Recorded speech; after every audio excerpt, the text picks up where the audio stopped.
ಎಲ್ಲರಿಗೂ ನಮಸ್ಕಾರಗಳು. ಇವತ್ತು ನಮ್ಮ ಕುಟುಂಬದ ಸದಸ್ಯರು ಹಾಗೆ ನಮ್ಮ ಆತ್ಮೀಯರು ನಾವೆಲ್ಲ ಸೇರಿ ಉಜಿರೆಗೆ ಹೋಗ್ತಾ ಇದ್ದೇವೆ. ಸುಮಾರು 3 ದಶಕಗಳಿಂದ ಉಜಿರೆಯ ಶ್ರೀ SDM ಕಾಲೇಜಿನಲ್ಲಿ ಪತ್ರಿಕೋದ್ಯಮ ವಿಭಾಗದಲ್ಲಿ ಸೇವೆ ಸಲ್ಲಿಸಿ ನಿವೃತ್ತರಾಗುತ್ತಿರುವ ನಮ್ಮ ಕುಟುಂಬದ ಹೆಮ್ಮೆಯ ಸದಸ್ಯ ಶ್ರೀ ಡಾಕ್ಟರ್ ಭಾಸ್ಕರ್ ಈಶ್ವರ ಹೆಗಡೆ ಇವರಿಗೆ ಕಾಲೇಜಿನ ಆಡಳಿತ ಮಂಡಳಿಯವರು, ಪ್ರಾಧ್ಯಾಪಕರು, ಸಹೋದ್ಯೋಗಿಗಳು, ಅವರಿಂದ ಕಲಿತು ದೇಶ ವಿದೇಶಗಳಲ್ಲಿ ಸೇವೆ ಸಲ್ಲಿಸುತ್ತಿರುವ ಅಪಾರ ವಿದ್ಯಾರ್ಥಿಗಳೆಲ್ಲರೂ ಸೇರಿ ಪ್ರೀತಿಯಿಂದ, ಗೌರವದಿಂದ ನಿವೃತ್ತಿಯ ಬೀಳ್ಕೊಡುಗೆ ಭಾಸ್ಕರ ಪರ್ವ ಎನ್ನುವ ಸುಂದರವಾದ ಕಾರ್ಯಕ್ರಮದಲ್ಲಿ ನಾವು ಪಾಲ್ಗೊಳ್ಳೋಕ್ಕೆ ಹೋಗ್ತಾ ಇದ್ದೇವೆ. ಮಾಳ್ಕೋಡಿನ ನಮ್ಮ ತುಂಬು ಕುಟುಂಬದಲ್ಲಿ ಭಾಸ್ಕರ ಹೆಗಡೆಯಂತೆಯೇ ಅವರ ಒಡ ಹುಟ್ಟಿದವರು, ಅಂತೆಯೇ ಅವರೆಲ್ಲರ ಮಕ್ಕಳೂ ಕೂಡ ಪ್ರತಿಭಾವಂತರೇ ಆಗಿದ್ದಾರೆ. ಶೈಕ್ಷಣಿಕ ಕ್ಷೇತ್ರದಲ್ಲಿ ಸೇವೆ ಸಲ್ಲಿಸಿ ನಿವೃತ್ತಿ ಹೊಂದಿದವರು, ಇನ್ನೂ ಸೇವೆ ಸಲ್ಲಿಸುತ್ತಿರುವವರು, ಹಾಗೆಯೇ ಊರಿನಲ್ಲಿಯೇ ಸ್ವಂತ ಉದ್ಯಮ ಸ್ಥಾಪಿಸಿ ನೂರಾರು ಜನರಿಗೆ ಉದ್ಯೋಗ ಕಲ್ಪಿಸಿಕೊಟ್ಟವರು, IT-BT ಕ್ಷೇತ್ರಗಳಲ್ಲಿ ಕೂಡ ಕೆಲಸ ಮಾಡುತ್ತಿರುವವರು. ಇಂತಹ ಕುಟುಂಬ ನಮ್ಮದು. ಇಂತಹ ಸುಸಂಸ್ಕೃತ ಕುಟುಂಬಕ್ಕೆ ನಾನು ಸೇರಿದ್ದೇನೆ ಎನ್ನುವ ಹೆಮ್ಮೆ ಇದೆ, ತುಂಬಾ ಖುಷಿ ಇದೆ.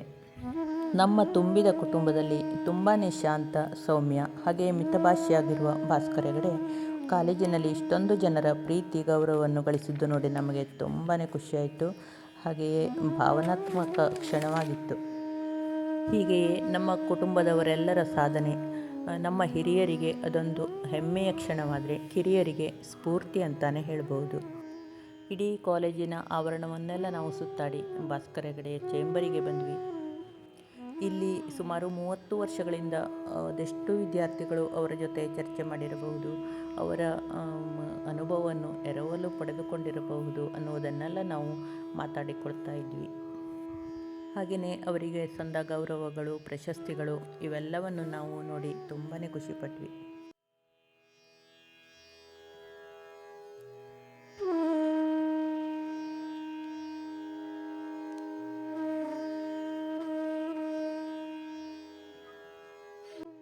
ಈಗ ನಾವು ಕಾರ್ಯಕ್ರಮ ನಡೀತಾ ಇರೋ ಜಾಗಕ್ಕೆ ಹೋದ್ವಿ. ಇನ್ನು ಮುಂದೆ ನೀವು ಕೂಡ ನಮ್ಮೊಂದಿಗೆ ಪಾಲ್ಗೊಂಡು ಈ ಕಾರ್ಯಕ್ರಮವನ್ನು ವೀಕ್ಷಿಸಿ ಅಂತ ಕೇಳಿಕೊಳ್ತಾ ಇದ್ದೀನಿ. ಪ್ರಾತಸ್ಮರಣೀಯ ಪ್ರಾಧ್ಯಾಪಕ ಡಾಕ್ಟರ್ ಭಾಸ್ಕರ ಹೆಗಡೆ ಅವರ ವೃತ್ತಿ ಬದುಕಿನ ವಯೋನಿವೃತ್ತಿಯ ಕಾಲಕ್ಕೆ ಅವರಿದ್ದ ಸುದೀರ್ಘ ಸಾರ್ಥಕ ಸೇವೆಗೆ ಕೃತಜ್ಞತೆಗಳನ್ನು, ನಿವೃತ್ತಿಯ ನಂತರದ ನವಯ ಹಾರೈಕೆಗಳನ್ನು ಸಲ್ಲಿಸುವ ಸಮಾರಂಭಕ್ಕಾಗಿ ಸೇರಿದ್ದೇವೆ. ಕಾರ್ಯಕ್ರಮವೆಂಬ ಪುಸ್ತಕದ ಮುಖಪುಟವನ್ನು ತಿರುವಿ ಹಾಕಿದಾಗ ಸ್ವಾಗತದ ನುಡಿಗಳೆನ್ನುವ ಮುನ್ನುಡಿ ಎದುರುಗೊಳ್ಳುತ್ತದೆ. ಇದೀಗ ಸ್ವಾಗತದ ನುಡಿಗಳಿಗೆ ಅಡಿ ಇಡುವ ಸಮಯ. ಪ್ರಾಧ್ಯಾಪಕರ ಸಂಘದ ಕಾರ್ಯದರ್ಶಿಗಳಾದ ಡಾಕ್ಟರ್ ಭೋಜಮ್ಮ ಇವರಿಂದ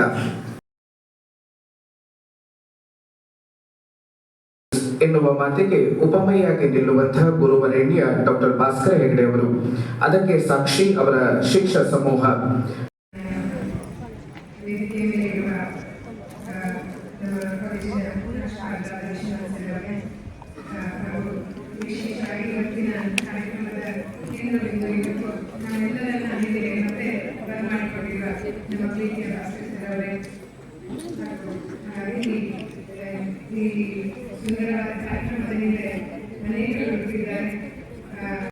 ಜರ್ನಲಿಸಂ ಬಹಳ ಚಿಕ್ಕ ಡಿಪಾರ್ಟ್ಮೆಂಟ್ ಇತ್ತು. ಬಹುಶಃ ಅವರೊಬ್ಬರೇ ಲೆಕ್ಚರರ್ ಇದ್ದದ್ದು, ಒಂದು ಚಿಕ್ಕ ಕ್ಲಾಸ್ ಇತ್ತು.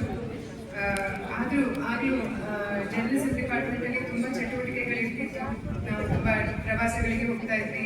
ಅಸೈನ್ಮೆಂಟ್ಸ್ ಆಗಲಿ, ರಿಪೋರ್ಟ್ಸ್ ಆಗಲಿ, ವಿಶೇಷವಾಗಿ ಚಿಕ್ಕ ಮಾಸಪತ್ರಿಕೆಯನ್ನು ಬರೆಯುವುದಾಗಲಿ, ಹಾಗಾಗಿ ಯಾವಾಗಲೂ ಬಹಳಷ್ಟು ಚಟುವಟಿಕೆ ಇರ್ತಿತ್ತು ಕ್ಲಾಸ್ ರೂಮಲ್ಲಿ.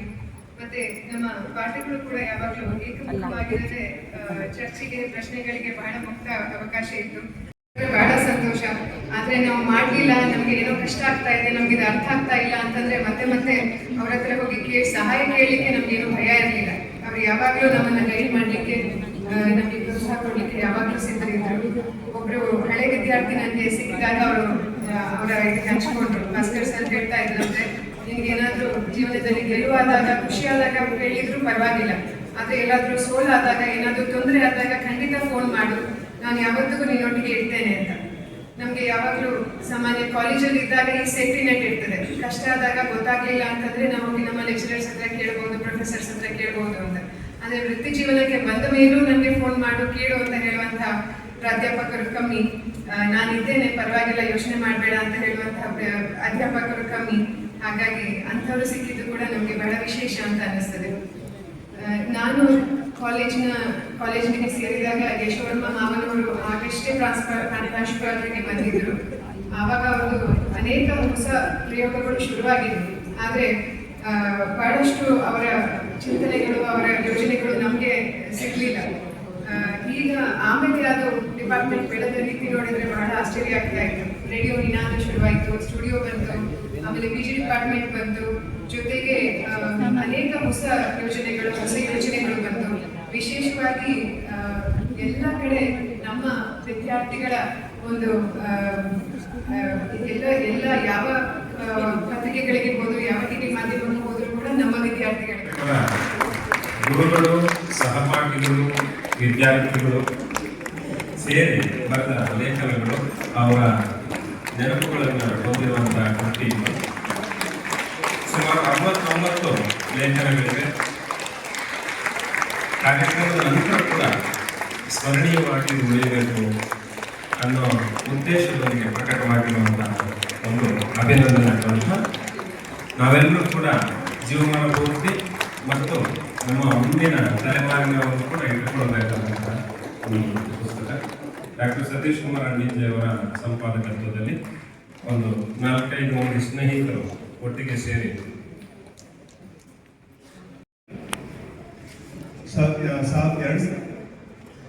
1995ರಲ್ಲಿ ಪಾಸ್ ಆದ ವಿದ್ಯಾರ್ಥಿ. ಈಗ ವಿಶೇಷ ಹೇಳಿದ್ರೆ ಮೊದಲ ಬ್ಯಾಚ್ ಅದು. ವಿಶೇಷ ಹೇಳಿದ್ರೆ ಅವರ ಮಗಳು ಈಗ ಇಲ್ಲಿ MCGಯನ್ನು ಕಲಿತಾ ಇದ್ದಾರೆ. ಹಾಗಾಗಿ ಅಪ್ಪ ಮಗಳು ಇಬ್ಬರು ಕೂಡ ಈ ಕಾರ್ಯಕ್ರಮದಲ್ಲಿ ಭಾಗವಹಿಸಿದ್ದಾರೆ. ತುಂಬ ವಿಶೇಷ. ಈಗ ಸನ್ಮಾನ ಪತ್ರವನ್ನು ಓದಲಿಕ್ಕಿದ್ದಾರೆ ಚಂದ್ರಶೇಖರ ಕೂಡ ಮಾತನಾಡುವರು. ಪ್ರತಿಯೊಬ್ಬ ವಿದ್ಯಾರ್ಥಿಯ ಬದುಕನ್ನು ರೂಪಿಸಿ ಗುರು ಎನ್ನುವ ಸ್ಥಾನಕ್ಕೆ ನಿಜವಾದ ಅರ್ಥವನ್ನು ಕೊಡುತ್ತಾರೆ. ಉತ್ತರ ಕನ್ನಡ ಜಿಲ್ಲೆ ಹೊನ್ನಾವರ ತಾಲೂಕಿನ ಮಾಡ್ಕೋಡು ಗ್ರಾಮದಲ್ಲಿ 1966 ಜನವರಿ 9ರಂದು ಈಶ್ವರ ಹೆಗಡೆ ಮತ್ತು ಗಂಗಾ ಹೆಗಡೆ ಅವರ ಪುತ್ರರಾಗಿ ಜನಿಸಿದರು. ಊರಲ್ಲೇ ಪ್ರಾಥಮಿಕ ಶಿಕ್ಷಣ ಮುಗಿಸಿ ಇಡಬಿಂಗಿ ಪ್ರೌಢಶಾಲೆಯಲ್ಲಿ ಶಿಕ್ಷಣ ಮುಂದುವರಿಸಿ ನಂತರ ಶಿರಸಿಯಲ್ಲಿ ಪ್ರಥಮ PUC ಹಾಗೂ ಹೊನ್ನಾವರದ SDM ಕಾಲೇಜಿನಲ್ಲಿ ದ್ವಿತೀಯ PUC ವ್ಯಾಸಂಗ ಮಾಡಿದಿರಿ. ನಂತರ ಅಲ್ಲಿಯೇ ಪದವಿ ಶಿಕ್ಷಣ ಪಡೆದು ಧಾರವಾಡದ ಕರ್ನಾಟಕ ವಿವಿಯಲ್ಲಿ 1989ರಲ್ಲಿ ಪತ್ರಿಕೋದ್ಯಮ ಸ್ನಾತಕೋತ್ತರ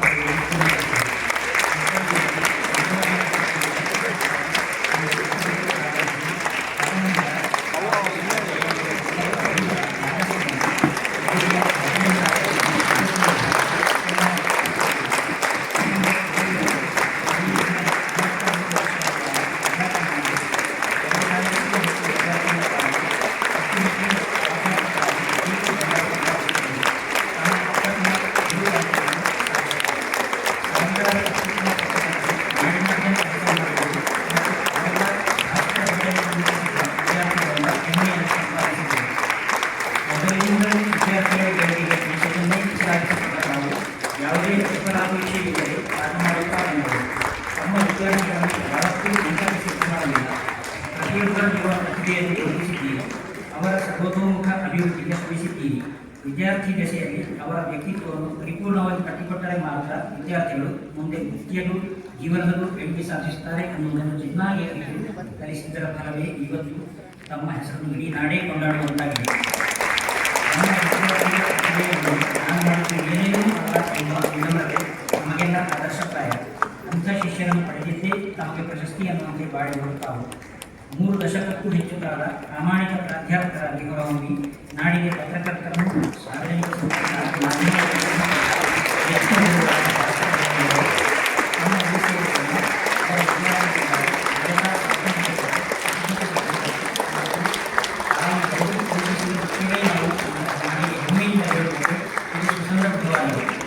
ಇದು ಸೇವಾ ನಿವೃತ್ತಿಯೇ ಹೊರತು ತಾವು ಇನ್ನೂ ಅದೆಷ್ಟೋ ಶಿಷ್ಯರಿಗೆ ಕಲಿಸುವ ಪಾಠಕ್ಕೆ ನಿವೃತ್ತಿ ಅಲ್ಲ ಎಂದು ಹೇಳುತ್ತಾ ತಮ್ಮನ್ನು ಗೌರವಪೂರ್ವಕವಾಗಿ ಸನ್ಮಾನಿಸುತ್ತಿದ್ದೇವೆ. ತಮ್ಮ ಮುಂದಿನ ಬದುಕು ಶುಭಪ್ರದವಾಗಲಿ ಎಂದು ನಮ್ಮ ಹಾರೈಕೆ ಮತ್ತು ಆಶಯ. SDM ಕಾಲೇಜು SDM ಪತ್ರಿಕೋದ್ಯಮ ವಿಭಾಗದ ವಿದ್ಯಾರ್ಥಿ ಬಳಗ ದಿನಾಂಕ ಜನವರಿ 31, 2026. ಸ್ಥಳ ಉಜಿರೆ, ದಕ್ಷಿಣ ಕನ್ನಡ.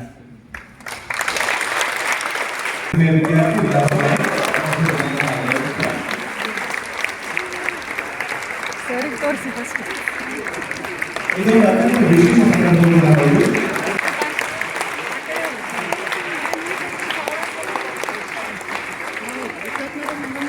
ಈ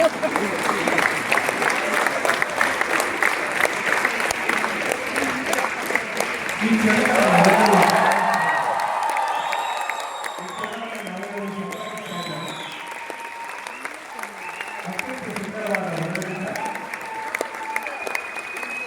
ನಮ್ಮೆಲ್ಲರ ಮನಸ್ಸಲ್ಲಿ ಆ ಎಲ್ಲ ದೃಶ್ಯ ನಮಗೂ ಮನಸ್ಸಲ್ಲಿ ಬರ್ತದೆ. ಆ ರೀತಿ ನಮ್ಮೆಲ್ಲರ ಭಾವನೆಗಳೇ ಇವರ ಒಂದು ಅಭಿನಂದನಾ ಕಾರ್ಯಕ್ರಮ. ಈ ಒಂದು ಕಾರ್ಯಕ್ರಮದ ಉದ್ಘಾಟನೆಯನ್ನು ಮಾಡಿರುವಂತಹ ನಮ್ಮೆಲ್ಲರ ಹೆಮ್ಮೆಯ ಹಿರಿಯ ವಿದ್ಯಾರ್ಥಿ, ಕ್ಷೇಮವನ ಬೆಂಗಳೂರು ಇದರ ಕಾರ್ಯನಿರ್ವಾಹಕ ನಿರ್ದೇಶಕರಾಗಿರುವಂತಹ ಶ್ರೀಮತಿ ಶ್ರದ್ಧಾ ಅಮಿತ್ ಅವರೇ, ಕಾಲೇಜಿನ ಪ್ರಾಚಾರ್ಯ ಪ್ರೊಫೆಸರ್ ವಿಶ್ವನಾಥ್ ಪಿ ಅವರೇ,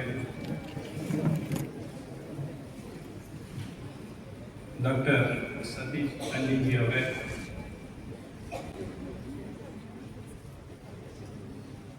ಕಾಲೇಜಿನ ಉಪನ್ಯಾಸಕ ಬಂಧುಗಳೇ, ಪ್ರೊಫೆಸರ್ ಭಾಸ್ಕರ್ ಹೆಗ್ಡೆ ಅವರ ಕುಟುಂಬ ವರ್ಗದವರೇ, ಹಾಗೂ ನಮ್ಮ ಕಾಲೇಜಿನ ಹೆಮ್ಮೆಯ ನಮ್ಮೆಲ್ಲರ ಆತ್ಮೀಯ ಹಿರಿಯ ವಿದ್ಯಾರ್ಥಿನಿಯರು, ಎಲ್ಲರಿಗೂ ಈ ಕಾರ್ಯಕ್ರಮದ ಶುಭಾಶಯಗಳನ್ನು ಹೇಳಲಿಕ್ಕೆ ಇಷ್ಟಪಡ್ತಾ ಇದ್ದೇನೆ. ಮೊದಲಿಗೆ ಬಹುಶಃ ಇಲ್ಲಿ ಸೇರಿರುವ ಎಲ್ಲ ಹಿರಿಯ ವಿದ್ಯಾರ್ಥಿಗಳೇ ಹಾಗೆ ನಾನು ಕೂಡ ಒಂದಷ್ಟು ಭಾವುಕನಾಗಿದ್ದೇನೆ ಅಂತ ಹೇಳಲಿಕ್ಕೆ ಇಷ್ಟಪಡ್ತಾ ಇದ್ದೇನೆ.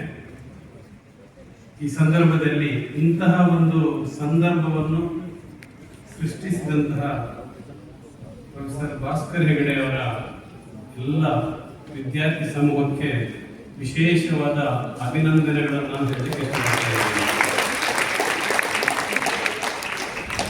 ಇದೊಂದು ಅಪೂರ್ವವಾದಂತಹ ಸನ್ನಿವೇಶ. ಪ್ರೊಫೆಸರ್ ಭಾಸ್ಕರ್ ಹೆಗಡೆ ಅವರ ಸುದೀರ್ಘ, ಅತ್ಯಂತ ಅರ್ಥಪೂರ್ಣ, ಪರಿಣಾಮಕಾರಿ ಒಂದು ವೃತ್ತಿ ಜೀವನ ಇದಕ್ಕೆ ಹಿಡಿದ ಕೈಗನ್ನಡಿ ಅಂತ ನಾನು ಭಾವಿಸ್ತಾ ಇದ್ದೇನೆ.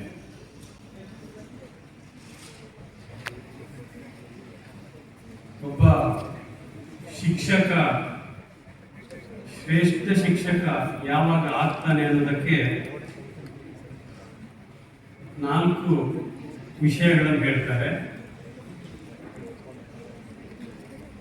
ಆ ಶಿಕ್ಷಕನಿಗೆ ತಾನು ಬೋಧಿಸುವ ವಿಷಯದ ಬಗ್ಗೆ ವಿಶೇಷವಾದಂತಹ ಪ್ರೀತಿ ಮತ್ತು ಅದರ ಮೇಲೆ ಒಂದು ಅಧಿಕಾರಯುಕ್ತವಾದಂತಹ ಜ್ಞಾನ ಇರಬೇಕಾಗುತ್ತೆ. ಎರಡನೇದಾಗಿ ಆ ವೃತ್ತಿಯನ್ನು, ಶಿಕ್ಷಕ ವೃತ್ತಿಯನ್ನು ಅಗಾಧವಾಗಿ ಪ್ರೀತಿಸಬೇಕು.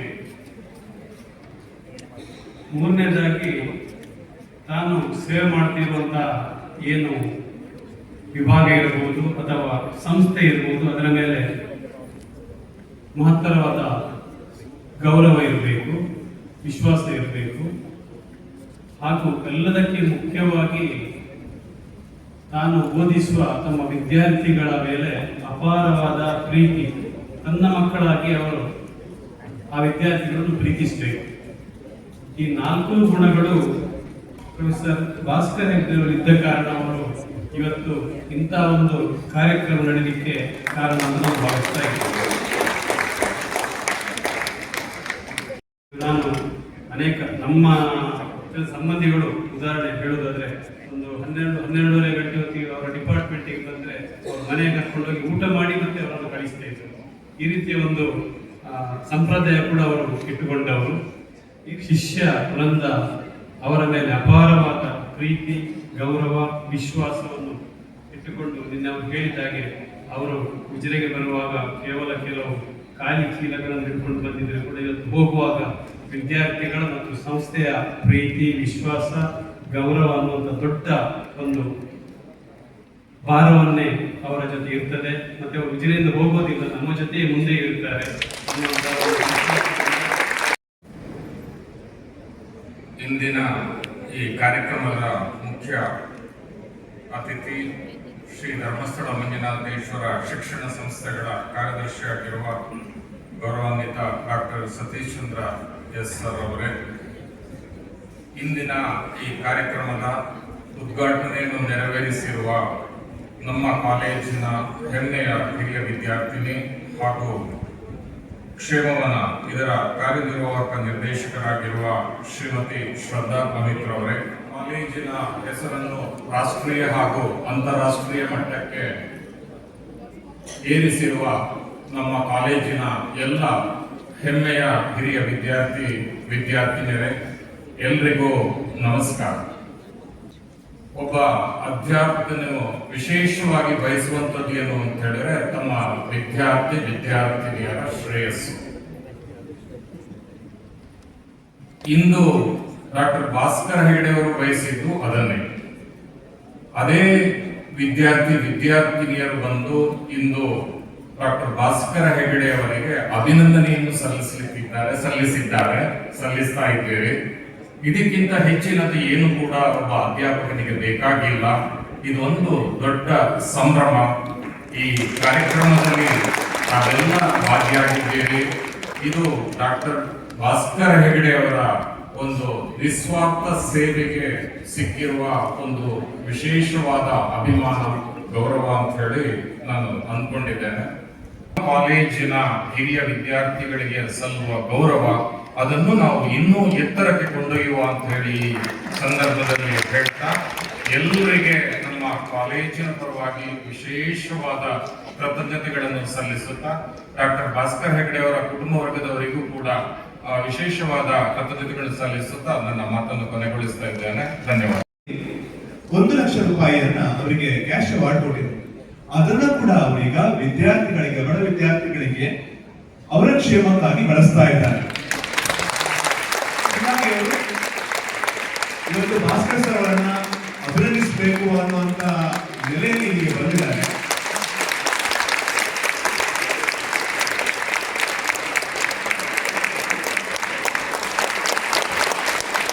ಇದು ನಮ್ಮ ವಿಭಾಗದ ಶಕ್ತಿ, ಭಾಸ್ಕರ್ ಸರ್ ಅವರ ಶಕ್ತಿ ಮತ್ತೆ ನಮ್ಮರ ವಾರ್ತೆಯ ಶಕ್ತಿ.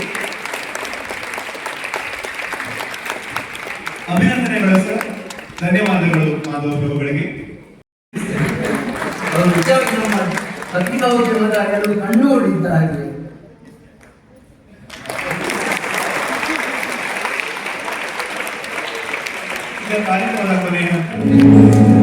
ಬೆಳಗಾದ್ರೆ ಪೂರ್ವದಲ್ಲಿ ಸೂರ್ಯನ ಉದಯವಾಗುತ್ತೆ. ಕತ್ತಲೆಯ ಪೊರೆ ಹರಿದು ಬೆಳಕು ಮೂಡ್ತಾ ಇದ್ದಂತೆ ಹಕ್ಕಿಗಳ ಚಿಲಿಪಿಲಿ ಕಲರವ ಆರಂಭವಾಗುತ್ತೆ. ಅದೊಂದು ರೀತಿಯಲ್ಲಿ ಅವರ್ಣನೀಯ ಸಂಭ್ರಮ. ಇದು ದೈನಂದಿನ ಪ್ರಾಕೃತಿಕ ಸೊಬಗು. ಇದೇ ರೀತಿಯಲ್ಲಿ STM ಕಾಲೇಜಿನ ಪತ್ರಿಕೋದ್ಯಮ ವಿಭಾಗದಲ್ಲೊಂದು ಭಾಸ್ಕರನ ಪ್ರವೇಶವಾಗುತ್ತೆ. ಈ ಭಾಸ್ಕರ ತರಗತಿಗಳ ಕಾಲಿಡ್ತಾ ಇದ್ದಂತೆ ವಿದ್ಯಾರ್ಥಿಗಳ ಮುಖದಲ್ಲಿ ನಗು ಮೂಡುತ್ತೆ. ಆ ತರಗತಿ ಅಕ್ಷರಶಃ ವಿದ್ಯಾರ್ಥಿಗಳ ಕಲರವಕ್ಕೆ ಕಾರಣವಾಗುತ್ತೆ. ಅಂದ ಹಾಗೆ STM ಕಾಲೇಜಿನ ಈ ಕಲರವಕ್ಕೆ ಕಾರಣರಾಗುವ ವ್ಯಕ್ತಿ ನಮ್ಮ ನಿಮ್ಮೆಲ್ಲರ ಪ್ರೀತಿಯ ಡಾಕ್ಟರ್ ಭಾಸ್ಕರ್ ಹೆಗಡೆ.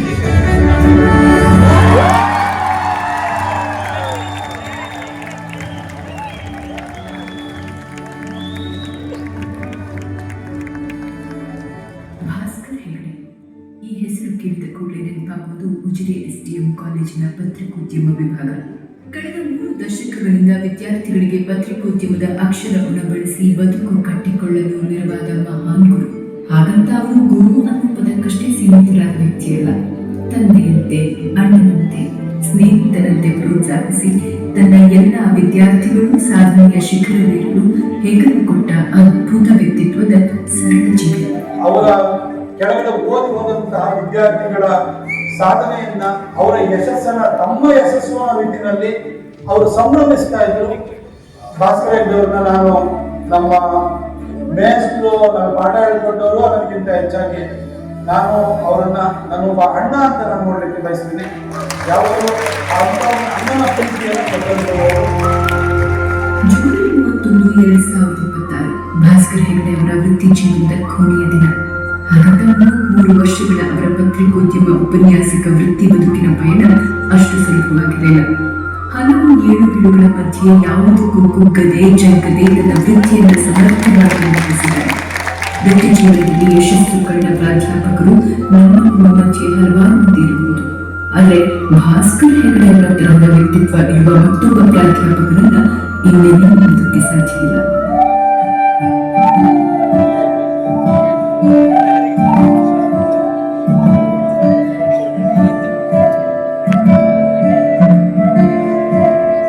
ಉತ್ತರ ಕನ್ನಡ ಜಿಲ್ಲೆಯ ಹೊನ್ನಾವರದ ಮಾನ್ಕೋಡ್ ಎಂಬಲ್ಲಿ 9/1/1966ರಲ್ಲಿ ಭಾಸ್ಕರ್ ಹೆಗಡೆ ಜನನ. ತಂದೆ ಈಶ್ವರ್ ಸುಬ್ರಾಯ ಹೆಗಡೆ ಮತ್ತು ತಾಯಿ ಗಂಗು ಈಶ್ವರ್ ಹೆಗಡೆ. ಆದರೆ ಆ ಮಗುವಿನ ಹುಟ್ಟು ಅಷ್ಟು ಸಲೀಸಾಗಿರಲಿಲ್ಲ. ಇವಾಗಿನ ಹಾಗೆ ಆಸ್ಪತ್ರೆ ಸೌಲಭ್ಯಗಳು ಇರಲಿಲ್ಲ. ಹಳ್ಳಿಯ ಮನೆಯಲ್ಲಿ ಆ ಅಮ್ಮನಿಗೆ ಮಗುವಿಗೆ ಜನ್ಮ ನೀಡುವುದು ಕಷ್ಟವಾಗಿತ್ತು.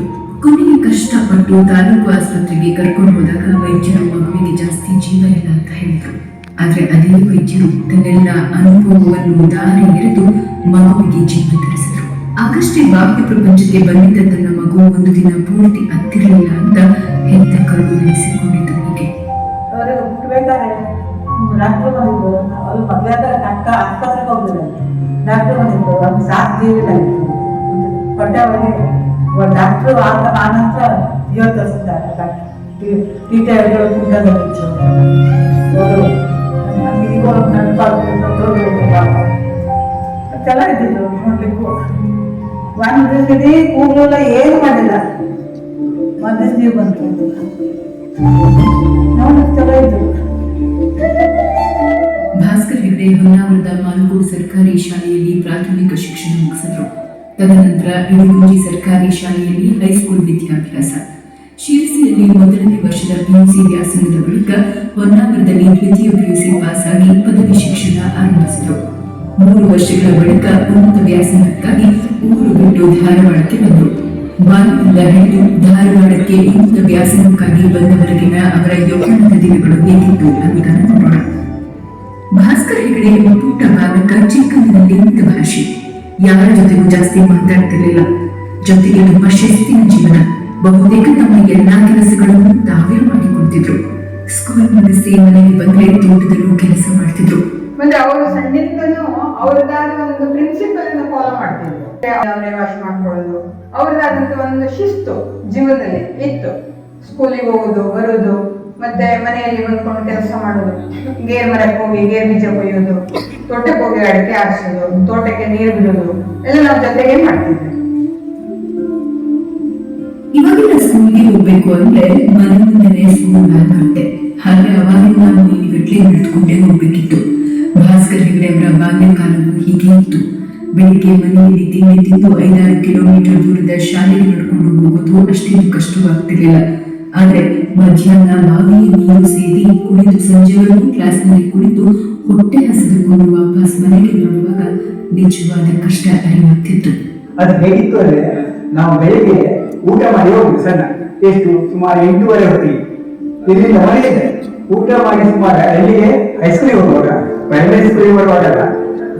ಆಮೇಲೆ ಅಲ್ಲಿ ಸುಮಾರು 3 ಕಿಲೋಮೀಟರ್ ನಂತರ ನಾವು ಗುಡ್ಡ ಹತ್ತಿ ಇಳಿಬೇಡಿ ಡೈಲಿ. ಹಾಗೆ ಮಧ್ಯಾಹ್ನ ಊಟಕ್ಕೆ ಬಿಟ್ಟಾಗ ನಾವು 7 ಟಿಫಿನ್ ತಗೊಂಡು ಹೋಗ್ತಾ ಇರಲಿಲ್ಲ. ಮತ್ತೆ ಸುತ್ತಮುತ್ತ ಅಂಗಡಿಯಲ್ಲೂ ಕೂಡ ಚಾದ ಅಂಗಡಿ, ಹೋಟೆಲ್ ಗಿಟೆಲ್ ಇರಲಿಲ್ಲ. ಅದು ಕೂಡ ನಾವು ಮತ್ತೇನಾದ್ರು ತಿಂಡಿ ನಾನು ಅಂತಲ್ಲ ಯಾರು ತಗೊಂಡು ಹೋಗ್ತಾ ಇರಲಿಲ್ಲ.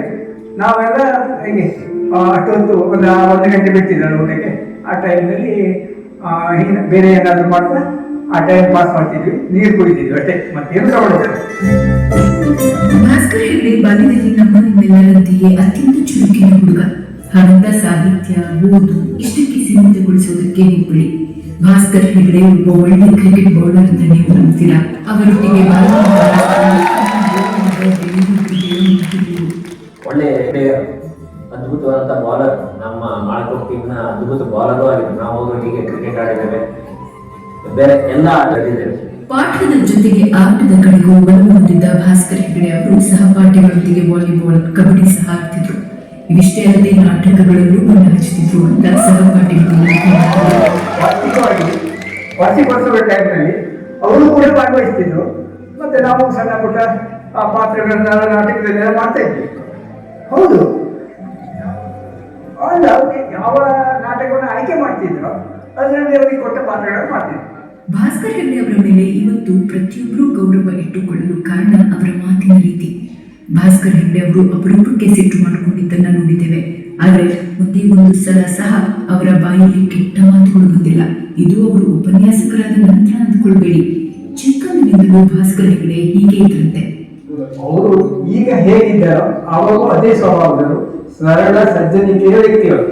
ಯಾರೊಂದಿಗೂ ಕೂಡ ಜಗಳ ಆಡಿದವರಲ್ಲ, ಕೆಟ್ಟ ಬೈಗುಗಳನ್ನು ಕೂಡ ಬೈದವರಲ್ಲ, ಅಷ್ಟು ಒಳ್ಳೆಯ ಜನ.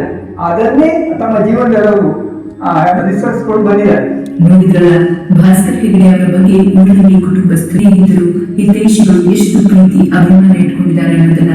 ಈ ಪ್ರೀತಿ ಅಭಿಮಾನ ಭಾಸ್ಕರ್ ಹೆಗ್ಡೆ ಅವರ ಸಂಪಾದನೆ. ಇದು ಕೇವಲ ಅವರ ಊರಿನಷ್ಟೇ ಸೀಮಿತ ಅಲ್ಲ. ಪದವಿ ಶಿಕ್ಷಣ ಪೂರ್ಣಗೊಳಿಸಿ ಧಾರವಾಡಕ್ಕೆ ಪದವಿ ಓದಲು ಬಂದ ಭಾಸ್ಕರ್ ಹೆಗ್ಡೆ ಅಲ್ಲೂ ಹಲವು ಮಂದಿ ಸ್ನೇಹಿತರನ್ನ ಸಂಪಾದಿಸಿದರು.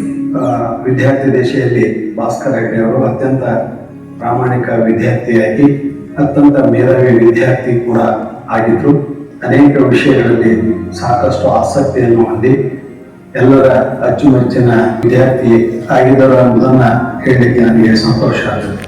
ನಾವು ಒಂದು ರೀತಿ ಹೊಸ ಶೈಲಿಯ ಸಂದರ್ಭದಲ್ಲಿ ಲೈಬ್ರರಿ ಬಹಳಷ್ಟು ಹೆಚ್ಚು ಹೋಗ್ತಾ ಇದೆ.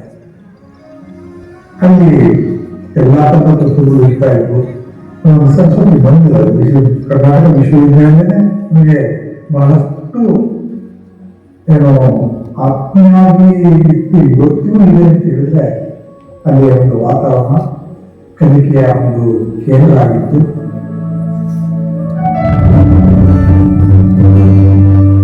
ಧಾರವಾಡದ ಕರ್ನಾಟಕ ವಿವಿಯಲ್ಲಿ ಪತ್ರಿಕೋದ್ಯಮದಲ್ಲಿ ಸ್ನಾತಕೋತ್ತರ ಪದವಿ ಪೂರ್ಣಗೊಳಿಸಿ ಭಾಸ್ಕರ್ ಹೆಗ್ಡೆ ಅವರು ವೃತ್ತಿ ಜೀವನಕ್ಕೆ ಕಾಲಿಟ್ಟಿದ್ದು ಸಂಜೀವಾಣಿ ಪತ್ರಿಕೆಯ ಮೂಲಕ.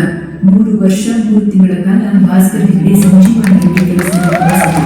ಉಪಸಂಪಾದಕ ಹಾಗೂ ಬಳಕೆದಾರನಾಗಿ ಕೆಲಸ ನಿರ್ವಹಿಸ್ತಾ ಇದ್ದ ವೇಳೆ ಭಾಸ್ಕರ್ ಹೆಗ್ಡೆ ಅವರ ಸಂಬಳ ತಿಂಗಳಿಗೆ 300 ರೂಪಾಯಿ. ರೂಮಲ್ಲಿ ಒಂದು ಬಿಸ್ನೆಸ್ ಕೆಲಸ ಮಾಡ್ಕೊಂಡಿದ್ರು. ಒಂದು 100 ರೂಪಾಯಿ ಕೆಲಸ ಮಾಡ್ತಿದ್ರು. 100 ರೂಪಾಯಿ ಆಗಿತ್ತು ಅವ್ರಿಗೆ ಕಟ್ಟದಂಗೆ. ಸಂಜೀವಾಣಿಯಲ್ಲಿ ಕೆಲಸ ನಿರ್ವಹಿಸಿದ್ದು ಭಾಸ್ಕರ್ ಹೆಗ್ಡೆ ಅವರಿಗೆ ವೃತ್ತಿ ಜೀವನಕ್ಕೆ ತುಂಬಾ ನೆರವಾಯಿತು. ಪತ್ರಕರ್ತನಾಗಿ ಕೆಲಸ ನಿರ್ವಹಿಸ್ತಾ ಇದ್ದಾಗ ಭಾಸ್ಕರ್ ಹೆಗ್ಡೆ ಮಾತು ಕಡಿಮೆ, ಜೊತೆಯಲ್ಲಿದ್ದರೂ ಏನೇ ಹೇಳಿದ್ರು ಎಲ್ಲರನ್ನೂ ಕೇಳಿಸಿಕೊಡ್ತಾ ಇದ್ರಂತೆ. ಆದ್ರೆ ಅವರು ಮಾತ್ರ ಯಾವುದೇ ಅಭಿಪ್ರಾಯ ವ್ಯಕ್ತಪಡಿಸ್ತಾ ಇರಲಿಲ್ಲಂತೆ. ನ್ಯೂಸ್ ಪೇಪರ್ ಆಫೀಸರ್ ಸಹಜವಾಗಿ ಮೊದಲು ವಿದ್ಯಾರ್ಥಿಗಳನ್ನ ನಾವೆಲ್ಲ ಬಹಳ ತೀವ್ರವಾದ ಚರ್ಚೆಯಲ್ಲಿ ಬಿಸಿ ಚರ್ಚೆಯಲ್ಲಿ ಭಾಗಿಯಾಗ್ತಿದ್ದು. ಭಾಸ್ಕರ್ ಹೆಗ್ಡೆ ಅವರು ಏನೂ ಮಾತಾಡ್ತಿರಲಿಲ್ಲ. ತಮ್ಮ ಒಲವುಗಳನ್ನು ಯಾವತ್ತೂ ಬಹಿರಂಗವಾಗಿ ಬಳಸ್ತಾರಲ್ಲ, ಒಳಗಡೆ ಇಟ್ಕೊಂಡಿರ್ತೀವಿ. ಆತಂಕ ಒಂದು ಸ್ವಭಾವದ ವ್ಯಕ್ತಿ. ಅದೊಂದು ದಿನ ಭಾಸ್ಕರ್ ಹೆಗ್ಡೆ ಅವರಿಗೆ ಧಾರವಾಡ ವಿವಿಯಲ್ಲಿ ತಮಗೆ ಪಾಠ ಹೇಳಿಕೊಟ್ಟ ಉಪನ್ಯಾಸಕರಿಂದ ಕೆಲಸದ ಆಫರ್ ಒಂದು ಬಂದಿತ್ತು. ಉಜಿರೆಯ SDM ಕಾಲೇಜಿನಲ್ಲಿ ಪತ್ರಿಕೋದ್ಯಮ ವಿಭಾಗಕ್ಕೆ ಉಪನ್ಯಾಸಕರೊಬ್ಬರು ಬೇಕು ಅಂತ. ನೀವು ಹೋಗ್ತೀರಾ ಅಂತ ಭಾಸ್ಕರ್ ಹೆಗ್ಡೆ ಅವರಿಗೆ ಕೇಳಿದ್ರು. ಭಾಸ್ಕರ್ ಹೆಗ್ಡೆ ಯೋಚನೆ ಮಾಡ್ತೀನಿ ಅಂದಾಗ ಏರಿನಲ್ಲಿ ಗದರಿಸಿ ಹೋಗ್ಲೇಬೇಕು ಅಂತ ಹೇಳಿದ್ರು. ಭಾಸ್ಕರ್ ಹೆಗ್ಡೆ ಅವರಿಗೂ ಇಂತಹದೊಂದು ಬದಲಾವಣೆಯ ಅಗತ್ಯ ಇದೆ ಅಂತ ಅನಿಸಿತು. ಉಜಿರೆಯಲ್ಲಿ ಪತ್ರಿಕೋದ್ಯಮದ ಉಪನ್ಯಾಸಕರಾಗಿದ್ದ ನಿರಂಜನ್ ಪಾಲಂಡೆ ಅವರಿಗೆ ಮೈಸೂರು ವಿವಿಯಲ್ಲಿ ಕೆಲಸ ದೊರಕಿತ್ತು. ಹಾಗಾಗಿ ಅವರ ಸ್ಥಾನಕ್ಕೆ ಭಾಸ್ಕರ್ ಹೆಗ್ಡೆ ಹೊರಟುಬಿಟ್ಟಿದ್ದರು. ಉಪನ್ಯಾಸಕ ವೃತ್ತಿ ಜೊತೆಗೆ ಮಂಜುವಾಣಿ ಉಪಸಂಪಾದಕರಾಗಿಯೂ ಕೆಲಸ ಮಾಡಬೇಕಾಗಿತ್ತು. ಆಗಿದ್ದಾಗಲೇ ಅಂತ 1993 ಆಗಸ್ಟ್ 16ರಂದು ಭಾಸ್ಕರ್ ಹೆಗ್ಡೆ ಎಂಬ ಯುವ ಪತ್ರಕರ್ತ ಉಜಿರೆ SDM ಕಾಲೇಜು ಪತ್ರಿಕೋದ್ಯಮ ವಿಭಾಗಕ್ಕೆ ಉಪನ್ಯಾಸಕರಾಗಿ ಜಾಯ್ನ್ ಆಗ್ತಾರೆ.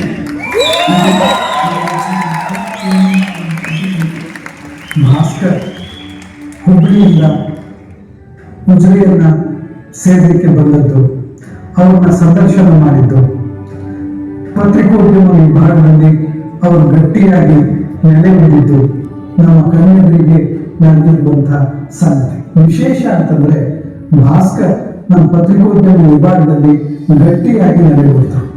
ಅಲ್ಲಿವರೆಗೆ ನಾವು ಬಂದವರು 1 ವರ್ಷ 2 ವರ್ಷ 3 ವರ್ಷ, ನಾನು 6 ವರ್ಷ ಹೀಗೆ ಬಂದು ಹೋಗ್ತಾ ಮಾಡ್ತಾ ಇದ್ದು. ಆದರೆ ಭಾಸ್ಕರ್ ಗಟ್ಟಿಯಾಗಿ ನಿಂತುಕೊಂಡು ವಿಭಾಗವನ್ನು ಕಟ್ಟಿದರು. ಉಜಿರೆ SDM ಕಾಲೇಜ್ ಉಪನ್ಯಾಸಕನಾಗಿ ಕೆಲಸಕ್ಕೆ ಸೇರಿದ ಭಾಸ್ಕರ್ ಹೆಗ್ಡೆ ಅವರಿಗೆ ಮಂಜುವಾಣಿ ಉಪಸಂಪಾದಕ ಜವಾಬ್ದಾರಿ ಸಹ ನಿಭಾಯಿಸಬೇಕಾಗಿತ್ತು. ಅತ್ತ ಉಪನ್ಯಾಸಕ ಹುದ್ದೆ, ಇತ್ತ ಮಂಜುವಾಣಿ ಉಪಸಂಪಾದಕ. ಎರಡೂ ಕೆಲಸವನ್ನ ಸಮರ್ಥವಾಗಿ ನಿಭಾಯಿಸುತ್ತಾ ಬಂದ ಭಾಸ್ಕರ್ ಹೆಗ್ಡೆ ಮತ್ತೊಂದೆಡೆ ಆರ್ಥಿಕವಾಗಿಯೂ ಸುಧಾರಿಸುತ್ತಾ ಹೋದರು. ದಿವಂಗತ ಪ್ರೊಫೆಸರ್ ಪ್ರಭಾಕರ್, ದಿವಂಗತ ಡಾಕ್ಟರ್ ಬಿ ಯಶೋವರ್ಮ ಅವರ ಗರಡಿಯಲ್ಲಿ ಪಳಗಿದ ಭಾಸ್ಕರ್ ಹೆಗಡೆ ಪಕ್ವವಾಗುತ್ತಾ ಹೋದರು. ಉಜಿರೆಗೆ ಬಂದು 4 ವರ್ಷದಲ್ಲಿ ಭಾಸ್ಕರ್ ಹೆಗಡೆ ವೈವಾಹಿಕ ಜೀವನಕ್ಕೂ ಕಾಲಿಟ್ಟರು. 1997ರಲ್ಲಿ ಭಾಸ್ಕರ್ ಹೆಗಡೆ ಸುವರ್ಣ ಹೆಗಡೆ ಅವರನ್ನ ಬಾಳ ಸಂಗಾತಿಯನ್ನಾಗಿಸಿಕೊಂಡರು. 1998ರಲ್ಲಿ ಈ ಮುದ್ದಾದ ದಂಪತಿಯ ಬಾಳಿನಲ್ಲಿ ಶಶಾಂಕ್ ಹೆಗಡೆ ಪ್ರವೇಶವಾದ. ಅಲ್ಲಿಂದ ಬದುಕು ಮತ್ತಷ್ಟು ಸುಂದರವಾಯಿತು. ಬಾಲ್ಯದ ದಿನಗಳನ್ನು ಮಾಡ್ಕೊಳ್ಬೇಕು ಅಂದ್ರೆ ನಾವು ಇದ್ದ ಹಳೆ ಮನೆ ನೆನಪು ಬರ್ತದೆ. ಅಂದ್ರೆ ನನ್ನ ಚೈಲ್ಡ್ಹುಡ್ ತುಂಬಾ ಸ್ಪೆಷಲ್ ಆಗಲಿಕ್ಕೆ ಕಾರಣ ಅಪ್ಪನೇ. ಬಾಲ್ಯದಲ್ಲಿ ಎಂತ ಹೇಳಿದ್ರು ಇಲ್ಲ ಅಂತ ಹೇಳಿದ್ರು, ಹಾಗಾಗಿ ನಂದೊಂಥರ ಗೋಲ್ಡನ್ ಚೈಲ್ಡ್ಹುಡ್ ಅಂತ ಹೇಳಿದ್ರೆ ತಪ್ಪಾಗಿಲ್ಲ. ಅವರು ತುಂಬಾ ಕಷ್ಟಪಟ್ಟಿದ್ದಾರೆ. ಚೈಲ್ಡ್ಹುಡ್ ಅಲ್ಲಿ ನಾವು ಇದ್ದ ಟೈಮಲ್ಲಿ ಅಷ್ಟು ಒಳ್ಳೇದಿರ್ಲಿಲ್ಲ, ಆದ್ರೂ ಕೂಡ ನಂಗೆ ಯಾವುದಕ್ಕೂ ಕಮ್ಮಿ ಮಾಡಿರ್ಲಿಲ್ಲ. ಹಾಗಾಗಿ ತುಂಬಾ ಸ್ಪೆಷಲ್ ಮೆಮೊರೇಬಲ್ ಡೇಸ್ ಅಂತ. 1993ರಿಂದ 2026 33 ವರ್ಷಗಳ ಉಪನ್ಯಾಸಕ ವೃತ್ತಿ. ಆರಂಭದಲ್ಲಿ 3 ವರ್ಷಗಳ ಸಂಜೀವಾಣಿ ಪತ್ರಿಕೆಯಲ್ಲಿನ ಕೆಲಸ. ಒಟ್ಟಾರೆ 36 ವರ್ಷಗಳ ಸುದೀರ್ಘ ವೃತ್ತಿ ಬದುಕು. ಈ 36 ವರ್ಷಗಳ ಅವರ ಬದುಕಿನ ಪಯಣದ ಜೊತೆಗೆ ಸಾವಿರಾರು ವಿದ್ಯಾರ್ಥಿಗಳು ಸಾಗಿ ಬಂದಿದ್ದಾರೆ. ವಿದ್ಯಾರ್ಥಿಗಳ ಮಾತಿನಲ್ಲಿ ಭಾಸ್ಕರ್ ಹೆಗಡೆ ಸರ್ ಏನು ಅಂತ ನೀವೇ ಕೇಳಿ. ನಾನು ಧರ್ಮಸ್ಥಳಕ್ಕೆ ಸೇರಿದಾಗ ಪ್ರಾರಂಭದಲ್ಲಿ ಸಿದ್ದನ ಹಾಸ್ಟೆಲ್ನಲ್ಲಿದ್ದೆ. ಹಾಸ್ಟೆಲಿಂದ ಅಲ್ಲಿ ಗಂಜಿಯನ್ನು ತಿಂದರೆ 4 ದಿನ ಕಷ್ಟವಾಗಿ ಓಡೋಗ್ಬಿಟ್ಟೆ ವಾಪಸ್ ಊರಿಗೆ. ಆಮೇಲೆ ನಮ್ಮಪ್ಪ ಕರ್ಕೊಂಡು ವಾಪಸ್ ನನ್ನ ಬಿಡಲು ಮತ್ತೆ ಓಡೋಗ್ತಾ ಇದ್ದೆ. ಈಗ 3 ಸರಿ ಆಯ್ತು. ಭಾಸ್ಕರ್ ಹೆಗಡೆ ಅವರು ಯಾರೇ ಹೊಸದು ಕಟ್ಟಿನ ಮೇಲ್ಗಡೆ ಬಂದು ಅಲ್ಲಿ SJP ಬಂದು ಗಂಜಿ ತರ ಅನ್ನ ತಿಂದು ಸಿದ್ದವರಿಗೆ ಕಷ್ಟ ಆಗಿ ವಾಪಸ್ ಯಾರಾದ್ರೂ ಊರ್ ಕಡೆ ಮುಖ ಮಾಡಿದವರಿಗೆಲ್ಲ ನಂದೇ ಉದಾಹರಣೆ ಬಂದವರಿಗೆಲ್ಲ ಸರಿ. ಆಮೇಲೆ ಹೋಗಿ ಸೆಟ್ ಆದ 1 ವಾರ 15 ದಿನ ತಿಂಗಳು ನೀವು ಕಳೆದ್ರೆ ಖಂಡಿತ ನೀವು ಕೂಡ ಅಡ್ಜಸ್ಟ್ ಆಗ್ತೀರಿ ಅಂತ ಹೇಳಿ ಇವರಿಗೆ ಆ ಉದಾಹರಣೆ ಕೊಟ್ಟಿದ್ದಾರೆ. ಭಾಸ್ಕರ್ ಹೆಗಡೆ ಸರ್ ನನಗೆ ಜೀವನದಲ್ಲಿ ಗುರುವಾಗಿ ಬಂದವರು. ನನ್ನ ಇಡೀ ಪತ್ರಿಕೋದ್ಯಮದ ಒಂದು ದಾರಿ ಏನಿದೆ ಆ ದಾರಿಯಲ್ಲಿ ಎಬ್ಬಿಸಿಕೊಟ್ಟಿದ್ದು ಭಾಸ್ಕರ್ ಹೆಗಡೆ ಸರ್ ಅವರು. ನಾನು ಬರಹಗಾರನಾಗಿ ಬರ್ತಿದ್ದೀನಿ ಅಂತಂದ್ರೆ ಅದಕ್ಕೆ ಒಂದು ಪ್ರೇರಣೆಯಾಗಿ ಮತ್ತು ಯಾವತ್ತೂ ನಮಗೆ ಪ್ರೋತ್ಸಾಹವಾಗಿ ನಿಂತವರು ಭಾಸ್ಕರ್ ಹೆಗಡೆ ಅವರು. ಬಹುಶಃ ಎಲ್ಲ ಪತ್ರಿಕೋದ್ಯಮ ವಿದ್ಯಾರ್ಥಿಗಳಿಗೆ ಒಂಥರ ತವರು ಮನೆ ಅಂತ ಇದ್ರೆ ಅದು ಉಚಿತ ಪತ್ರಿಕೋದ್ಯಮ ವಿಭಾಗ ಅಂತ, ಅಥವಾ ತಾಯಿಯ ಸ್ವರೂಪದಲ್ಲಿ ನಮಗೆ ಯಾರಾದರೂ ಒಬ್ರು ಟೀಚರ್ ಇದ್ರೆ ಅದು ಭಾಸ್ಕರ್ ಹೆಗಡೆ ಸರ್ ಅಂತ. ಒಬ್ರು ಶಿಕ್ಷಕ ಆಗಿ ಮಾತ್ರ ಅಲ್ಲ, ಅವರು ತಾಯಿಯಾಗಿ ಒಂದು ತಾಯಿಯ ಸ್ಥಾನದಲ್ಲಿ ನಿಂತ್ಕೊಂಡು ಒಬ್ಬ ಸಹೋದರನಾಗಿ, ಒಬ್ಬ ಮಾರ್ಗದರ್ಶಕರಾಗಿ, ಒಬ್ಬ ವೈದ್ಯರಾಗಿ ಅಷ್ಟೊಂದು ರೋಲ್ಗಳನ್ನ ಪ್ಲೇ ಮಾಡುವಂತಹ ಒಬ್ಬ ವ್ಯಕ್ತಿ ಇದ್ದಾರೆ ಅಂದ್ರೆ ಅದು ಭಾಸ್ಕರ್ ಹೆಗಡೆ ಸರ್. ನಾನು ಇವತ್ತು ದೃಶ್ಯ ಮಾಧ್ಯಮದಲ್ಲಿ ಏನಾದ್ರು ಒಂದಷ್ಟು ಪುಟ್ಟ ಹೆಜ್ಜೆ ಇಟ್ಟಿದ್ದೀನಿ ಅಂತ ಹೇಳಿದ್ರೆ ಅದಕ್ಕೆ ಮುಖ್ಯ ಕಾರಣ ಭಾಸ್ಕರ್ ಸರ್ ಹಾಗೂ ಉಜಿರೆ ಪತ್ರಿಕೋದ್ಯಮ ವಿಭಾಗ. ಅವರು ಯಾವಾಗಲೂ ತುಂಬಾ ಆಕ್ಟಿವ್ ಆಗಿ ಪ್ರತಿಯೊಬ್ಬ ವಿದ್ಯಾರ್ಥಿಯನ್ನು ಸಹ ಫಸ್ಟ್ ಬೆಂಚ್ ಲಾಸ್ಟ್ ಬೆಂಚ್ ಅಂತ ಅನ್ನೋ ತರದಲ್ಲಿ ಟ್ರೀಟೇ ಮಾಡಿಲ್ಲ ಅವರು. ಅವ್ರದ್ದು ಅದು ಬಹಳ ಇಂಪಾರ್ಟೆಂಟ್ ಗುಣ ಅನ್ನೋದು. ನಮ್ಗೆ ನಮ್ಮ ಮೇಲೆ ಆತ್ಮವಿಶ್ವಾಸ ಇತ್ತೋ ಇಲ್ವೋ ಗೊತ್ತಿಲ್ಲ, ನಮ್ಗಿಂತ ಜಾಸ್ತಿ ಅವರಿಗೆ ನಮ್ಮ ಮೇಲೆ ಆತ್ಮವಿಶ್ವಾಸ ಇತ್ತು.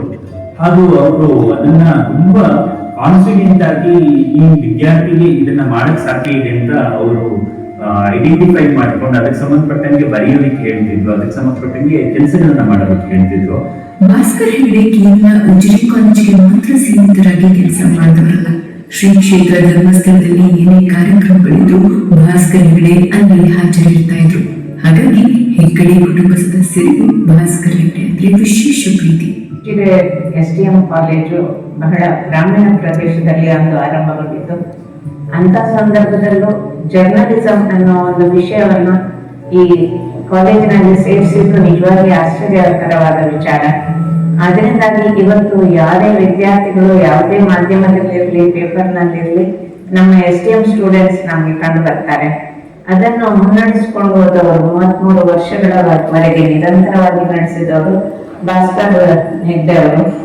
ಅವರು ಅಂದು ಒಬ್ಬರೇ ಆಗಿದ್ರು ಅಂತ ಹೇಳ್ತಾರೆ. ನಿನ್ನೆ ನಮ್ಗೆ ಪತ್ರಿಕೆ ಕೊಡ್ಲಿಕ್ಕೆ ಬಂದವರು ಹೇಳ್ತಾ ಇದ್ರು, ಈಗ ನಾವು 5-6 ಜನ ಇದ್ದೇವೆ. ಆಗ ಅವರು ಒಬ್ಬರೇ ಇದ್ರು, UG PG ಎಲ್ಲವನ್ನೂ ಅವರು ಸಂಪಾದಿಸ್ಕೊಂಡು ಹೋಗ್ತಾ ಇದ್ರು ಅಂತ ಹೇಳ್ತಾ ಇದ್ರು. ನಿಜವಾಗಿ ಅವರಿಗೆ ಕಾಲೇಜ್ ಮನೆ ಆಗಿತ್ತು. ಬೆಳಿಗ್ಗೆ ತಂದ್ರೆ ಸಾಯಂಕಾಲದವರೆಗೆ ಪ್ರತಿ ಕ್ಲಾಸ್ ಅಲ್ಲಿ ಅವರು ಪಾಠ ಮಾಡುವುದನ್ನು ವಿದ್ಯಾರ್ಥಿಗಳು ನೋಡಿದ್ದಾರೆ ಮತ್ತು ಅನುಭವಿಸಿದ್ದಾರೆ. ಎಲ್ಲಾ ವಿದ್ಯಾರ್ಥಿಗಳಿಗೆ ಅವರನ್ನು ಕಂಡ್ರೆ ಪ್ರೀತಿ, ಅವರ ಬದ್ಧತೆ ಮತ್ತು ಅವರ ಒಂದು ವಿದ್ವತ್ ಅದರ ಬಗ್ಗೆ ನಿನ್ನೆ ಸಭೆಗಳು ಕೂಡ ಮಾತಾಡ್ತಾ ಇದ್ರು. ಹಾಗಾಗಿ ಅವರಂತ ಒಂದು ಅಧ್ಯಾಪಕರನ್ನ ನಾವು ಈ ಸಲ ಅವರಿಗೆ ಬೀಳ್ಕೊಡುಗೆ ಮಾಡ್ತಾ ಇದ್ದೇವೆ. ಅದಕ್ಕಾಗಿ ನಾವು ಏನು ಪ್ರಯತ್ನ ಮಾಡದೇ ಇದ್ರು, ಅವರು ಸಹ ಯಾವುದೇ ಸಂಕಲ್ಪ ಮಾಡದೇ ಇದ್ರು, ಸಾವಿರಾರು ವಿದ್ಯಾರ್ಥಿಗಳು ಅವರ ಮೇಲಿನ ಪ್ರೀತಿಯಿಂದ ಒಟ್ಟಾಗಿದ್ದಾರೆ. ಅವರಾಗೆ ಸಮಾರಂಭವನ್ನ ಏರ್ಪಡಿಸಿದ್ದಾರೆ. ನಿಜವಾಗಿ ಬೀಳ್ಕೊಡುಗೆ ಸಮಾರಂಭವನ್ನ ನಾವು ಮಾಡುದು ಯಾವಾಗಲೂ, ಆದ್ರೆ ಇದು ವಿದ್ಯಾರ್ಥಿಗಳಿಂದ ಅವರಿಗೆ ಸಂದ ಬಹಳ ದೊಡ್ಡ ಗೌರವ ಅಂತ ನಾನು ಭಾವಿಸ್ತೇನೆ. ಕೂಡ ಈಗ ಎಲ್ಲಿಯಾದರೂ ಸಿಕ್ಕಿದ್ರು ಕೂಡ ಮತ್ತೆ ನಾವು ಅಷ್ಟೇ ವರ್ಷಗಳ ಹಿಂದೆ ಉಜಿರೆ ಕಾಲೇಜಿನ ಸ್ಟೂಡೆಂಟ್ ಆಗುವ ಒಂದು ಭಾವನೆ ಬರ್ತದೆ. ಅವರು ಆವಾಗ ಎಷ್ಟು ಪ್ರೀತಿ ಎಷ್ಟು ಖುಷಿಯಿಂದ ಮಾತಾಡಿಸ್ತಾ ಇದ್ರು, ಈಗಲೂ ಕೂಡ ಅಷ್ಟೇ ಪ್ರೀತಿಯಿಂದ ಅಷ್ಟೇ ಅಕ್ಕರಿಂದ ಮಾತಾಡಿಸ್ತಾರೆ. ಅವರಿಲ್ಲದ ಜರ್ನಲಿಸಂ ಡಿಪಾರ್ಟ್ಮೆಂಟ್ ನಡೆಸಲಿಕ್ಕೆ ಬಹಳ ಕಷ್ಟ. ಇದೇ ವೇಳೆ ಎಸ್ಡಿಎಂ ಶಿಕ್ಷಣ ಸಂಸ್ಥೆಗಳ ಕಾರ್ಯದರ್ಶಿ, ಕಾಲೇಜು ಪ್ರಿನ್ಸಿಪಲ್, ಉಪನ್ಯಾಸಕ ಮಿತ್ರರು, ಹಿತೈಷಿಗಳು, ಸ್ನೇಹಿತರು ಭಾಸ್ಕರ್ ಹೆಗ್ಡೆ ಅವರಿಗೆ ಶುಭ ಕೋರಿದ್ದಾರೆ.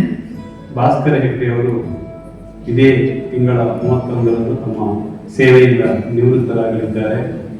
ಅವರ ಅಮೂಲ್ಯ ಸೇವೆಯನ್ನು ನಾವು ಆಡಳಿತ ಮಂಡಳಿಯ ಪರವಾಗಿ ವಿಶೇಷವಾಗಿ ಗುರುತಿಸಿ ಗೌರವಿಸಿ ಅವರಿಗೆ ಮುಂದಿನ ಜೀವನವು ಅತ್ಯಂತ ಸುಖದಾಯಕವಾಗಿರಿ, ಅವರಿಗೆ ಭಗವಂತನು ಉತ್ತಮ ಆರೋಗ್ಯ, ಸಂತೋಷ, ಸಮೃದ್ಧಿಯನ್ನು ನೀಡಿ ಹರಸಲಿ ಅಂತೇಳಿ ಭಗವಂತನಲ್ಲಿ ಪ್ರಾರ್ಥಿಸ್ತಾ ಇದ್ದೇನೆ.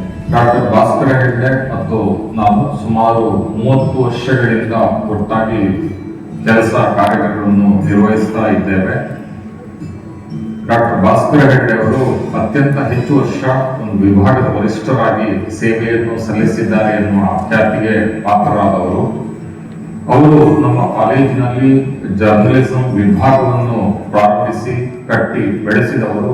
ನಮ್ಮ ಕಾಲೇಜಿನಲ್ಲಿ ಜರ್ನಲಿಸಂ ಕ್ಷೇತ್ರದಲ್ಲಿ ಸ್ನಾತಕೋತ್ತರ ವಿದ್ಯಾಭ್ಯಾಸವನ್ನು ಕೂಡ ಮಕ್ಕಳಿಗೆ ಒದಗಿಸಿಕೊಟ್ಟವರು. ನಮ್ಮ ರಾಜ್ಯದಲ್ಲಿ, ನಮ್ಮ ದೇಶದಲ್ಲಿ ಜರ್ನಲಿಸಂ ಕ್ಷೇತ್ರದಲ್ಲಿ ಅಪಾರ ವಿದ್ಯಾರ್ಥಿ ಬಳಗವನ್ನು ಹೊಂದಿದವರಾಗಿದ್ದಾರೆ.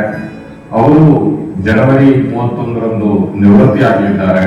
ಅವರ ಮುಂದಿನ ಜೀವನ ಅತ್ಯಂತ ಸುಖಮಯವಾಗಿ ಆರೋಗ್ಯಪೂರ್ಣವಾಗಿ ಹೇಳಿ ಈ ಸಂದರ್ಭದಲ್ಲಿ ನಾನು ಆಶಿಸ್ತಾ ಇದ್ದೇನೆ. ಎಸ್ಡಿಎಂ ಕಾಲೇಜು ಪತ್ರಿಕೋದ್ಯಮ ವಿಭಾಗದ ಉಪನ್ಯಾಸಕನಾಗಿ, ಮುಖ್ಯಸ್ಥನಾಗಿ, ಜೊತೆಗೆ ಕಾಲೇಜಿಗೆ ಸಂಬಂಧಿಸಿದ ಎಲ್ಲ ಮಾಧ್ಯಮ ಕ್ಷೇತ್ರಗಳ ಜೊತೆ ನಿರಂತರ ಸಂಪರ್ಕದಲ್ಲಿದ್ದರು ಭಾಸ್ಕರ್ ಹೆಗ್ಡೆ. ಮಾಧ್ಯಮ ಕ್ಷೇತ್ರದಲ್ಲಿ ಇವರ ಜನಪ್ರಿಯತೆ ಎಷ್ಟರ ಮಟ್ಟಿಗೆ ಇದೆ ಅನ್ನೋದು ಬಹುತೇಕರಿಗೆ ಗೊತ್ತು.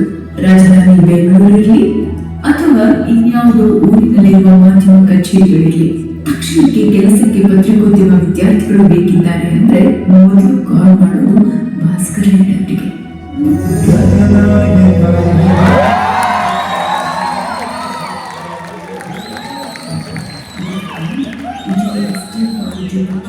ವಿದ್ಯಾರ್ಥಿಗಳು ಗುಣಮಟ್ಟ, ಈ ಗುಣಮಟ್ಟಕ್ಕೆ ಕಾರಣರಾದವರು ಇದೇ ಭಾಸ್ಕರ್ ಹೆಗ್ಡೆ.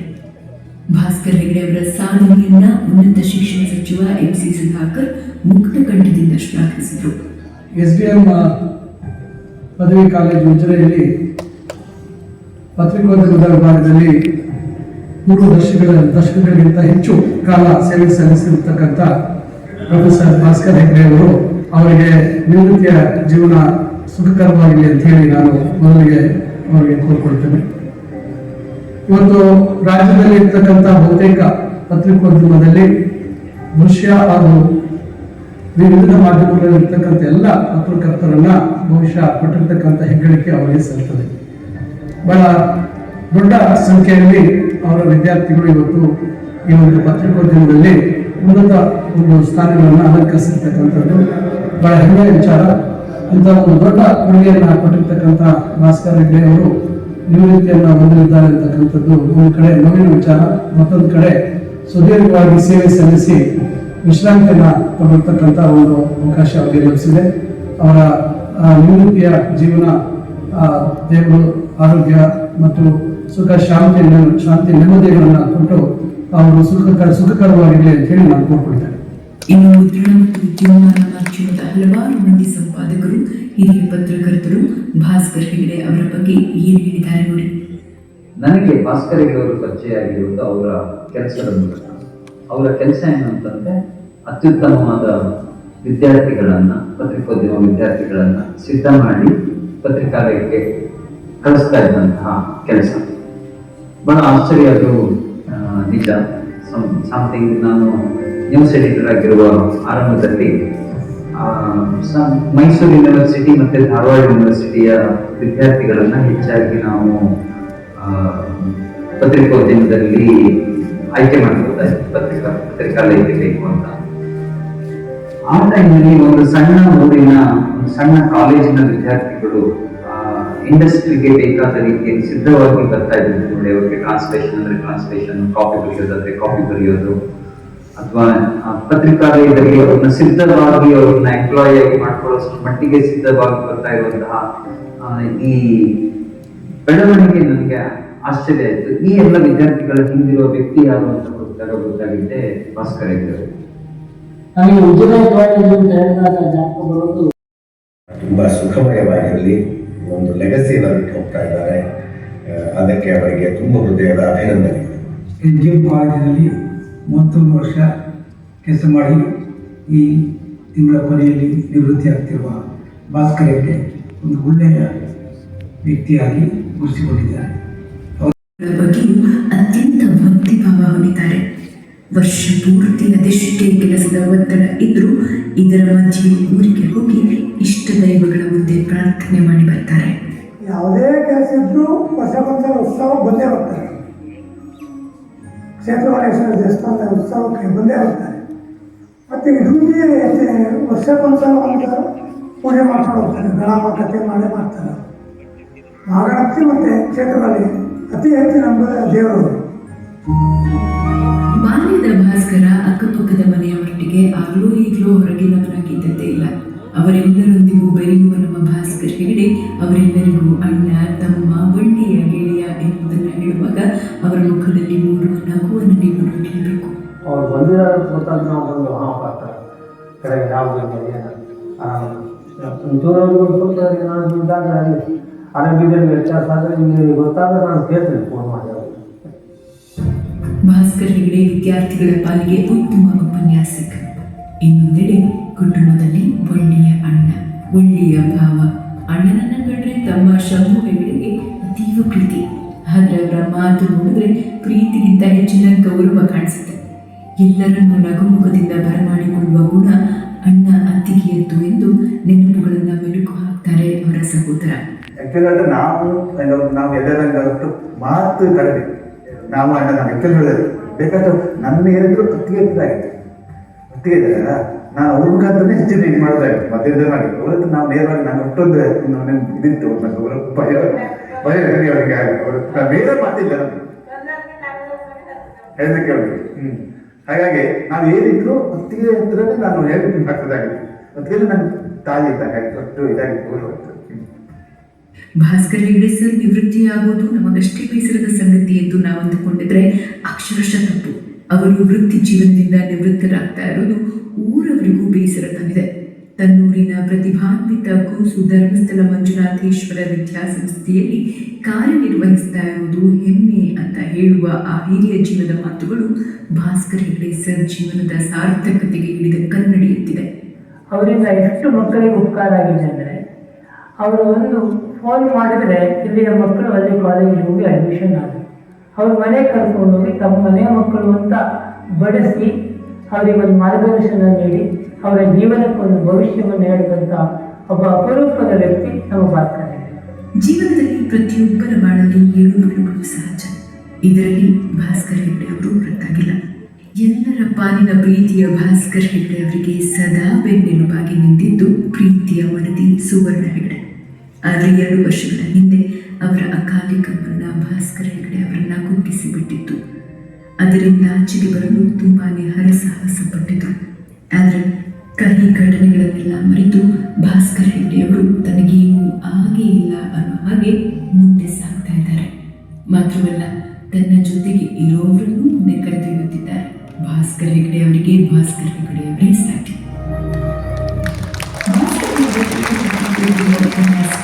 ವಿಭಿನ್ನ ಹಲವಾರು ಕಾರಣಗಳಿವೆ. ಭಾಸ್ಕರ್ ಹೆಗ್ಡೆ ಪುಸ್ತಕದಲ್ಲಿರೋದನ್ನಷ್ಟೇ ಹೇಳಿ ಉತ್ತಮ ಉತ್ತಮ ಉಪನ್ಯಾಸಕ ಅನಿಸಿಕೊಂಡವರಲ್ಲ, ಬದಲಾಗಿ ಪಾಠದ ಜೊತೆಗೆ ಅದಕ್ಕೆ ಸಂಬಂಧಿಸಿದ ಪ್ರಾಯೋಗಿಕ ಉದಾಹರಣೆಗಳನ್ನು ನೀಡ್ತಾ ಇದ್ರು. ಹಾಗಾಗಿ ವಿದ್ಯಾರ್ಥಿಗಳಿಗೆ ಆ ಪಾಠ ಬಹುಬೇಗ ಮನದಟ್ಟಾಗ್ತಿತ್ತು. ಸುದ್ದಿ ಮನೆಯ ಸ್ವಾರಸ್ಯಕರ ಪ್ರಸಂಗಗಳನ್ನ ರೋಚಕವಾಗಿ ಕಟ್ಟಿಕೊಡ್ತಾ ಇದ್ರು. ಖುದ್ದು ಪತ್ರಕರ್ತನಾಗಿ ಸುದ್ದಿ ಮನೆಯಲ್ಲಿ ಕೆಲಸ ನಿರ್ವಹಿಸಿದ ಅನುಭವ ಬೆನ್ನಿಗಿತ್ತು.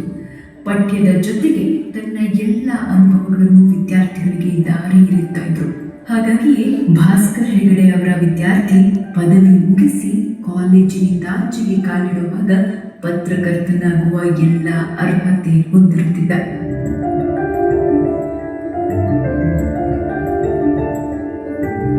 ಟೀಚಿಂಗ್ ಅನ್ನೋದು ಕೇವಲ ತರಗತಿಯಲ್ಲಿ ಕುಳಿತ ವಿದ್ಯಾರ್ಥಿಗಳಿಗೆ ಪಾಠ ಹೇಳುವುದಲ್ಲ, ಉಪನ್ಯಾಸಕ ಮತ್ತು ವಿದ್ಯಾರ್ಥಿಯ ನಡುವಿನ ಸಂಬಂಧ ತರಗತಿಗಷ್ಟೇ ಸೀಮಿತವಲ್ಲ ಎಂದು ಅರ್ಥ ಮಾಡಿಸಿಕೊಟ್ಟವರು ಭಾಸ್ಕರ್ ಹೆಗಡೆ.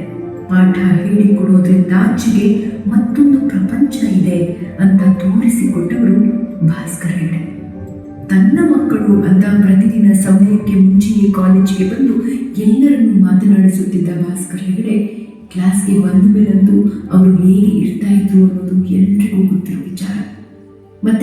ಮತ್ತೆ ಮಾತಾಡುವ ಅಂತ ಹೇಳ್ತಾ ಪಾಠದ ಮಧ್ಯೆ ಮಾಧ್ಯಮ ಕ್ಷೇತ್ರದ ರೋಚಕ ಕಥೆಗಳನ್ನ ಹೇಳ್ತಾ ಇದ್ದ ಭಾಸ್ಕರ್ ಹೆಗಡೆ ತಾನು ರಜೆ ಹಾಕಿದ್ರೆ ಎಲ್ಲಿ ಮಕ್ಕಳಿಗೆ ಕ್ಲಾಸ್ ಮಿಸ್ ಆಗುತ್ತೋ ಅಂತ ವೈಯಕ್ತಿಕ ಕಾರ್ಯಕ್ರಮಗಳನ್ನೆಲ್ಲ ಬದಿಗೊತ್ತಿ ವೃತ್ತಿ ಬದುಕಿಗಾಗಿ ಜೀವನ ಮೀಸಲಿಟ್ಟ ಭಾಸ್ಕರ್ ಹೆಗಡೆ.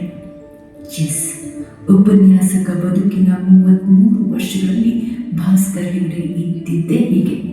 ಆದರೆ ಇನ್ನು ಮುಂದೆ ಭಾಸ್ಕರ್ ಹೆಗಡೆ ಅವರ ಪಾಠ ಕೇಳುವ ಭಾಗ್ಯ ಮುಂದಿನ ವರ್ಷದಿಂದ ವಿದ್ಯಾರ್ಥಿಗಳು ಮಿಸ್ ಮಾಡಿಕೊಳ್ಳಲಿದ್ದಾರೆ.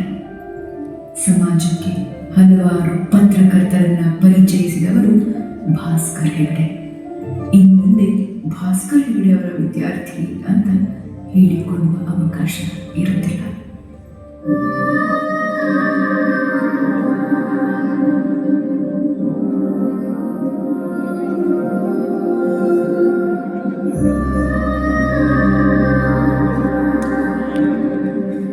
ಭಾಸ್ಕರ್ ಹೆಗಡೆ ನಿವೃತ್ತಿಯಿಂದ ವಿದ್ಯಾರ್ಥಿಗಳಿಗಾಗುವ ನಷ್ಟವೇನೋ ಸರಿ, ಭಾಸ್ಕರ್ ಹೆಗಡೆ ಇಲ್ಲ ಅಂದ್ರೆ ಇನ್ನೊಬ್ಬ ಉಪನ್ಯಾಸಕ ಪಾಠ ಹೇಳಲು ಬರ್ತಾರೆ. ಆದರೆ ಭಾಸ್ಕರ್ ಹೆಗಡೆ ಅವರ ಸ್ಥಾನದಲ್ಲಿ ನಿಂತು ಒಮ್ಮೆ ಯೋಚನೆ ಮಾಡಿ. ಕಳೆದ 33 ವರ್ಷಗಳ ಕಾಲ ವಿದ್ಯಾರ್ಥಿಗಳಿಗಾಗಿ ತನ್ನ ಬದುಕು ಮುಡಿಪಿಟ್ಟ ಭಾಸ್ಕರ್ ಹೆಗಡೆ ಹೇಗಿರಬಹುದು? ಬೆಳಗ್ಗೆದ್ದು ರೆಡಿಯಾಗಿ ಫಾರ್ಮಲ್ಸ್ ಧರಿಸಿ ಕಾಲೇಜಿಗೆ ಹೋಗೋಕ್ಕಿಲ್ಲ. ಡಿಪಾರ್ಟ್ಮೆಂಟ್ಗೆ ಬಂದು ವಿದ್ಯಾರ್ಥಿಗಳ ನಗುಮುಖದ ಗುಡ್ ಮಾರ್ನಿಂಗ್ ಸರ್ ಅನ್ನೋ ಮಾತು ಕೇಳೋಕ್ಕಿರಲ್ಲ. ಕ್ಲಾಸ್ಗೆ ಹೋಗಿ ವಿದ್ಯಾರ್ಥಿಗಳಿಗೆ ಪಾಠ ಹೇಳೋಕ್ಕಿಲ್ಲ. ಒಂದಲ್ಲ ಎರಡಲ್ಲ 33 ವರ್ಷಗಳ ಕಾಲ ಇದ್ದ ರೀತಿ ಎಲ್ಲ ಬದಲಾಗುತ್ತೆ. ಇದನ್ನೆಲ್ಲ ಅರಿವಿಸಿಕೊಳ್ಳೋದು ಭಾಸ್ಕರ್ ಹೆಗಡೆ ಎಷ್ಟು ಕಷ್ಟವಾಗಬಹುದು, ಊಹಿಸಿಕೊಳ್ಳೋದು ಕಷ್ಟವಾಗುತ್ತೆ. ನಾವು ನೀವೆಲ್ಲ ಇದೇ STM ಕಾಲೇಜಿನಲ್ಲಿ ಪತ್ರಿಕೋದ್ಯಮದ ವಿದ್ಯಾರ್ಥಿಗಳಾಗಿದ್ದಾಗ ವಾರಕ್ಕೊಮ್ಮೆಯಾದರೂ ಕ್ಲಾಸ್ಗೆ ಒಬ್ಬರು ಅತಿಥಿಗಳು ಬರ್ತಿದ್ರು. ಅದರಲ್ಲಿ ಬಹುತೇಕರು ಭಾಸ್ಕರ್ ಹೆಗಡೆಯ ಶಿಷ್ಯರು. ಮಕ್ಕಳು ಅಮ್ಮನ ಹತ್ರ ಬರೋ ಹಾಗೆ ಉಜಿರೆಗೆ ಬಂದರೆ ಭಾಸ್ಕರ್ ಹೆಗಡೆ ಅವರನ್ನ ನೋಡದೆ ಹೋಗದ ಹಿರಿಯ ವಿದ್ಯಾರ್ಥಿಗಳಿಲ್ಲ. ಹೀಗೆ ತಮ್ಮನ್ನ ಭೇಟಿಯಾಗಲು ಬಂದವರನ್ನ ಭಾಸ್ಕರ್ ಹೆಗಡೆ ಕ್ಲಾಸ್ ರೂಮ್ಗೆ ಕರ್ಕೊಂಡು ಹೋಗಿ ಪರಿಚಯ ಮಾಡಿಸಿ ಬಳಿಕ ವಿದ್ಯಾರ್ಥಿಗಳ ಜೊತೆ ಸಂವಾದ ಏರ್ಪಡಿಸುತ್ತಿದ್ರು. ಉಜಿರೆಯಲ್ಲಿ ಕಲಿತ ವಿದ್ಯಾರ್ಥಿಗಳು ಮಾತ್ರವಲ್ಲ, ಪತ್ರಿಕೋದ್ಯಮದ ದಿಗ್ಗಜರಾದ ದಿವಂಗತ ರವಿ ಬೆಳಗೆರೆ, ವಿಶ್ವೇಶ್ವರ್ ಭಟ್ ಸೇರಿದಂತೆ ಹಲವಾರು ಮಂದಿ ಧರ್ಮಸ್ಥಳ ಉಜಿರೆ ಕಡೆಗೆ ಬಂದಾಗ ಭಾಸ್ಕರ್ ಹೆಗಡೆ ಅವರನ್ನ ಭೇಟಿಯಾಗಿ ಪತ್ರಿಕೋದ್ಯಮ ವಿದ್ಯಾರ್ಥಿಗಳ ಜೊತೆಗೆ ಗಂಟೆಗಟ್ಟಲೆ ಸಂವಾದ ನಡೆಸಿದ್ದಾರೆ. ಬಹುಶಃ ಮುಂದಿನ ವರ್ಷಗಳಲ್ಲಿ ಇವೆಲ್ಲವೂ ನೆನಪು ಮಾತ್ರವಾಗಲಿದೆ. ಇವಾಗ ಕಾಲೇಜಿನಲ್ಲಿ ಮುಂದಿನ ಪೀಳಿಗೆಯ ಉಪನ್ಯಾಸಕರಿದ್ದರೂ ಅದೇ ಅಕ್ಕರೆಯ ಆಹ್ವಾನ, ವಿದ್ಯಾರ್ಥಿಗಳ ಜೊತೆಗೆ ಸಂವಹನ ಮಾಡಲು ಅತಿಥಿಗಳಂತೆ ಕ್ಲಾಸ್ ರೂಮ್ಗೆ ಕರ್ಕೊಂಡು ಹೋಗಿ ಹಳೆಯ ಮತ್ತು ಹೊಸ ಕೊಂಡಿಗಳನ್ನು ಬೆಸೆಯುತ್ತಿದ್ದ ಭಾಸ್ಕರ್ ಹೆಗಡೆ ಸರ್ ಇಲ್ಲದಿರುವ ಪತ್ರಿಕೋದ್ಯಮ ವಿಭಾಗವನ್ನು ಯೋಚಿಸೋದು ಕೂಡ ತುಂಬ ಕಷ್ಟ. ಇವರಿಗೆ ಪರ್ಯಾಯವಾಗಿ ಅದೆಷ್ಟೇ ಉಪನ್ಯಾಸಕರು ಬಂದರೂ ಭಾಸ್ಕರ್ ಹೆಗಡೆ ಅನ್ನೋ ವಿಶಿಷ್ಟ ವ್ಯಕ್ತಿತ್ವಕ್ಕೆ ಸಾಟಿಯಾಗಲಾರರು. ಮುಂದಿನ ಪೀಳಿಗೆ ಈ ಅಸಾಮಾನ್ಯ ವ್ಯಕ್ತಿತ್ವದ ಉಪನ್ಯಾಸಕರನ್ನು ಮಿಸ್ ಮಾಡಿಕೊಳ್ಳಲಿದೆ.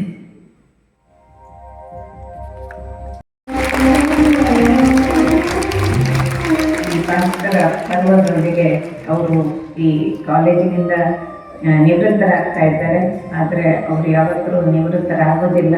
ಅವರು ಸಕ್ರಿಯವಾಗಿ ಮುಂದೆಯೂ ನಮ್ಮ ಕಾಲೇಜಿನ ಬೇರೆ ಬೇರೆ ಕಾರ್ಯಕ್ರಮಗಳಲ್ಲಿ ಕೂಡ ಭಾಸ್ಕರ್ ಹೆಗ್ಡೆ ಅವರಿಗೆ ಅದೇ ಹಾರೈಸ್ತೇನೆ. 60ರಲ್ಲಿ ಅವರು ಮರಳಿ ಅರಳಿ ಅಂತ. ಭಾಸ್ಕರ್ ಹೆಗ್ಡೆ ಸರ್, ವಿದ್ಯಾರ್ಥಿಗಳಾಗಿ ನಾವು ಅದೆಷ್ಟೋ ತಪ್ಪು ಮಾಡಿದ್ದೀವಿ. ಆದರೆ ಒಬ್ಬ ಉಪನ್ಯಾಸಕನಾಗಿ ನೀವು ನಮಗೆ ಯಾವತ್ತೂ ಬೈದಿಲ್ಲ, ಬದಲಾಗಿ ಬುದ್ಧಿ ಹೇಳಿದಿರಿ. ತಪ್ಪುಗಳನ್ನು ಸರಿ ಮಾಡಿಕೊಂಡು ಮುನ್ನಡೆಯಲು ಕೈ ಹಿಡಿದಿದ್ದೀರಿ. ಇದು ನಿಮ್ಮ ದೊಡ್ಡ ಗುಣ. ವಿದ್ಯಾರ್ಥಿಗಳಾಗಿ ನಮ್ಮಿಂದ ನಿಮಗೆ ನೋವಾಗಿದ್ದರೆ ಕ್ಷಮಿಸಿ sir. We love you always.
ಮತ್ತೊಂದು ವಿಷಯ, ಟೀ ವ್ಯವಸ್ಥೆಯನ್ನ ಇಲ್ಲೇ ಮಾಡಲಾಗ್ತದೆ. ಹಾಗಾಗಿ ನಾವು ಇಲ್ಲಿ ಚಿಟ್ಚಾಟ್ ಜೊತೆಗೆ ಟೀಯನ್ನ ಕೂಡ ಭಾಸ್ಕರ್ ಅಲ್ಲ.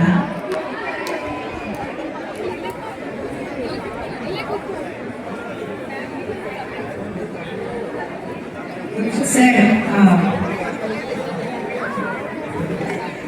ಭಾಸ್ಕರ್ ಹೆಗ್ಡೆ ಸ್ಟೂಡೆಂಟ್ಸ್ ಅನ್ನ ಭಾಸ್ಕರ್ ಹೆಗ್ಡೆ ಸರ್ ಕೂರಿಸ್ಬೇಕು ಈಗ ಚೇರ್ಗಳಲ್ಲಿ ಅಂತ.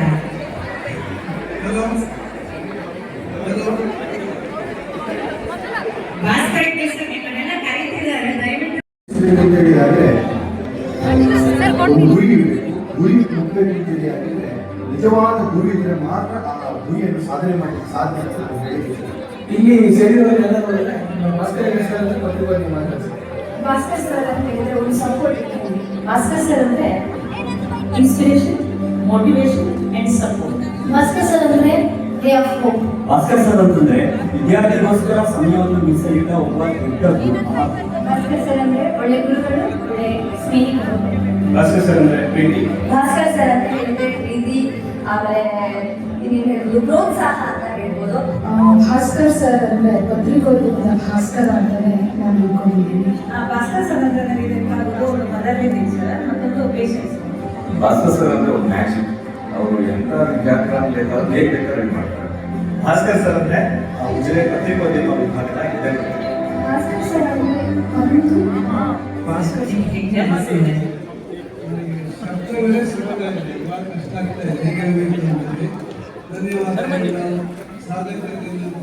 ಹೇಗೆ ಗೊತ್ತಾಗ್ತಾ ಇಲ್ಲ. ನೀವು ಬಿಟ್ಟರೆ ತುಂಬಾ ಮಾತುಕತೆ ನಿಲ್ಲಿಸಬೇಕಾಗ್ತದೆ. ಹಾಗೆ ಬೆಳಿಗ್ಗೆ ಬಂದು ವಿದ್ಯಾರ್ಥಿನಿಗಳು ಬಂದು ಅವಳು ಹೇಗಿದ್ದು ಅಂತಂದ್ರೆ ಅವಳನ್ನ ಒಂದೇನ ಹೇಳ್ತಾ ಇಲ್ಲ. ದಯವಿಟ್ಟು ಎಲ್ಲರೂ ಭಾವಿಸಿಕೊಳ್ಳೋ ತಪ್ಪು ತಿಳ್ಕೊಳ್ಬೇಕು. ತುಂಬಾ ಜನರು ವಿಷಯನ ಮಾತಾಡುವ ಮುಗಿಸಬೇಕಾಗಿತ್ತು. ಒಬ್ಬೊಬ್ಬರು 1 ಗಂಟೆ ಮಾತಾಡಲಿಕ್ಕೆ ಸಾಧ್ಯತೆ ಇದೆ. ಮೊದಲು ಬಂದ ವಿದ್ಯಾರ್ಥಿನಿಯನ್ನ ಬಗ್ಗೆ ಮಾತ್ರ ಹೇಳಿ ಶುರು ಮಾಡ್ತೇನೆ. ಅವಳು ತುಂಬಾ ಸರಳವಾಗಿದ್ದಾಳೆ. ಅವಳು ಹೇಗೆ ಅಂತಂದ್ರೆ 4 ಮುಖ್ಯಮಂತ್ರಿಗಳಿಗೆ ಭಾಷಣ ಬರೆದುಕೊಡುವ ಆಪ್ತ ವಲಯದಲ್ಲಿ ಇದ್ದವಳು. ಸಿದ್ದರಾಮಯ್ಯನಲ್ಲಿ ಇವಳು ಸಿಟ್ಟು ಬಂದ್ಬಿಡ್ತಂತೆ. ಎಲ್ಲಿ ಅವನನ್ನು ಯಾಕೆ ಟ್ರಾನ್ಸ್ಫರ್ ಮಾಡಲಿ, ಕರ್ಕೊಂಡ್ಬಂದು ನನ್ನ ಎದುರುಗಡೆ ಕೂರಿಸಿ ಅಂತ. ಅಂತ ಪ್ರತಿಭೆಗಳು, ದೈತ್ಯ ಪ್ರತಿಭೆಗಳನ್ನ ಸಂಗಮವಾಗಿ ನೀವು ಬರ್ತಾ ಇದ್ದೀರಿ ಅಂತ ನಾನು ಅವಶ್ಯಕತೆ ಹೇಳಿ ಸಾಧ್ಯತೆ ಇಲ್ಲ ಹೇಳಿಕ್ಕೆ. ಹಾಗಾಗಿ ಎಲ್ರಿಗೂ ಶುಭಾಶಯವನ್ನು ಹೇಳ್ತಾ ಇದ್ದೇನೆ. ಧನ್ಯವಾದ ಮತ್ತೆ ಹೀಗೆ ಎಲ್ಲರ ಕಥೆಗಳನ್ನ ಹೇಳಿ ಹೇಳಿ ನಾವು ಹಾಗೆ ಆಗ್ಬೇಕು ಅಂತ ನಮ್ಗೆ ಪ್ರೋತ್ಸಾಹ ಮಾಡ್ತಿದ್ದು ಸರ್. ಬಹುಶಃ ನಮ್ಮನ್ನ ಇಷ್ಟು ಸರ್ ಲೈಬ್ರರಿಗೆ ಕಳಿಸದೇ ಇದ್ದಿದ್ರೆ ನಾವು ನಾಟಕ ಸಂಗೀತ ಅಂತ ಹೋಗ್ತಾ ಇದ್ದಾಗ ನಮಗೆ ಆ ಉತ್ತೇಜನ ಕೊಡ್ತಾ ಇಲ್ಲದೆ ಇರ್ತಿದ್ರೆ ನಾವು ಕೂಡ ಈ ಒಂದು ಸ್ಥಾನಕ್ಕೆ ಬರ್ತಾ ಇರಲಿಲ್ಲ, ಅಥವಾ ನಾವು ಯಾವ ಸ್ಥಾನದಲ್ಲಿ ಗುರುತಿಸ್ಕೊಂಡಿದ್ದೇವೋ ಆ ಸ್ಥಾನಕ್ಕೆ ಖಂಡಿತವಾಗ್ಲೂ ಬರಲಿಕ್ಕೆ ಸಾಧ್ಯ ಆಗ್ತಾ ಇರಲಿಲ್ಲ. ಒಂದು ಫನ್ನಿ ಇವೆಂಟ್ ಅನ್ನ ಹೇಳ್ತಾರೆ, ಅವ್ರು ಹೇಗೆ ಸ್ಟೂಡೆಂಟ್ಸ್ ಜೊತೆ ಇಂಟರಾಕ್ಟ್ ಮಾಡ್ತಾರೆ ಅಂತ. ಅವರು ಕ್ಲಾಸಿನ ಹೊರಗೆ ಬರ್ತಿದ್ರಂತೆ, ಆ ಕ್ಲಾಸಿಗೆ ಹೋಗೋದನ್ನ ಬಂಕ್ ಮಾಡಿದ್ದಾನೆ. ಎಲ್ಲೋಗಿದ್ದೆ ಅಂತ ಕೇಳಿದ್ರೆ ಸರ್ ನಾನು ಫಿಲ್ಮಿಗೆ ಹೋಗಿದ್ದೆ. ಹಾಗಾದ್ರೆ ಫಿಲ್ಮ್ಗೆ ಹೋಗ್ತಾ ಇದ್ದಾನೆ ಅಂತ, ಹಾಗಾದ್ರೆ ಫಿಲ್ಮ್ ನೋಡಿ ಹೋಗಿ ಅದು ಅವರ ಒಂದು ತಾಳ್ಮೆಯ ಇದು. ಆಮೇಲೆ ನಾಳೆ ಒಂದು ರಿವ್ಯೂ ಬರೀರಿ ಅದ್ರ ಬಗ್ಗೆ ಅಂತ. ಸರ್ ಹೀಗೆ ಮಾಡಿ ಒಂದಷ್ಟು ಜನರನ್ನ ನಮ್ಮನ್ನ ಬೆಳೆಸಿದ್ದೀರಾ. ಬಹುಶಃ ನೋಟೋರಿಯಸ್ನೆಸ್ ಅಲ್ಲಿ ಕೂಡ ಪ್ರತಿಭೆಯನ್ನ ಹುಡುಕಲಿಕ್ಕೆ ನೋಡಿದ್ದಾರೆ. ಉಜಿರೆ ಕಾಲೇಜ್ ಬಂದ್ರೆ ನೋಟೋರಿಯಸ್ ಅಂತ ನಮ್ಗೆ ಯಾರು ಸಿಗ್ತಿಲ್ಲ. ಎಲ್ಲರೂ ಕೂಡ ತುಂಬಾ ಒಳ್ಳೆಯ ವಿದ್ಯಾರ್ಥಿಗಳು ಸಿಕ್ಕಿದ್ರು, ಅದೊಂದು ಪುಣ್ಯ ಅಂತ ಬಳಸ್ಕೊಳ್ತಾರೆ. ಎಲ್ಲದರಲ್ಲೂ ಸುಲಭ ಆಗಿತ್ತು ಅಂತ ಹೇಳ್ತಾರೆ. ಸರ್ ಬಹುಶಃ ಅಂದ್ರೆ ಎಲ್ಲರೂ ನೋಡಿದ ಪ್ರಕಾರ ನೀವು ಮನೆಗಿಂತ ಕಾಲೇಜಿಗೆ ತುಂಬಾ ಪ್ರಯಾರಿಟಿಯನ್ನ ಕೊಡ್ತಾ ಇದ್ದೇವೆ ಅಂತ ನಾವು ನನಗೆ ನ್ಯಾಯ ಒದಗಿಸಿಲ್ಲ ಅಂತ ಈಗ ತುಂಬಾ ಫೀಲ್ ಆಗ್ತಾ ಇದೆ.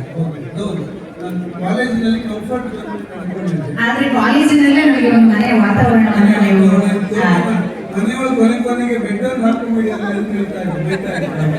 ಯಾಕೆ ಊಟಕ್ಕೆ ಒಂದು ಮನೆಗೆ ಬರೋದು ಯಾಕೆ ಅಂತ ಹಾಗೆ ಆಗ್ತಿತ್ತು. ನಾನು ಜರ್ನಲಿಸಂ ಪ್ರೊಫೆಸರ್ ಆಗಿದ್ದಕ್ಕೆ ಕಾಲೇಜಲ್ಲಿ ಯಾವ ಫಂಕ್ಷನ್ ಆದ್ರೂ ಏನಾದ್ರು ಕೂಡ ನಮ್ಮನ್ನು ಕರಿತಾ ಇದ್ರು, ಊಟ ಕೊಡ್ತಾ ಇದ್ರು, ತಿಂಡಿ ಕೊಡ್ತಾ ಇದ್ರು. ಹೆಚ್ಚಿನ ದಿವಸ ಮನೆಗೆ ಹೋಗಿ ಮಲಗೋದೇ ಆಗ್ತಾ ಇತ್ತು. ತಾವು ಹೇಳ್ತಾ ಇದ್ರು ಯಾಕೆ ಬರೋದು ಅಂತ ಹಾಗೆ ಆಗ್ತಾ ಇತ್ತು. College comfort zone. Okay sir, ನಮ್ಮನ್ನೆಲ್ಲ ನೀವು ನೋಡಿದ್ದೀರಿ, ನಾವೆಲ್ಲ ಯಾವ ತರದ ಸ್ಟೂಡೆಂಟ್ಸ್? ಎಲ್ಲ ವಿದ್ಯಾರ್ಥಿಗಳ ಮುಖ ತಕ್ಷಣ ಆಗ್ತಾ ಇದೆ. ಹೆಸರು ಎಲ್ಲ ಹೆಸರು ನಮಗೂ ಕೂಡ 100% ಕಾನ್ಫಿಡೆನ್ಸ್ ಇದೆ ಸರ್, ನಮ್ಮ ಹೆಸರುಗಳನ್ನ ಮರೆಯೋದಿಲ್ಲ ಅಂತ. ಸರ್ ಆದ್ರೆ ನೀವು ಯಾವ ತರದ ಸ್ಟೂಡೆಂಟ್ ಆಗಿದ್ರಿ ಅಂತ? ನಾನು ಸಾಮಾನ್ಯ ವಿದ್ಯಾರ್ಥಿ ಆಗಿದ್ದೆ. ಸ್ವಲ್ಪ ನೆನಪುಗಳನ್ನ ನಾನು ಕಾಲೇಜ್ ಹೋಗುವವರೆಗೆ ಸಾಮಾನ್ಯ ವಿದ್ಯಾರ್ಥಿ ಆಗಿದ್ದೆ. ವಿಶ್ವವಿದ್ಯಾಲಯಕ್ಕೆ ಹೋದ್ಮೇಲೆ ಸಾಮಾನ್ಯ ಆಗಿಲ್ಲ, ಆದ್ರೆ ತುಂಬಾ ಲವಲವಿಕೆ ವಿದ್ಯಾರ್ಥಿ ಆಗಿದೆ. ನನ್ನ ಸರ್ ಎಲ್ಲ ನನ್ನನ್ನ ಜಾಬ್ ಮಾಡೋದಕ್ಕೆ ದಾರಿ ತೋರಿಸೋದಷ್ಟು ನಾನು ಕಳಿಸ್ಕೊಂಡಿದ್ದೆ. ಇಂದಲ್ಲೇ ಹೋಗು, ಹೀಗೆ ಮಾಡೋದು. ಈಗಲೂ ಕೂಡ ನನ್ನ ಪ್ರೊಫೆಸರ್ಸ್ ಎಲ್ಲ ಹೇಗೆ ಅಂತ ನನ್ನ ಬಗ್ಗೆ ಗೈಡ್ ಅಂತಿದೆ.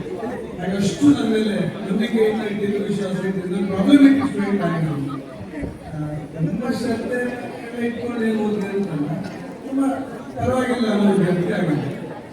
ಸರ್ ಈಗ ಶಿಕ್ಷಕರೆಲ್ಲ ಹೀಗೆ ಇರಬೇಕು ಅಂತ ಎಲ್ಲರಿಗೂ ಇರುತ್ತೆ, ಒಂದು ಸಂಸ್ಥೆಗೂ ಇರುತ್ತೆ, ವಿದ್ಯಾರ್ಥಿಗಳಿಗೂ ಇರುತ್ತೆ, ಪೇರೆಂಟ್ಸ್ಗಳಿಗೂ ಇರುತ್ತೆ. ಆದ್ರೆ ನಿಮ್ಮೊಂದು ಡಿಫ್ರೆಂಟ್ ಫಾರ್ಮೆಟ್ ಸರ್, ಆ ಫಾರ್ಮೆಟ್ ತರೋದಕ್ಕೆ ಹೇಗೆ ಸಾಧ್ಯ ಆಯಿತು ಅಂತ? ಅಂತ ಇಲ್ಲ, ನಾನು ಗಮನಿಸಿದಾಗೆ ನಮ್ಮ ಕಾಲೇಜ್ ಹೇಳೋದಾದ್ರೆ, ನಮ್ಮ ಕಾಲೇಜಿಗೆ ಬಂದ ವಿದ್ಯಾರ್ಥಿಗಳಲ್ಲಿ ಶಕ್ತಿ ಇರ್ತಾ ಇತ್ತು, ಶಕ್ತಿ ಇದೆ, ಇಚ್ಛಾಶಕ್ತಿ ಕೊರತೆ ಕಾಣ್ತಾ ಇದೆ. ಆ ಇಚ್ಛಾಶಕ್ತಿಯನ್ನು ತುಂಬುವುದಕ್ಕೆ ನಾನು ಪ್ರಯತ್ನ ಪಡೆದೇನೆ. ಉಳಿದೋ ಮಾಡಿಲ್ಲ ಅಂತ ಹೇಳ್ತಾ ಇದ್ದೆ, ನನ್ನ ಪ್ರಯತ್ನ ದೂರಿತ್ತು. ಅದನ್ನ ಕಾನ್ಫಿಡೆನ್ಸ್ ಅಂತ ಹೇಳಿದಾಗೆ ವಿದ್ಯಾರ್ಥಿಗಳಲ್ಲಿ ಆತ್ಮವಿಶ್ವಾಸವನ್ನು ಹೆಚ್ಚಿಸಿದರೆ ಅದಕ್ಕಿಂತ ದೊಡ್ಡ ಶಿಕ್ಷಣ ಬೇರೆ ಇಲ್ಲ ಅಂತ ನಾನು ಭಾವಿಸಿಕೊಂಡು, ಹಾಗಾಗಿ ಅದರಲ್ಲಿ ಕೆಲವು ಮಟ್ಟಿಗೆ ಯಶಸ್ಸಾಗಿದೆ. ಆದ್ರೆ ನಿಮ್ಗೆಲ್ಲ ಗೊತ್ತಿರ್ಬೇಕು, ನಮ್ಮ ಸರ್ ಇಷ್ಟು ಸೀರಿಯಸ್ ಆಗಿ ಕಂಡ್ರು ಕೂಡ ಅವ್ರು ತುಂಬಾ ದುಃಖ ವಿದ್ಯಾರ್ಥಿ ಆಗಿದ್ರು ಅಂತ ಎಲ್ಲೋ ಕೊನೆಗೆ ನನ್ನ ಕಜಿನ್ ಬ್ರದರ್ ಒಬ್ಬ ಬಂದಿದ್ದ, ಅವನಿಗೊಂದು ತುಂಬ ಧೈರ್ಯ ಏನು, ನಾನು ಬಾವಿಗೆ ಹಿಡಿದು ಮೊಬೈಲ್ ತೆಗಿತೇನೆ ಅಂತ ಹೇಳಿ. ಅವನು ಬಾವಿಗೆ ಇಳಿತಿದ್ದಾಗ ಎಂತ ಸುದ್ದಿ ಆಯ್ತು ಅಂತ, ಧರ್ಮಸ್ಥಳದಲ್ಲೂ ಸುದ್ದಿ ಆಯ್ತು, ಬಾವಿಗೆ ಹಾಕಿಟ್ಟಿದ್ದಾನೆ. ಅಯ್ಯೋ, ನನಗೆ ಹೇಗೆ ನಿಭಾಯಿಸಿದ್ರು ಅಂತ ಗೊತ್ತಾಗ್ತಾ ಇಲ್ಲ. ಇನ್ನು ಅವನು ಕ್ಲಾಸೆಲ್ಲ ಮನೆಗೆ ಶಿಫ್ಟ್ ಆಗಿತ್ತು. ಹಾಗಾಗಿ ಮನೆಯಲ್ಲಿ ಕ್ಲಾಸ್ ಮನೆ ಆಗಿದ್ದರಿಂದ ಅಪ್ಪ ಮನೆಯಲ್ಲಿ ಕ್ಲಾಸ್ ಮಾಡ್ತಿದ್ರು ಕೋವಿಡ್ ಟೈಮಲ್ಲಿ. ಆಗ ವಿಶೇಷ ಏನಂತ ಹೇಳಿದ್ರೆ ನನ್ನ ಅಜ್ಜ ಅಪ್ಪ ಅಮ್ಮ ಕೂಡ ನಮ್ಮ ಜೊತೆ ಉಜಿರೆಯಲ್ಲೇ ಇದ್ರು. ಸೊ ಹಾಗಾಗಿ ತುಂಬಿದ ಮನೆ ಇತ್ತು, ಕ್ಲಾಸ್ ಮಾಡಲಿಕ್ಕೆ ಒಂದು ರೂಮಿಗೆ ಹೋಗಿ ಕ್ಲಾಸ್ ಮಾಡ್ತಿದ್ರು. ಅಂದ್ರೆ ಭಾಸ್ಕರ್ ಸರ್ ಕ್ಲಾಸ್ ಅಂದ್ರೆ ನೀವೆಲ್ಲ ಎಕ್ಸ್ಪೀರಿಯನ್ಸ್ ಮಾಡಿದ್ದೀರಿ, ಅಂದ್ರೆ ಇದು premium experience Bhaskar sir class ಅಂತ. ಸೊ ಅವರು ಕ್ಲಾಸ್ ಮಾಡ್ಲಿಕ್ಕೆ ಅಂತ ಒಳಗೆ ಹೋಗ್ತಿದ್ರು ರೂಮಿಗೆ, ವಿದ್ಯಾರ್ಥಿಗಳು ಮಾತಾಡ್ಲಿಕ್ಕೆ ಸ್ಟಾರ್ಟ್ ಮಾಡ್ತಿದ್ರು. ಅಂದ್ರೆ 1 ಗಂಟೆ ಕ್ಲಾಸ್ನಲ್ಲಿ ಒಂದು ಅರ್ಧ ಗಂಟೆ ವಿದ್ಯಾರ್ಥಿಗಳು ಒಂದು ಫಸ್ಟ್ ವೀಕ್ಲಿ ಡಿಬೇಟ್ ಏನ್ ಬಂದಿತ್ತು ಅಥವಾ ಕೋವಿಡ್ ಅಲ್ಲಿ ನಮ್ಮ ಮನೆ ಹತ್ರ ಏನಾಯ್ತು, ಹಾಗೆ ವಿದ್ಯಾರ್ಥಿಗಳ ಅನುಭವವನ್ನು ಶೇರ್ ಮಾಡ್ತಾ ಇದ್ರು. ಒಂಥರ ಕ್ಯಾಶುವಲ್ ಕಾನ್ವರ್ಸೇಷನ್ ತರ ಇರ್ತಿತ್ತು ಕ್ಲಾಸ್. ಸೊ ಹಾಗಾಗಿ ಅದೆಲ್ಲ ನೀವು ಅನುಭವ ಮಾಡಿದ್ವಿ. ಹಾಗಾಗಿ ಕ್ಲಾಸ್ ಮಾಡ್ತಿದ್ರು. ಆಮೇಲೆ ಕ್ಲಾಸ್ ಒಂದು ಅರ್ಧ ಗಂಟೆಯೋ ಕಾಲು ಗಂಟೆಯೋ ಅಪ್ಪ ಪಾಠ ಮಾಡ್ತಿದ್ರು, ಟ್ರಾನ್ಸ್ಲೇಷನ್, ಫೀಚರ್ ರೈಟಿಂಗ್ ಏನೋ ಒಂದು. ಈ ಹರಟೆ ಹಾಕಿದ್ದರಿಂದ ನಾನು ಅಜ್ಜಿಯಲ್ಲಿ ಹೊರಗೆ ಕೊಟ್ಕೊಂಡು ಕ್ಲಾಸ್ ಕೇಳ್ತೀನಿ. 1 ದಿನ ಆಯಿತು, 2 ದಿನ ಆಯಿತು, 3 ದಿನ ಆಯಿತು, ಇಲ್ಲಿ ಕಂಟಿನ್ಯೂ ಆಯಿತು. ಅಂದರೆ first A class, second A class, ಹೀಗೆ ಮುಂದುವರಿತಾ ಇತ್ತು. ಅಪ್ಪ ಮಾತಾಡುವುದಕ್ಕಿಂತ ಹೆಚ್ಚು ವಿದ್ಯಾರ್ಥಿಗಳು ಮಾತಾಡ್ತಾರೆ. ಈ ಅಜ್ಜಿಗೆ ಒಂದು ವಾರ ಆದರೂ ಒಂದು ಯಾಕೋ ಡೌಟ್ ಆಗಿದೆ ಅಂತ ಅಪ್ಪ ಪಾಠ ಮಾಡ್ತಿದ್ದಾರ ಇಲ್ವಾ ಅಂದರೆ ಅವ್ರು ಮಾತಾಡೋದಿಲ್ಲ, ವಿದ್ಯಾರ್ಥಿಗಳು ಮಾತಾಡ್ತಾ ಇದ್ದಾರಲ್ಲ ಅಂತ. ಬೇರೆ ಮಕ್ಕಳು ಕೇಳಿ ಆಗೋದಿಲ್ಲ. ಅಂದರೆ ಅಪ್ಪ ಬೈತಾರೆ, ನಾವೆಲ್ಲ ಬೈತಾರೆ, ನಿಮ್ಗೆ ಅರ್ಥ ಆಗೋದಿಲ್ಲ ಅಂತ ಮಾಡ್ತೀವಿ. ಹಾಗೆ ಸಹಜವಾಗಿ ಬೈತಾರೆ, ಮತ್ತು ಅವರಿಗೆ ನೋವು ಮಾಡೋದು ಬೇಡ ಅಂತೇಳಿ ನನ್ನನ್ನು ಕರೆದು ಅಜ್ಜಿ ನನ್ನನ್ನು ಕರೆದು, ಅಲ್ಲ ಹೀಗೆ ಅಪ್ಪ ಪಾಠ ಮಾಡ್ತಾ ಇಲ್ಲ ಅಲ್ಲ, ಹೋಗಿ ಮಾತಾಡಿ ಬರ್ತಾ ಇದ್ದಾರೆ, ಪಾಠ ಮಾಡ್ತಾರಾ ಇಲ್ಲ ಅಂತ ಅದರ ಒಂದು ಸ್ಥಳವನ್ನು ಹೇಳ್ಕೊಂಡು ನಾನು ಆಗ ಹೇಳಿದೆ. ಅಂದರೆ ಅದಕ್ಕೆ ಅವರಿಗೆ ಅಷ್ಟು ಸ್ಪೆಷಲ್ ಲೆಕ್ಕರ್ ಅಂತ ಹೇಳೋದು. ಅಂದರೆ ಅವರ ಕ್ಲಾಸ್ ಹೇಳೋ ಒಂದು ಎಕ್ಸ್ಪೀರಿಯನ್ಸ್ ತರ ಎಲ್ಲರೂ ಕ್ಲಾಸ್ಗೆ ಬಂದು ಕ್ಯಾಂಡಿಡೇಟ್ ಕೊಡ್ತಾರೆ ಅಂದರೆ ಅವರಿಗೆ ಮಾತಾಡಿ ಸಿಗ್ತದೆ. ಅಂದರೆ ವಿದ್ಯಾರ್ಥಿಯಾಗಿ ಎಷ್ಟು ಮಾತಾಡಿದರೆ ಅವರಿಗೆ ಕಾನ್ಫಿಡೆನ್ಸ್ ಬರ್ತದೆ. ಆ ರೀತಿಯ ಒಂದು ಬರ್ತಿತ್ತು, ಸಿಂಪಲ್ ಮಾತಾಡ್ತಿತ್ತು. ನಾನು ನಿಮ್ಮ ಸ್ಟೂಡೆಂಟ್ ಆಗ್ಬೇಕಂದ್ರೆ ನಿಮ್ಮ ಜೊತೆಗೆ ಇಡೀ ದಿವಸ ಇರ್ಬೋದಿತ್ತು ಅಂತ ಹೇಳ್ತಾ ಇದ್ರು. ಸಹಜವಾಗಿ ಬಂದ ಸಿಗ್ತದೆ, ಆ ಕ್ಷಣದಲ್ಲಿ ಬಂದ ಸಿಗ್ತದೆ. ಆ ಮಟ್ಟಿಗೆ ನನಗೂ ಈಗಲೂ ಅಪರಾಧ ಪ್ರಜ್ಞೆ ಕಾಡ್ತಾ ಇದೆ. ಅವಳಿಗೆ ಪತ್ನಿಯಾಗಿ ಕೊಡ್ಬೇಕಾದ ನ್ಯಾಯ ಒದಗಿಸಿಲ್ಲ ಅಂತ ಅನಿಸ್ತಾ ಇದೆ. ಬಹುಶಃ ನಾವು ಇಷ್ಟು ಜನ ಇಷ್ಟು ಹೆಮ್ಮೆಯಿಂದ ಇಲ್ಲಿ ಸೇರುವಾಗ ಅವ್ರಿಗೂ ಒಂದು ಸಮಾಧಾನ ಇರಬಹುದು ಅಂತ ನಾವು ಅನ್ಕೊಳ್ತೀವಿ. ಇಷ್ಟು ಜನರನ್ನ ಅಟ್ಲೀಸ್ಟ್ ಅವರ ಮೂಲಕ ನೀವು ಪಡ್ಕೊಂಡಿದ್ದೀರಿ. ಖಂಡಿತವಾಗಿ ಅದರ ಬಗ್ಗೆ ಹೆಮ್ಮೆ ಇರಬಹುದು ಅಂತ ಹೇಳ್ತಾ, ಬಹುಶಃ ನಿಮ್ಗೆಲ್ಲರಿಗೂ ಶಿಕ್ಷಕ ಆಗಿರುವ ಅಥವಾ ಲೆಕ್ಚರರ್ ಆಗಿರುವ ಭಾಸ್ಕರ್ ಹೆಗ್ಡೆ ಸರ್ ಗೊತ್ತು, ಪತ್ರಕರ್ತರಾಗಿರುವ ಭಾಸ್ಕರ್ ಹೆಗ್ಡೆ ಸರ್ ಗೊತ್ತು. ಅವ್ರು ಆಕ್ಟ್ ಮಾಡಿದಾರಂತೆ, ಹೌದಾ ಸರ್? ಸ್ವಲ್ಪ ಹೇಳಿ. ನಿನ್ನೆ ಕಾಲೇಜಿನ ಕಾರ್ಯಕ್ರಮದಲ್ಲಿ ನಾನು ಗಂಭೀರ ಆಗ್ಬಿಡುತ್ತೆ ಅಂದ್ಕೊಂಡಿದ್ದ, ತುಂಬಾ ಬಹಳ ಚೆನ್ನಾಗಿತ್ತು ಅಂತ ಎಲ್ಲರೂ ಹೇಳ್ತಾ ಇದ್ದಾರೆ. ಒಂದು ಪ್ರಸಂಗ ನೆನಪು ಮಾಡಿದೆ. ಅಂದು ಯಕ್ಷಗಾನದಲ್ಲಿ ಅಭಿನಯಿಸಿದಲ್ಲಿ ತೋರಿಸಿಲ್ಲ ಪಾತ್ರ ದೃಶ್ಯವನ್ನು. ಈಗ ಹೇಳ್ಬೋದು, ರಿಪೀಟ್ ಆಗೋದಿಲ್ಲ ಅನ್ಕೊಳ್ತೇನೆ, ಹೊಸ ಹೇಳುವುದಿದ್ದಾರೆ ಅಂತ ಅನ್ಕೊಳ್ತೇನೆ. 2ನೇ ವರ್ಷ ನಾನು ಕಾಲೇಜಿಗೆ ಸೇರಿದ 2ನೇ ವರ್ಷ ರಾತ್ರಿ ನಮ್ಮ ಕಾಲೇಜಲ್ಲಿ ರಾತ್ರಿ ಇಡೀ ಕಾರ್ಯಕ್ರಮ ಇರುತ್ತೆ. ಯಾವುದಂತಂದ್ರೆ ವಾರ್ಷಿಕೋತ್ಸವ, ಕಾಲೇಜ್ ಡೇ ಪ್ರೋಗ್ರಾಮ್ ಅಂದ್ರೆ ಬೆಳತನಕ ಇರುತ್ತೆ. ನಾನು ಫಸ್ಟ್ ಇಯರ್ ನೋಡಿದ್ದೆ, ಬೆಳಿಗ್ಗೆ 6 ಗಂಟೆವರೆಗೂ ಒಂದು ಯಕ್ಷಗಾನ ಮುಗಿದ ಹಾಗೆ ಅಂತಿಲ್ಲ, ಹಾಗೆ ಆಗ್ತಿತ್ತು. ಆಮೇಲೆ 2ನೇ ವರ್ಷದ ನಾನು ಸೇರಿದ 2ನೇ ವರ್ಷ ಕಾಲೇಜ್ ಡೇ ತಯಾರಿ ಆಗುವಾಗ ಒಂದು ತಂಡ ಬಂತು ನನ್ನ ಹತ್ರ. ಪ್ರೊಫೆಸರ್ ಗಣಪಯ್ಯ ಆ್ಯಂಡ್ ಟೀಮ್ ಬಂದು ಕೇಳಿದ್ರೆ, ಚೇತನ್ ಸೋಮೇಶ್ವರ್ ಎಲ್ಲಿದ್ದಾರಂತೆ ಅವರು, ಚೇತನ್ ಸೋಮೇಶ್ವರ್ ಹೇಳ್ತಿದ್ದಾರೆ, ಚೇತನ್ ನೆನಪಾಗ್ತಿಲ್ಲ ಅವಾಗ ಯಕ್ಷಗಾನ ಅಂದಾಗ. ಅವರೆಲ್ಲ ಬಂದು ನಾವೆಲ್ಲ ಸೇರಿ ಒಂದು ಯಕ್ಷಗಾನ ಮಾಡ್ತಾ ಇದ್ದೇವೆ ಕಾಲೇಜ್ ಡೇಗೆ. ದಿವಸ ಕಳೆದ ಭಾಗ್ಯ ಸಿಕ್ಕಿತ್ತು. ಅದಕ್ಕಿಂತ ಮೊದಲೇ ಅಲ್ಲಿದ್ವಿ. ಅವ್ರಿಗೆ ಎಷ್ಟು ವಿನಯ, ಎಷ್ಟು ಸರಳ ಅಂತ ಹೇಳೋದೆಲ್ಲ ಹತ್ತಿರದಿಂದ ನೋಡಿದ್ವಿ. ಅದು ನಮಗೆ, ನಾನು ಜರ್ನಲಿಸ್ಟ್ ಆಗಿ ನನಗೆ ಯಾವುದೇ ಅಸೈನ್ಮೆಂಟ್ ಹಾಕಿದ್ದು ನಾನು ಅದನ್ನೆಲ್ಲ ಮರೆತು ಅಲ್ಲೇ ಬಿಟ್ಟಿದ್ದೆ. ಆಮೇಲೆ ಎಡಿಟ್ ಕಾಲ್ ಮಾಡ್ತಾ ಇದ್ರು, ಎಲ್ಲಿ ರಿಪೋರ್ಟ್ ಅಂತ ಹಾಗೆ ಭಾಳ ಮಜಾ ಇತ್ತು. ಅದು ಅನುಭವ ಮಾಡಿದ್ದಾರೆ. ಅಲ್ಲೆಲ್ಲಾದ್ರೂ ನಾನು ಕೂಡ ಶುರು ಇದ್ರಲ್ಲಿ ಬಂದ್ಬಿಟ್ಟಿದ್ದಾನೆ, ಕ್ಯಾಮರಾದಲ್ಲಿ ಬಂದಿದ್ರೆ ಮುಗಿಸಿಲ್ಲ, ಸಿನಿಮಾದಲ್ಲಿ ನೋಡಿಲ್ಲ. ಹಾಗೆ ಅವರನ್ನ ಅಭಿನಯ ಮಾಡಿದ್ದೆ ಅಂತ ಹೇಳ್ಕೊಳ್ಬೋದು.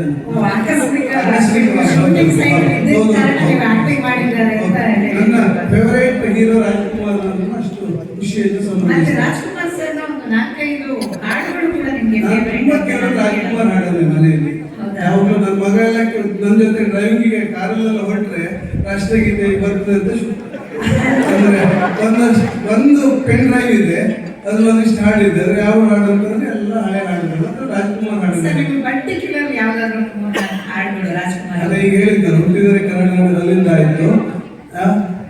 ಜಯದಿನ ಹೊಳೆಯು ಅಂತ ಹೇಳಿ ತುಂಬಾ ಕೇಳ್ತಾ ಇರ್ತೇನೆ ಸರಿ ಇವಳ ಜೊತೆಗೆ. ಈಗ ವಾಟ್ಸ್ಆಪ್ ಅಲ್ಲಿ ಮೆಸೇಜ್ ಹಾಕಿದ್ರು, ನಾವೊಂದು ವಾಟ್ಸ್ಆಪ್ ಗ್ರೂಪ್ ಮಾಡಿದ್ವಿ ಭಾಸ್ಕರ್ ಹೆಗ್ಡೆ ಶಿಷ್ಯವೃಂದ ಅಂತ.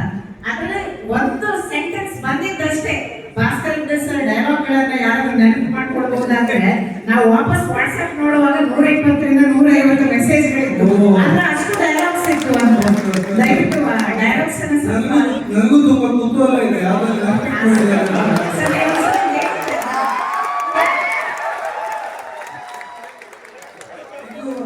ಕ್ಲಾಸ್ ಮಾಡೋ, ನನ್ನ ಕ್ಲಾಸ್ ಮಾಡೋ ಯಾರು ಒಪ್ಪಿ ತಪ್ಪಿ ಕಾರಿಡಾರ್ ಓಡಾಡಿದ್ರು ಅವ್ರಿಗೆ ಇದೇ ಡೈಲಾಗ್ ಹೇಳ್ತಾ ಇದ್ದಾರೆ. ಆಮೇಲೆ ಅವನ ಜನ್ಮದಲ್ಲಿ ಅದು ಎಲ್ಲ ಕ್ಲಾಸ್ನಲ್ಲಿ ಒಂದು ಬಂದಿದೆ. ಆಮೇಲೆ ಕಡಿಮೆ ಇರ್ತದೆ, ಆ ಪಾರ್ಟಿ ಕಡಿಮೆ ಇರ್ತದೆ. ಅದು ಕೊಟ್ಟು ನಮ್ಮ ಕ್ಲಾಸ್ ಆಗಿದ್ರು ಸಂತೆಯಲ್ಲಿದ್ದಾಗ ಅದು ಎಲ್ಲ ಹೊರ ಹೋಗೋ ದಾರಿ ಕೂಡ ಅಲ್ಲೇ ಇದೆ.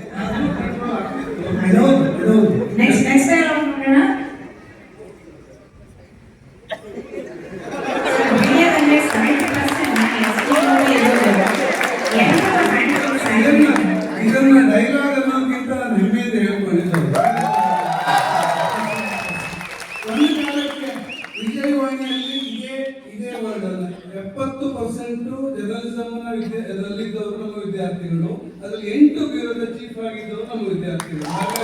ಹಾಗಾಗಿ ಈಗ ಜಿ ಕನ್ನಡವನ್ನ ತಮಾಷೆಯಾಗಿ ಹೇಳ್ತಾರೆ, ಸೀರಿಯಸ್ ಆಗಿ ತಗೊಂಡಿದ್ದಾರೆ. ಜಿ ಕನ್ನಡ SCDM ಬ್ರಾಂಚ್ ಅಂತ ಹೇಳ್ತಾರೆ. ಇಲ್ಲಿ ಬಂದಿದ್ದಾರೆ, ತುಂಬಾ ಜನ ಬಂದಿದ್ದಾರೆ, ದೈತ್ಯ ಪ್ರತಿಭೆಗಳು. ಇವತ್ತು ಬೆಳಿಗ್ಗೆ ಒಬ್ಬ ಜಿ ಕನ್ನಡವನ್ನು ಹೇಳ್ತಾ, ಇಷ್ಟವರೆಗಿನ ಎಲ್ಲ ದಾಖಲೆಯನ್ನ ಮೀರಿ TRP ಯಲ್ಲಿ ಕಲಸ್ಕರ್, ಸಾರಿ ನಾನು ಅಭಿರಾಮ ಕಲಸ್ಕರ್ ಕೂಡ ಅಷ್ಟೇ ಪೈಪೋಟಿಯಲ್ಲಿದೆ. ಅಲ್ಲೊಂದು ಧಾರಾವಾಹಿಯನ್ನ ಈವರೆಗೆ ಎಲ್ಲ ದಾಖಲೆ ಧೂಳಿಪಟ ಮಾಡಿ TRP ಹೊಸ ದಾಖಲೆ ಮಾಡಿದೆ ಅಂತ ಹೇಳ್ತಾ ಇದ್ದ. ಹಾಗಾಗಿ ಹೇಳಬೇಕು ಇದು ವಿಷಯ ಅಂತ. ಮತ್ತೆ ಖಂಡಿತವಾಗ್ಲೂ ಕೂಡ ನಾವು ಒಂದಷ್ಟು ಜನ ಹ್ಯಾಂಡ್ಫುಲ್ ಸ್ಯಾಲರೀಸ್ ಅನ್ನ ಪಡ್ಕೊಳ್ತಾ ಇದ್ದೀವಿ ಅನ್ನೋದು ಅಷ್ಟೇ ಸತ್ಯ. ಎಲ್ಲರಿಗೂ ಸಿಗಲಿ ಅಂತ ಹೇಳ್ತೇನೆ. ನೆಕ್ಸ್ಟ್ ವಾಲ್ ಮ್ಯಾಗಝೀನ್ ಅಲ್ಲಿ ಇಷ್ಟೊಂದು ಗ್ಯಾಪ್ ಯಾಕೆ? ಈಗಲೂ ಹೇಳ್ತಾ ಇದ್ದೀನಿ, ಮುಂದೆ ಹೇಳ್ತಾರೆ. ನಿನ್ನೆ ಲೇಟೆಸ್ಟ್ ಕ್ಲಾಸ್ ಅಂತ ಹೇಳಿ ಬಂದಿದ್ದಾರೆ, ಮುಂದೆ ಹೀಗೆ ಮಾಡಬೇಡಿ ಅಂತ ಹೇಳಿ. ನೆಕ್ಸ್ಟ್ ಡೈಲಾಗ್ ನೋಡೋಣ. ನೆಕ್ಸ್ಟ್ ಸ್ಟೆಪ್ ಹೇಳಿದವರು ಪೇಷನ್ಸ್ ಅಂದ್ರೆ ಶಕ್ತಿ ಅಂತ ಹೇಳಿದೆ ನಾನು, ದೌರ್ಬಲ್ಯ ಅಲ್ಲ ಅಂತ ಸಹನೆ ಅನ್ನೋದು ಶಕ್ತಿ, ದೌರ್ಬಲ್ಯ ಅಲ್ಲ ಅಂತ ಹೇಳಿದ್ರೆ ನಾನು ಅದೇ ರೀತಿ ನಡ್ಕೊಂಡಿದ್ದೇನೆ ಕೂಡ. ಆದ್ರೆ ದೌರ್ಬಲ್ಯ ಅಲ್ಲ, ಸಹನೆ ಅನ್ನೋದನ್ನು ನಾನು ಕೆಲವು ಸರಿ ಪರೀಕ್ಷೆ ಆಗಿದೆ, ಅವಾಗ ಕೆಲವರಿಗೆ ನನ್ನ ಮುಖ ಇನ್ನೊಂದು ಮುಖ ಗೊತ್ತಿದೆ. ಫ್ರೆಂಡ್ ಯಾರು ಹೇಳ್ತಾ ಇದ್ರು, ಸ್ವಲ್ಪ ಕೋಪನ ತೋರಿಸ್ಲಿಕ್ಕೆ ಹೇಳು, ಅವ್ರಿಗೆ ಕೋಪ ಹೇಗೆ ತೋರಿಸ್ತಾರೆ? ತುಂಬಾ ಕಡಿಮೆ ಬಂದಿದ್ದು ನನಗೆ ಸಿಕ್ಕಿದ ಹೇಳಿದ್ನಲ್ಲ, ಸ್ಟೂಡೆಂಟ್ಸ್ ಎಲ್ಲವೂ ಕೂಡ ಪ್ರೀತಿಯನ್ನೇ ಪಡ್ಕೊಂಡವರು, ಕೋಪ ಮಾಡ್ಕೊಂಡಿಲ್ಲ. ಕೋಪ ಮಾಡಿದ್ರು ಕೂಡ ಅವರಿಗೆ ಒಳ್ಳೇದಾಗ್ಲಿ ಅಂತೇಳಿ ಹೇಳಿದ್ದೇನೆ. ನಾನು ಸಿಟ್ಟು ಬಂದಾಗ ಕೆಲವು ವಿದ್ಯಾರ್ಥಿಗಳು ಅವರಿಗೂ ಸಿಟ್ಟು ಬಂದು ಈ ಸಾರಿ ಒಂದು ಕಾಂಟ್ರಿಬ್ಯೂಷನ್ ಕೊಡ್ಬೇಕು ಅಂತೇಳಿ ಆಮೇಲೆ ದೊಡ್ಡ ಜರ್ನಲಿಸ್ಟ್ ಆಗಿದ್ದಾರೆ. ಒಬ್ಬ ಸ್ಟ್ಯಾಲಿನ್ ಪ್ರಿಂಟ್ ಅಂತ ಬರ್ತಾನೆ ಅಂತ ಹೇಳಿದ್ರು, ಅವನಿಗೆ ಒಂದು ದಿವಸ ತುಂಬಾ ಬೈದ್ಬಿಟ್ಟಿದ್ದೆ. ಅವನು ತುಂಬಾ ನಿರ್ಧಾರ ಮಾಡಿದ್ರಂತೆ. ಅವ್ನು ಯಾವಾಗಲೂ ಈಗ ಊರಿಗೆ ನಿಮ್ಮ ಚಿಗುರು ಯಾವಾಗ ಯಾರೋ ಕೇಳಿದ್ರು, ಚಿಗುರು ಮರ ಯಾವಾಗ ಆಗ್ತದೆ ಅಂತ ಹೇಳಿ. ಈಗೆಲ್ಲ ಇದನ್ನು ಮರವೇ ಅಲ್ಲ. ಆರಂಭ ಶೂರತ್ವ ಆಗ್ಬಾರ್ದು. ಹೌದಲ್ಲ, ಇಂಡಿಯನ್ಸ್ ಬಗ್ಗೆ ದೊಡ್ಡ ಆರೋಪ ಇದೆ, ಹಾಗಾಗಿ ಅದು ಆಗ್ಬಾರ್ದು ಅಂತ ಹೇಳ್ತೇನೆ. ನಡೆಸ್ಕೊಂಡು ಹೋಗಿ ಅಂತ ಹೊಸ ಅಂದ್ರೆ ಸಬ್ಜೆಕ್ಟ್ ಫಾರ್ ಜರ್ನಲಿಸಮ್ ಅಂತ ಹೇಳ್ತಾ ಇದ್ರಿ ಅಂತ ಹೇಳ್ತಿದ್ದಾರೆ. Something of everything, everything of something. Jack of all, master of ನನ್ ಅಂತ ಹೇಳಿ ಅಲ್ವಾ? ಚೆನ್ನಾಗಿ ಗೆಸ್ ಮಾಡಿದ್ದೀರಾ.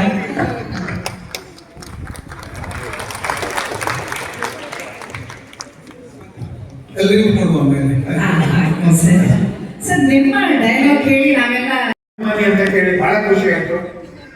ಇಷ್ಟು ವರ್ಷ 30-35 ವರ್ಷ ಒಂದೊಳ್ಳೆ ಸೇವೆ ಸಲ್ಲಿಸಿದ್ದೀರಾ. ಉಜಿರೆ ಧರ್ಮಸ್ಥಳ SDM ಕಾಲೇಜಲ್ಲಿ ರಿಟೈರ್ಡ್ ಆಗ್ತಾ ಇದ್ದೀರಾ ಅಂತ ಗೊತ್ತಾಯ್ತು. ನಿಮ್ಮ ಹತ್ರ ಕಲಿತಂತಹ ಸ್ಟೂಡೆಂಟ್ಸ್ ಎಲ್ಲ ಸೇರ್ಕೊಂಡು ಈ ಒಂದು ಕಾರ್ಯಕ್ರಮ ಏರ್ಪಡಿಸಿದ್ದಾರೆ. ಆದ ಕಾರ್ಯಕ್ರಮ ತುಂಬಾ ಚೆನ್ನಾಗಾಗ್ಲಿ. ಇನ್ ಮುಂದೆ ನಿಮ್ಮ ರಿಟೈರ್ಡ್ ಲೈಫು ಚೆನ್ನಾಗಾಗ್ಲಿ. ಆ ದೇವರ ಚಾಮುಂಡೇಶ್ವರಿ ತಾಯಿ ಆಯಸ್ಸು ಆರೋಗ್ಯ ನಿಮ್ಮನ್ನು ಕೊಟ್ಟು ಕಾಪಾಡ್ಲಿ ಅಂತ ನಾನು ಕೇಳ್ಕೊತೀನಿ. ಯಾವತ್ತಾದ್ರೂ ಕೂಡ ನನಗೆ ತುಂಬಾ ಇಷ್ಟದ ಏರಿಯಾ ಆಗಿದೆ. ಬಹುಶಃ ಈಗಿನ ಸ್ಟೂಡೆಂಟ್ಸ್ ಇಲ್ಲಿ ಇರೋ ಕಾರಣ ನಾವು 1 ವರ್ಷಕ್ಕೆ 2 ವರ್ಷಕ್ಕೆ 3 ವರ್ಷಕ್ಕೆಲ್ಲ ಕಂಪನಿ ಚೇಂಜ್ ಮಾಡೋ ಒಂದು ಮನಸ್ಥಿತಿಯಲ್ಲಿ ಇರುವಂತಹ ಈ ಟೈಮಲ್ಲಿ ಬಹುಶಃ ಸರ್ ಅಂತ ಕಾಲೇಜ್ ಬಿಟ್ಟು ಹೋಗ್ಬೇಕು ಅಂತ ಯೋಚನೆ ಮಾಡಲಿಲ್ಲ. ಅದು ಅಂತಹ ಸ್ಟೆಬಿಲಿಟಿಗೆ ಬಹುಶಃ ಇಲ್ಲಿಯ ಸಂಸ್ಥೆಯ ಶಕ್ತಿಗಳು ಕಾರಣ ಆಗಿದೆ. ಸಹಜವಾಗಿ ಒಳ್ಳೆ ಕಾಲೇಜಿಗೆ ಸೇರಿದ್ದೇನೆ ಅನ್ನೋದು ಗೊತ್ತು. ಯಶೋವರ್ಮರು ನನಗೆ ತುಂಬಾ ಶ್ರೀರಕ್ಷೆ ಆಗಿತ್ತು, ಅದರ ಶಬ್ದಗಳಲ್ಲಿ ಹೇಳೋದಕ್ಕಾಗೋದಿಲ್ಲ. ಕಾಲೇಜಲ್ಲಿ ಯಾವ ಡಿಪಾರ್ಟ್ಮೆಂಟಿಗೂ ಕೊಡದೇ ಇರುವಷ್ಟು ಸಪೋರ್ಟ್ ಅನ್ನ, ದುಡ್ಡನ್ನ ಅಷ್ಟನ್ನು ಮಾತ್ರ ಹೇಳ್ತಾನೆ. ಸಪೋರ್ಟ್ ಕೊಟ್ಟಿದ್ರು. ಯಾವುದೇ ಫಂಕ್ಷನ್ ನಾನು ಕೇಳಿದ್ರೆ ಇಲ್ಲ ಅಂತ ಹೇಳಿಲ್ಲ. ಅವರು ಬಜೆಟ್ ಇಲ್ಲ ಮುಗೀತು ಅಂತ ಹೇಳ್ತಾರೆ, ಮಾಡಿ ನಾನು ಮಾಡಿದ್ದೇನೆ ಅಂತ ಹೇಳ್ತೇನೆ. ಹಾಗಾಗಿ ನಾನು ಅದೃಷ್ಟವಂತ ಭಾವಿಸ್ಕೊಂಡಿದ್ದೇನೆ. ನನಗೆ ಸ್ವಾತಂತ್ರ್ಯ ಇತ್ತು, ಅವಕಾಶ ಇತ್ತು, ಬೆಂಬಲ ಇತ್ತು. ಈ 3 ನನ್ನ ಸೀಕ್ರೆಟ್ ಸಕ್ಸಸ್ ಅಂತ ಆಗಿದ್ರೆ. ಮತ್ತೆ ಸಕ್ಸಸ್ ಅನ್ನೋ ಪದವನ್ನ ಯು ಇಲ್ಲೇ ಇದ್ರೆ ನೀವು ಇಮೇಜಿನ್ ಮಾಡ್ಕೊಳ್ಳಿ, ಯು ಇಲ್ಲೇ ಇದ್ರೆ ಆಗೋದಿಲ್ಲ. ಹಾಗಾಗಿ ನನ್ನ ಸಕ್ಸಸ್ ಅಲ್ಲಿ ಯು ಅನ್ನೋದು ದೊಡ್ಡ ಇಂಪಾರ್ಟೆಂಟ್ ರೋಲ್ ಆಗಿದೆ. ಖಂಡಿತವಾಗಿಯೂ ಸರ್, ಯಶೋವರ್ಮ ಸರ್ ಅನ್ನ ನಾವೆಲ್ಲರೂ ಕೂಡ ನಿಮ್ಮಷ್ಟೇ ನಾವು ಕೂಡ ನೆನಪು ಮಾಡ್ಕೊಳ್ತೇವೆ. ಇವತ್ತಿನ ಕಾರ್ಯಕ್ರಮ ಆರಂಭವಾಗುವಾಗ ಒಂದು ಪ್ರಶ್ನೆ ಬಂದಿತ್ತು, ಸರ್ ಜರ್ನಲಿಸಮ್ ಡಿಪಾರ್ಟ್ಮೆಂಟ್ ಅಂದರೆ ಭಾಳ ಪ್ರೀತಿ. ಈಗ ಒಂದು 10 ಮಕ್ಕಳು ಇದ್ದರೆ ತಂದೆ ತಾಯಿಗೆ ಒಬ್ಬರು ಇಬ್ಬರ ಮೇಲೆ ಪ್ರೀತಿ ಜಾಸ್ತಿ. ಹಾಗೆ ಸರ್ ಇಷ್ಟು ಡಿಪಾರ್ಟ್ಮೆಂಟ್ ಇರುವಾಗ ಜರ್ನಲಿಸಮ್ ಮತ್ತು ಸ್ಪೋರ್ಟ್ಸ್ ಡಿಪಾರ್ಟ್ಮೆಂಟ್ ಅಂದರೆ ತುಂಬ ಪ್ರೀತಿ. ಅದು ನಾನು PhD ಎಲ್ಲ ಎಷ್ಟು ಈಸಿಯಾಗಿ ಮಾಡ್ಬೋದಿತ್ತು ಅಂತ ಧಾರವಾಡದಲ್ಲಿ ನಮ್ಮ ಪ್ರೊಫೆಸರ್ ಎಸ್ ಬಾಲಸುಬ್ರಹ್ಮಣ್ಯ ಒಂದು ಫೋನ್ ಮಾಡಿ ಬಾರಯ್ಯ ಒಂದು ಸೈನ್ ಹಾಕಿ ಹೋಗು ಅಂತ ಹೇಳಿ, ಉಳಿದೆಲ್ಲ ನಾನು ಮಾಡ್ಕೊಳ್ತೀನಿ ಅಂತ ಹೇಳಿ. ಬಹುಶಃ ಒಂದು 100-200 ರೂಪಾಯಿ ಖರ್ಚು ಮಾಡಿ ಧಾರವಾಡಕ್ಕೆ ಹೋಗಿ ಬಂದಿದ್ದೆ. ನಾನು PhD ಒಂದು ಸೈನ್ ಹಾಕಿ ರಿಜಿಸ್ಟ್ರೇಷನ್ ಮಾಡಿಸಿ ಬಂದಿದ್ದೆ. ನನಗೆ ಗೊತ್ತು ನನ್ನ ಸರ್ ಹೇಗೆ ಅಂತ ಹೇಳಿ. ಅವ್ರ ಸ್ಟೂಡೆಂಟ್ಸ್ ಹತ್ರ ಮಾಡಿಸಿ ಬಿಡ್ತೇನೆ, ನಾನು ಉಜಿರೆ ಕಾಲೇಜಲ್ಲಿ ನನಗೆ ಗೊತ್ತು ನೀನು ಒತ್ತಡ ಅಂತ ಹೇಳಿದ್ರು. ಅಷ್ಟು ಹೋಗ್ಲಿಕ್ಕೂ ನನ್ನ ಹತ್ರ ಆಗಲಿಲ್ಲ. ಆಮೇಲೆ ತುಂಬ ದಂಡತೆ ಇತ್ತು. ನನ್ನ PhD ತುಂಬಾ ವ್ಯಾಲ್ಯೂಬಲ್ ಅಂತ ಭಾವಿಸಿಕೊಂಡಿದ್ದೇನೆ. ಇಂಟರ್ನ್ಯಾಷನಲ್ ಸ್ಟ್ಯಾಂಡರ್ಡ್ ಅಂತ ಅವ್ರು VC ಹೇಳ್ತಾರೆ. ಹಾಗೆಲ್ಲ ಮಾಡಿ 6 ತಿಂಗಳ ಕೋರ್ಸ್ ವರ್ಕ್ ಮಾಡಿದ್ರು. ನಮ್ಮ ಕಾಲೇಜಲ್ಲಿ ಯಾರು ಕೂಡ ಹಾಗೆ ಮಾಡಿದ್ರು, ನಾನು ಒಬ್ಬನೇ 6 ತಿಂಗಳ ಕೋರ್ಸ್ ವರ್ಕ್ ಅಟೆಂಡ್ ಮಾಡಿದ್ರು. ಹಾಗಾಗಿ ನನ್ನ PhD ಹೇಳ್ತಾ ಹೋದ್ರೆ ಒಂದು ದೊಡ್ಡ ಇತಿಹಾಸವೇ ಇಲ್ಲ. PhD ಡಿಪಾರ್ಟ್ಮೆಂಟಿಗೆ ಬಂದಾಗ, ಸಣ್ಣ ಸಭೆ ಆದಾಗ, ಪರಿಚಯ ಮಾಡುವಾಗ ಕ್ಷಮಿಸಿ ದಯವಿಟ್ಟು ಅಂತ ಹೇಳಿ ಅವ್ರು ನಗಾಡ್ತಾ ಇದ್ರು. ರವಿ ಬೆಳಗೆರೆ ಮಹಾ ಕೊಡುಕಾಗಿದ್ರು. ಯಾರಾದ್ರೂ ಕುಡಿಯೋರು ಸಿಗ್ತಾರೆ ಅಂತಂದ್ರೆ ಅವ್ರ ಜೊತೆ ಹೊರಟೋಗ್ತಾ ಇದ್ರು ಅಂತೇಳಿ ಅವ್ರ ಎದುರುಗಡೆ ಹೇಳಿದೆ, ನಗಾಡಿದ್ರು. ಆಮೇಲೆ ಏನ್ ಹೇಳಿದೆ ಅಂತಂದ್ರೆ 10 ರೂಪಾಯಿ ಸಿಕ್ಕಿದ್ರೆ ಕುಡಿದು ಎಂಜಾಯ್ ಮಾಡ್ತಾ ಇದ್ದವರು ಈಗ ಒಂದು ಸರಾಯಿ ಅಂಗಡಿ, ವೈನ್ ಶಾಪ್ ಅನ್ನು 10 ಸರಾಯಿ ಶಾಪ್ ಎಲ್ಲ ಪರ್ಚೇಸ್ ಮಾಡುವ ತಾಕತ್ತು ಗಳಿಸ್ಕೊಂಡವರು ಅಂತ ಹೇಳಿದ್ರು. ಬಿಸ್ನೆಸ್ ಮ್ಯಾಟೀರಿಯಲ್ಸ್ ವರ್ಲ್ಡ್ ಅಂತ.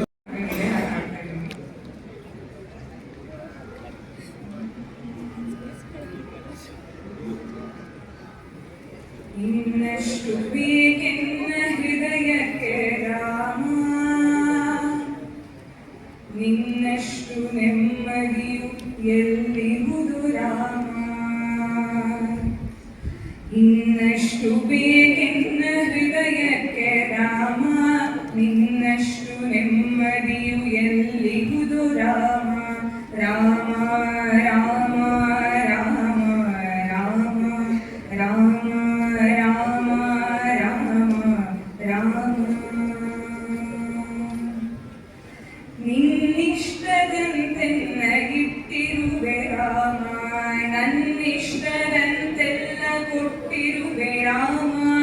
ಕಷ್ಟಗಳ ಕೊಡಬೇಡ ಎನಲಾರೆ ರಾಮ, ಕಷ್ಟ ಸಹಿಸುವ ಸಹನೆ ಕೊಡು ಎನಗೆ ರಾಮ.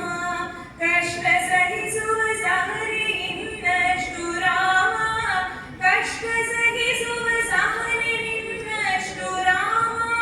ರಘುರಾಮ ರಘುರಾಮ ರಘುರಾಮ ರಾಮ, ರಘುರಾಮ ರಘುರಾಮ ರಘುರಾಮ ರಾಮ.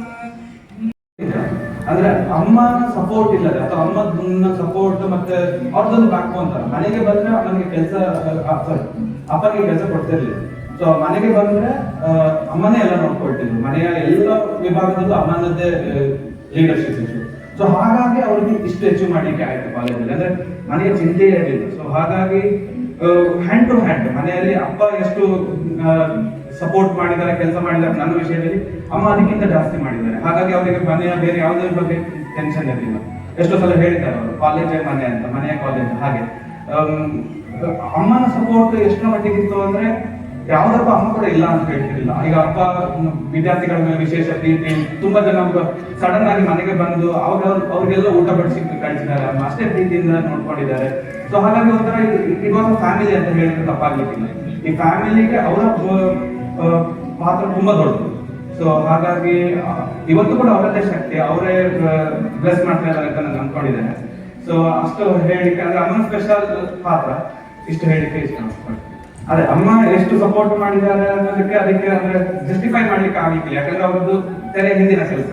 ಆದ್ರೂ ಕೂಡ ಅಮ್ಮನಿಗೆ ಕೂಡ ಈ ಕಾಲೇಜ್ ಮತ್ತೆ ಅಪ್ಪನ ವಿದ್ಯಾರ್ಥಿಗಳ ಬಾಂಡಿಂಗ್ ಮೇಲೆ ತುಂಬಾ ವಿಶೇಷ ಒಲವಿದೆ. ಯಾಕಂದ್ರೆ ಅಮ್ಮ ತುಂಬಾ ಸಲ ಹೇಳಿದ್ರು, ಅಂದ್ರೆ ಡೈಲಿ ಹೇಳ್ತಿದ್ರು, ನಾನ್ ನಿಮ್ಮ ಹೆಂಡತಿ ಆಗಿರೋಕ್ಕಿಂತ ಸ್ಟೂಡೆಂಟ್ ಆಗಿದ್ರೆ ತುಂಬಾ ಒಳ್ಳೇದಿತ್ತು ಅಂತ. ಈ ಮಾತು ನಮ್ಮ ಮನೆಯಲ್ಲಿ ತುಂಬಾ ರಿಪೀಟ್ ಆಗ್ತಿತ್ತು. ಹಾಗಾಗಿ again students R special for ಅಪ್ಪ ಅಂತ ಹೇಳಿ. ಈಗಲೂ ನಾನು ಸರಿಯಾಗಿ ಸಡನ್ ಕೇಳಿದ್ರೆ ನಿಮ್ಮ ಸ್ಯಾಲ್ರಿ ಎಷ್ಟು ಅಂತ ಕೇಳಿದ್ರೆ ಹೇಳಿ ಗೊತ್ತಿರೋದಿಲ್ಲ. ನಾನು ತಗೊಂಡೋಗಿ ಸ್ಯಾಲ್ರಿಯನ್ನೆಲ್ಲ ನಿಭಾಯಿಸ್ತಾ ಇದ್ದವರು ಮನೆಯವಳಿ ಭಾಳ ಅಚ್ಚುಕಟ್ಟಾಗಿ. ಆಮೇಲೆ EMI ಅನ್ನ ಮನೆ ಸಾಲವನ್ನು ಬೇಗ ಮುಗಿಸಿ ನಾವು ಫುಲ್ ಸ್ಯಾಲ್ರಿ ಎಂಜಾಯ್ ಮಾಡ್ಬೇಕಂತ ನನಗೆ ಗೊತ್ತಿಲ್ಲದೆ ಕದ್ದು ಇಟ್ಟು ಬ್ಯಾಂಕಿಗೆ ಹೆಚ್ಚು ಇದನ್ನು ಕೊಟ್ಟು ಈಗ ನನ್ನ ಸ್ವಂತ ಮನೆ ನಾನು ಓನರ್ ಆಗಿದ್ದೇನೆ ಅಂತ ಹೇಳಿ ಖುಷಿ ಆಗ್ತಾ ಇದೆ. ಹಾಗಾಗಿ ನನ್ನ ಮನೆ ಎಲ್ಲ ಮೇಲೆ ಅಷ್ಟೇ ಶಬ್ದ ಹೇಳ್ಬೋದು, ಬಿಟ್ಟರೆ ಜಾಸ್ತಿ ಹೇಳಕ್ಕಾಗಲ್ಲ. ಬಹುಶಃ ನಾವೆಲ್ಲರೂ ಕೂಡ ಅವರಿಗೆ ಥ್ಯಾಂಕ್ಫುಲ್ ಆಗಿರ್ಬೇಕು ಅಂತ ನಾನು ಅನ್ಕೊಳ್ತೇನೆ. ಬಹುಶಃ ನನ್ನ ಸ್ಟೂಡೆಂಟ್ಸ್ಗಳು ಹೆಚ್ಚಿನವ್ರ ಹೆಸರುಗಳಿಗೂ ಗೊತ್ತಿತ್ತು. ತುಂಬಾ ಹೇಳ್ತಾ ಇದ್ರು, ಅವ್ರು ಬಂದಿದ್ರು ಇವ್ರು ಬಂದಿದ್ರು, ಹಾಗೆ ಹೋದಾಗೆಲ್ಲ ಟೂರಿಗೆ ಹೋದಾಗೆಲ್ಲ ತುಂಬಾ ಸ್ಟೂಡೆಂಟ್ಸ್ ಸಿಗ್ತಾ ಇದ್ರು. ನನಗಿಂತ ಮಾಲತಿ ಬೇಲೂರು ಅಂತೇಳಿ ಅದು ಅಗ್ನಿ ಸಾಕ್ಷಿ ಬರೀತಾ ಇದ್ದವಳು. ಆ ಅಗ್ನಿ ಸಾಕ್ಷಿ ಬರೆದಾದ್ಮೇಲೆ ಒಪಿನಿಯನ್ ಅನ್ನು ಇವತ್ತು ತುಂಬಾ ಕೇಳ್ತಾ ಇದ್ರು, ಹೇಗಿತ್ತು ಹಾಗೆ ಹೀಗೆ ಅಂತ ತುಂಬಾ ಚರ್ಚೆ ಮಾಡ್ತಾ ಇದ್ರು. ಹಾಗೆ ಅಂತ ವಿದ್ಯಾರ್ಥಿಗಳು ತುಂಬಾ ಸೀರಿಯಲ್ಗಳನ್ನ ಸಹವಾಸದಲ್ಲಿ ಹಲವು ವಿದ್ಯಾರ್ಥಿಗಳ ಜೊತೆ ವಿಕಾಸ್ ನೇಗಿಲ್ವಾಣಿ ತುಂಬಾ ಜನಪ್ರಿಯ ಸೀರಿಯಲ್ ನ ಸ್ಕ್ರಿಪ್ಟ್ ರೈಟರು, ಟೈಟಲ್ ಸಾಂಗ್ ಬರೆದವರು ವಿಕಾಸ್ ನೇಗಿಲ್ವಾಣಿ ಕೂಡ ತುಂಬಾ ಆಪ್ತ. ನನ್ನ ಮಗನಿಗೆ ಹೆಂಡತಿಗೆ ಇದ್ದಷ್ಟು ಆಪ್ತ ನನ್ನ ಜೊತೆಗಿಲ್ಲ. ಹಾಗೆ ಇಂಥವ್ರ ಎಕ್ಸಾಂಪಲ್ ತುಂಬಾ ಇದೆ. ಹಾಗೆ ಹೌದು. ಅದ್ರ ಜೊತೆಗೆ ಚೇತನ್ ಸೋಲಂಗಿ ಅವರು ಇಲ್ಲಿದ್ದಾರೆ. ಕೂಡ ಅಷ್ಟೇ ಕೆಪೇಬಲ್ ಅಂತ ಅವ್ರು ಗುರುತಿಸಿದ್ದಾರೆ. ಇಲ್ಲ ಸರ್. ಸೊ ನಿಮ್ಮ ಪತ್ನಿ ಸುವರ್ಣ ಮೇಡಮ್ ಅವರು ನೀವು ನೋಡಿರೋ ಹುಡುಗಿಯರಲ್ಲಿ ಎಷ್ಟನೇ ಅವರು ಅಂತ? ನಾನು ಒಂದನ್ನ ಹೇಳ್ತಾ ಇದ್ದೆ, ಮಗನಿಗೂ ಹೇಳಿದ್ದೇನೆ, ಒಂದು ಹುಡುಗಿಯನ್ನು ಮನೆಗೆ ಹೋಗಿ ನೋಡಿ ಬಂದ್ಮೇಲೆ ಇಲ್ಲ ಅನ್ಲಿಕ್ಕಿಲ್ಲ ಅಂತೇಳಿ. ಅಂದ್ರೆ ಅವರು ಹುಡುಗಿಯರು ಮನುಷ್ಯರಾಗಿರ್ತಾರೆ, ಪೇಟೆಯಲ್ಲಿ ಸಿಗೋ ವಸ್ತು ಅಲ್ಲ ಅಂತ.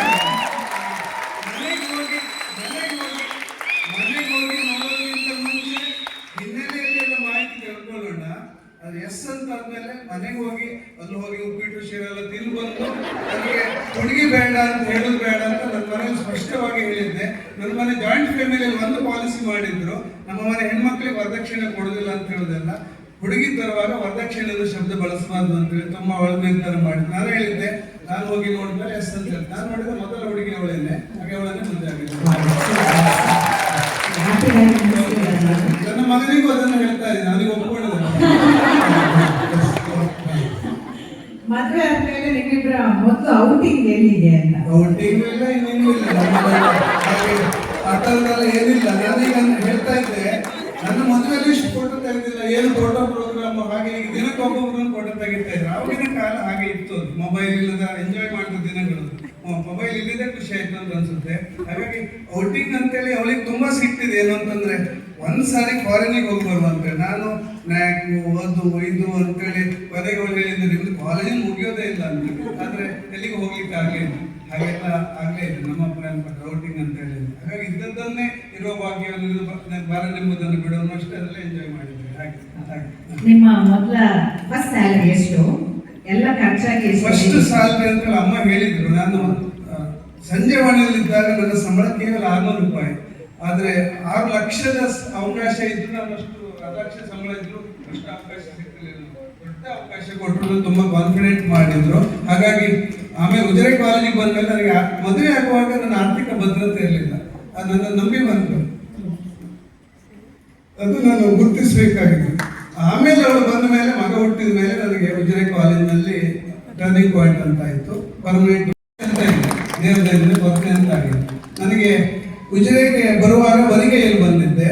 ನಿನ್ನೆ ಒಂದು ಸಭೆಯಲ್ಲಿ ಮಾತನಾಡುವಾಗ ಹೇಳಿದೆ, ಉಜಿರೆಗೆ ಬಂದು ಸಾಮ್ರಾಜ್ಯ ಕಟ್ಟಿದ್ದೀನಿ ಅಂತ ಹೇಳಿ. ಸಾಮ್ರಾಜ್ಯ ಅಂತಂದ್ರೆ ನನ್ನ ಮನೆ ಮಾತ್ರ ಇದೆ, ಅದು ಬಿಟ್ಟು ದೊಡ್ಡ ಸಾಮ್ರಾಜ್ಯ ಇಲ್ಲ. ಬೇರೆ ಸೈಟು ಅಂತದೆಲ್ಲ ಯಾವತ್ತೂ ಯೋಚನೆ ಮಾಡಿದವಲ್ಲ. ಮನೆಯವಳಿಂದ ಮನೆ ಆಯ್ತು, ಸೈಟ್ ತಗೊಂಡು ಮನೆ ಕಟ್ಟು ಅಂತೇಳಿ. ನನಗೆ ದೊಡ್ಡ ಆಸ್ತಿ ಅಂತಂದ್ರೆ ಇದೇನೆ, ವಿದ್ಯಾರ್ಥಿಗಳ ಸರ್, ನಿಮ್ಮ ಇಷ್ಟದ ಜಾಗ ಯಾವುದು? ಇಷ್ಟದ ಜಾಗ ಅಂತ ಹೇಳಿದ್ರು, ಇಡಗುಂಜಿ ದೇವಸ್ಥಾನಕ್ಕೆ ಯಾವಾಗಲೂ ಹೋಗ್ತೇನೆ. ಇಷ್ಟದ ಜಾಗ ಹಾಗೆ ಹುಬ್ಬಳ್ಳಿಗೆ ಹೋಗೋದು ತುಂಬಾ ಖುಷಿ. ತವ್ರ ಮನೆಗೆ ಹೋದಾಗ ಎಲ್ಲ ಹೋಗಿ ರೊಟ್ಟಿ ಊಟ ಎಲ್ಲ ಮಾಡ್ಕೊಂಡು ತುಂಬಾ ಖುಷಿ. ಕೆಲಸ ಇಲ್ಲ ಅಂದ್ರೆ ನೆಪ ಹೊಡ್ಕೊಂಡು ಹುಬ್ಬಳ್ಳಿಗೆ ಹೋಗ್ತೇನೆ. ಹುಬ್ಬಳ್ಳಿ ಧಾರವಾಡ ಅಂದ್ರೆ ಹಾಗೆ ಹಾಗೆ ಹುಬ್ಬಳ್ಳಿಯಲ್ಲಿ 3 ವರ್ಷ ಇದ್ದೆ ಅನ್ನೋದು ಒಂದು ಕಾರಣ, ಬೇರೆ ಕಾರಣವೂ ಇದೆ. ಎಲ್ಲ ಹನುಮಂತ ದೇವಸ್ಥಾನ ತುಂಬಾ ಇಷ್ಟದ ಜಾಗ, ಎಲ್ಲ ಹೋಗ್ತಾ ಇರ್ತೇನೆ. ಅಲ್ಲಿ ಲೈಬ್ರರಿ ಬಗ್ಗೆ ಯಾರು ಹೇಳಿದ್ರಲ್ಲ, ಶ್ರದ್ಧಾ ಬ್ಯಾಚ್ ಕರ್ಕೊಂಡು ಹೋದಾಗ ಬಹಳ ಸೀರಿಯಸ್ ಚೆನ್ನಾಗಿದ್ರು. ಎಲ್ಲೋ ಅವ್ರ ಕ್ಲಾಸ್ ಬಂದಿದ್ರು, ಹುಡುಗಿ ಸ್ವಲ್ಪ ಗೋಲ್ಡ್ ಇದ್ರು. ಒಂದು ಜೀವನದಲ್ಲಿ ಒಮ್ಮೆ ಫಾರಿನಿಗೆ, ನನ್ನ ಮಗ ಫಾರಿನಲ್ಲೇ ಇದ್ದಾನೆ, ಹಾಗಾಗಿ ಈಗ ಹೋಗೋದೇನು ಕಷ್ಟ ಅಲ್ಲ. ನನ್ನ ಮನೆಯವರ ಜೊತೆಗೆ ಒಂದು ಫಾರಿನಿಗೆ ಹೋಗ್ಬೇಕು ಅಂತ ಇತ್ತು, ದುಡ್ಡಿನ ಅನುಕೂಲ ಇತ್ತು, ಆದ್ರೆ ಸಮಯ ಪರ್ಮಿಟ್ ಮಾಡಿರಲಿಲ್ಲ. ಈಗಾದ್ರೂ ಹೋಗಿ ಬರ್ಬೇಕು ಅಂತ ಇದ್ದಾರೆ.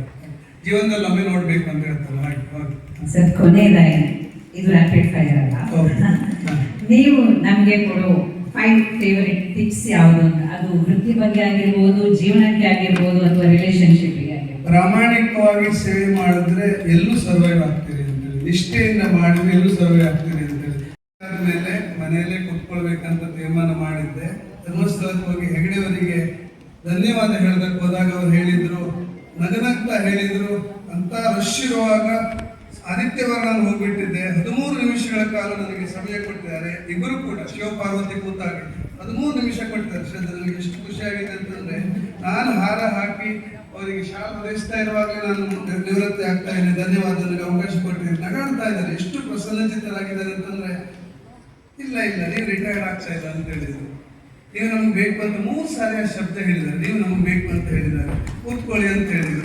ಆಮೇಲೆ ಹೇಳಿದ್ರು ಇಂತಿಂತ ಜವಾಬ್ದಾರಿಯನ್ನು ತಗೊಳ್ಬೇಕು ಅಂತ ಹೇಳಿದ್ರು. ನಾನು ಸ್ವಲ್ಪ ಬಾರ್ಗೇನ್ ಮಾಡೋದಕ್ಕೆ ಶುರು ಮಾಡಿದೆ. ಸಂಸ್ಥೆ ಅಧ್ಯಕ್ಷರ ಜೊತೆ ಕೂತಿದ್ದೇನೆ ಅನ್ನೋ ಪ್ರಜ್ಞೆಯೊಂದಿಗೆ, ಅವ್ರ ಜೊತೆಗೆ ಹಿಮವಂತ ಹೇಳೋದು ಕೂತಿದ್ದಾರೆ ಅನ್ನೋ ಪ್ರಜ್ಞೆಯೊಂದಿಗೆ ನಾನು ಹೇಳಿದೆ, ನನ್ನ ಮಗನನ್ನು ಮದುವೆ ಮಾಡಬೇಕು ಅಂತ ಹೇಳಿದೆ. ನನ್ನ ಮನೇಲಿ ಅಮ್ಮನಿಗೆ ಏಜ್ ಆಗಿದೆ ಅಂತ ಹೇಳಿದೆ. ನಾನು ಇಂಗ್ಲೆಂಡಿಗೆ ಹೋಗ್ಬೇಕು ಅಂತ ಹೇಳಿ ಕಾರಣಗಳು ಹೇಳ್ತಾ ಇದ್ದೆ. ಎಲ್ಲ ನಮ್ಗೆ ಗೊತ್ತಿದೆ, ಅದಕ್ಕೆಲ್ಲ ಅವಕಾಶ ಇದೆ ಅಂತ ಹೇಳಿದ್ರು. ಬಾಯಿ ಮುಗಿಸ್ಬೇಕು. ಹಾಗಾಗಿ ನಾನು ಈ ಸಂಸ್ಥೆ ಜೊತೆ ಒಡನಾಟದಲ್ಲಿ ಇರ್ತೇನೆ. ಖಂಡಿತವಾಗ್ಲೂ ಹೇಳಿದಾಗೆ ಇದನ್ನೇ ಯಾವ ರೂಪದಲ್ಲಿ ಅನ್ನೋದು ಇದು ತೀರ್ಮಾನ ಆಗಿದೆ. ಆಮೇಲೆ ಹೇಮವಂತ ಕಡೆ ಹೇಳಿದ್ರು, ನೀವು ಹೇಗೆ ಬೇಕೋ ಹಾಗೆ ಇರ್ತದೆ, ಎಷ್ಟೊತ್ತಿಗೆ ಬೇಕಾದ್ರೆ ಎಷ್ಟೊತ್ತಿಗೆ ಅದು ಹೋಗಿ ನಮ್ಮ ಜೊತೆಗೆ ಇದೆ ಅಂತ ಹೇಳಿದ್ದಾರೆ. ಹಾಗಾಗಿ ಯಾವ ರೂಪದಲ್ಲಿ ಅಂತ ಸದ್ಯದಲ್ಲೇ ನಮಗೆ ಶೇಪ್ ಸಿಗ್ತಾರೆ. ಅಂತ ಎಲ್ಲರ ಪರವಾಗಿ ನಾನು ಬೇಡ್ಕೊಳ್ತೇನೆ.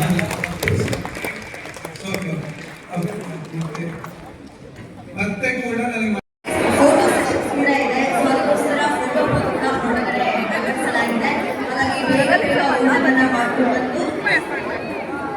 ಫೋಟೋ ಸೆಷನ್ ಭಾಸ್ಕರ್ ಸರ್ ಕೂಡ ಇರುತ್ತೆ. ನಿಮ್ಮ ಬ್ಯೂಟಿಫುಲ್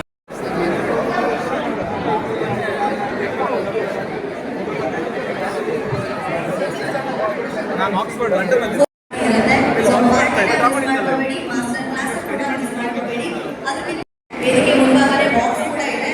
ಸೊ ಲೆಟಸ್ ಕೂಡ ನೀವು ಬರಬಹುದು.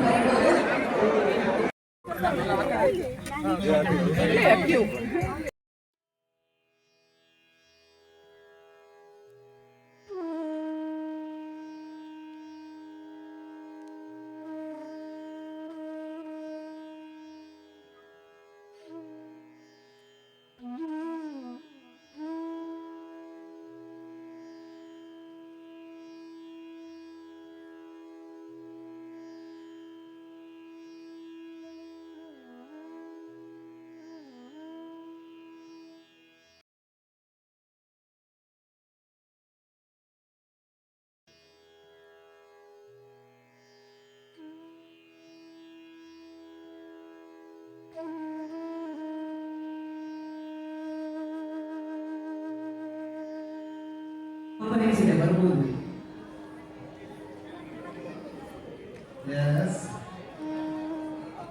ಇಲ್ಲಿ 03 ಪಿಚ್ ಇದೆ, ಬೇಗ ಬನ್ನಿ. ಹರ್ಷಿತಾ, ನೀವು ಏಕದಂತಾಯ ವಕ್ರತುಂಡಾಯ.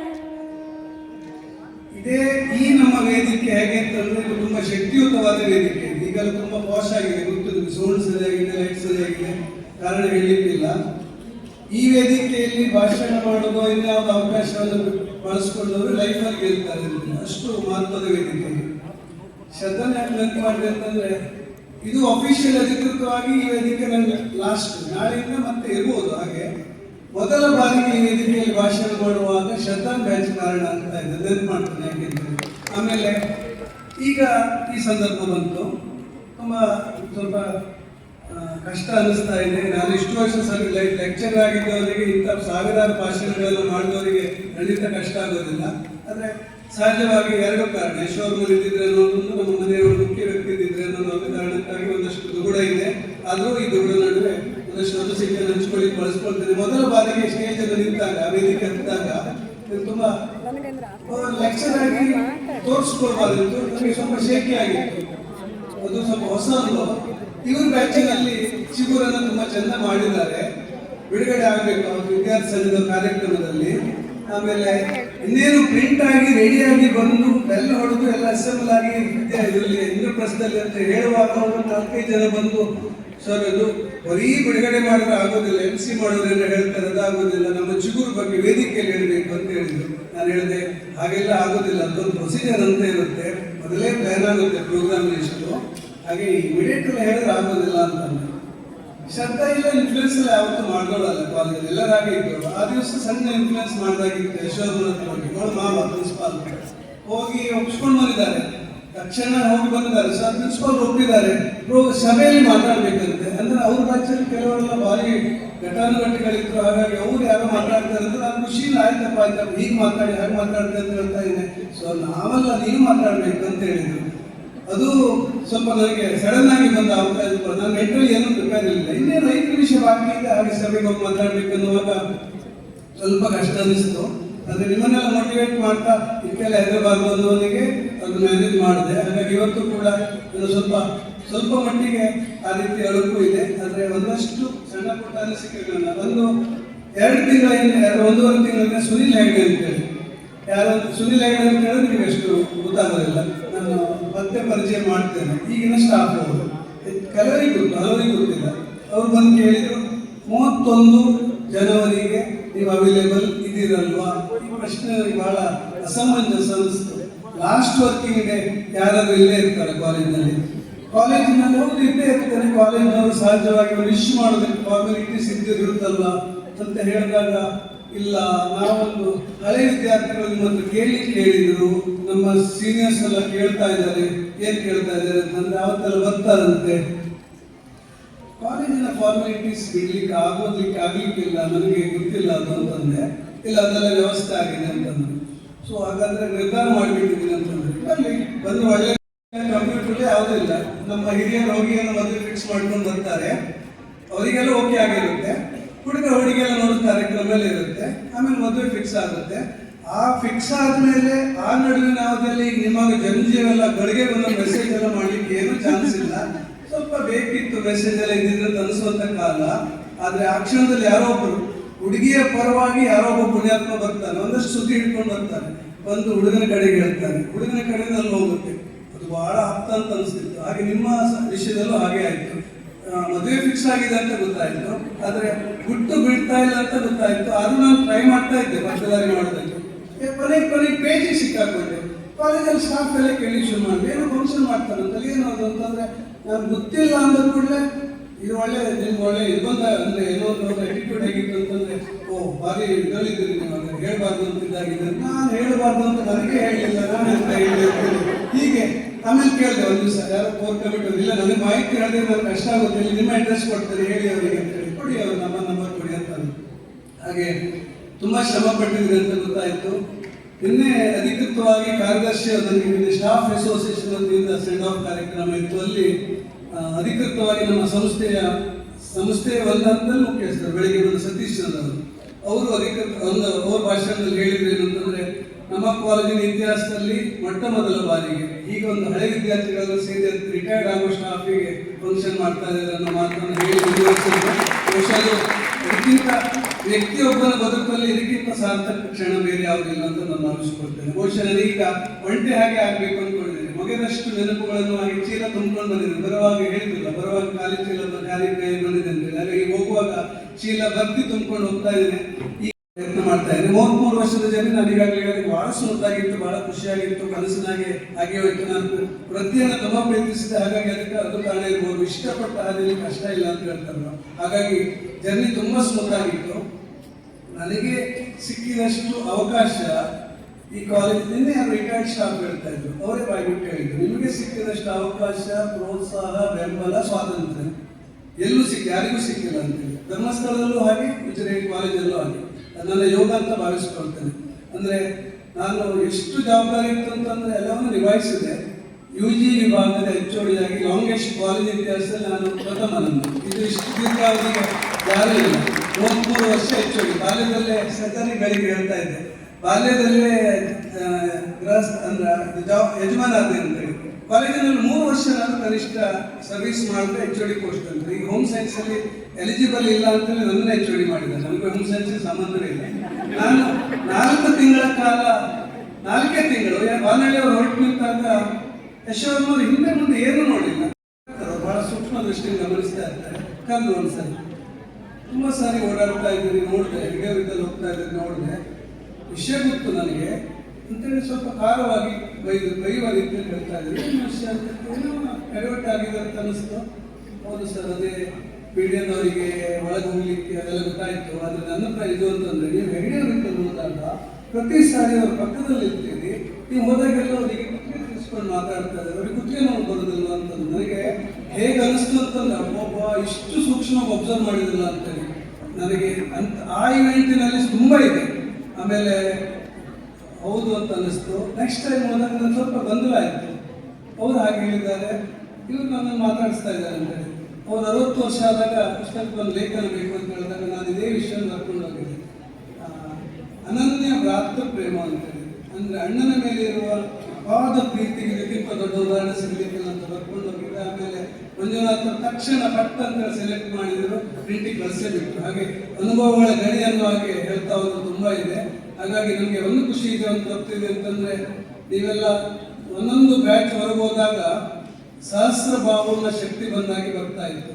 ಒಂದು ಕಡೆ ಧರ್ಮಸ್ಥಳದ ಬೆಂಬಲ ಸಪೋರ್ಟ್, ಒಂದು ಕಡೆ ಯಶೋಧನ ಬೆಂಬಲ, ಈ ಕಡೆಯಿಂದ ಇದ್ದ ವಿದ್ಯಾರ್ಥಿಗಳ ಪ್ರೀತಿ, ಆಮೇಲೆ ಹೊರಗೆ ಹೋಗ್ತಾ ಇರೋ ವಿದ್ಯಾರ್ಥಿಗಳ ಬಗ್ಗೆ ಎಡಿಟರ್ಗಳದ್ದೆಲ್ಲ ಅಭಿಪ್ರಾಯಗಳು ಬರೋದಕ್ಕೆ ಶುರುವಾಯಿತು. ಡಿಮಾಂಡ್ ಮಾಡೋದಕ್ಕೆ ಶುರು ಮಾಡಿದ್ರು, ಸಪ್ಲೈ ಮಾಡ್ಲಿಕ್ಕೆ ಜನ ಇಲ್ಲ, ನಮ್ಮನ್ನು 5 ಕ್ಯಾಂಡಿಡೇಟ್ ಕೊಡಿ ಅದು ಕೊಡಿ ಇದು ಕೊಡಿ ಅಂತ ಹೇಳೋದಕ್ಕೆ ಶುರು ಮಾಡಿದ್ರು. ಅಂದರೆ ನಮ್ಮ ಬಗ್ಗೆ ಅಪಾರವಾದಂಥ ಗೌರವ ಬಂತು. ಇಂಟರ್ನ್ಶಿಪ್ಪಿಗೆ ಉಜಿರೆಯವರಿಗೆ ರಾಜಮಾರ್ಗ ಅಂತ ಇತ್ತು. ಹಾಗಾಗಿ ಎಲ್ಲ ಕಾರಣಕ್ಕಾಗಿ ವಿಭಾಗ ಬೆಳೆದು ಬಂತು ಅಂತ ಹೇಳ್ತಾ, ನಮ್ಮ ವಿಭಾಗದೆಲ್ಲರೂ ಸಹಕಾರ ತುಂಬ ಕೊಟ್ಟಿದ್ದಾರೆ ಅಂತ ಹೇಳ್ತಾ, ಈಗ ಈ ಹೊತ್ತಲ್ಲಿ ನಾನು ನೆಕ್ಸ್ಟು ಹೇಗೆ ಇರ್ತೇನೆ ಕಾಲೇಜಲ್ಲಿ, ಕ್ಯಾಂಪಸ್ಸಲ್ಲಿ, ಯಾವ ಮಟ್ಟಿಗೆ ಇರ್ತೇನೆ ಅಂತ ಈಗಲೇ ನಾನಿನ್ನೂ ಸರಿಯಾಗಿ ಡಿಸ್ಕಸ್ ಮಾಡಿಲ್ಲ. ಆದರೆ ಒಂದಷ್ಟು ವರ್ಷ ಹೇಮಾವತಿ ಅವರು ಆದೇಶ ಮಾಡಿದ್ದಾರೆ ಏನಂತಂದರೆ, ಈಗ ಎಷ್ಟು ವರ್ಷ ಇಷ್ಟಪಡ್ತೀರೋ ಅಷ್ಟು ವರ್ಷ ನಮ್ಮ ಜೊತೆಗೆ ಬೇಕಂತೇಳಿ, ನಿಮ್ಮ ಎಲ್ಲದಕ್ಕೂ ಅವಕಾಶ ಕೊಡ್ತೇವೆ ಬೆಳಿಗ್ಗೆ ಹೇಳಿದ್ದಾರೆ. ಅದೇ ಮಾತನ್ನ ಹೆಗಡೆ ಅವರು, ಅವರ ಸಹೋದರರು, ನನ್ನ ಮಗ ಕೂಡ ಹೇಳಿದ್ದಾರೆ. ಹಾಗಾಗಿ ಸಂಸ್ಥೆ ಜೊತೆ ಮುಂದುವರಿಯುವುದಂತ ನನಗೆ ತುಂಬ ವಿಶೇಷವಾದಂಥ ಕಂಫರ್ಟ್ ಝೋನಿಗೆ ಮತ್ತೆ ಇರ್ತೇನೆ ಅಂತ ಅನ್ನಿಸ್ತಾ ಇದೆ.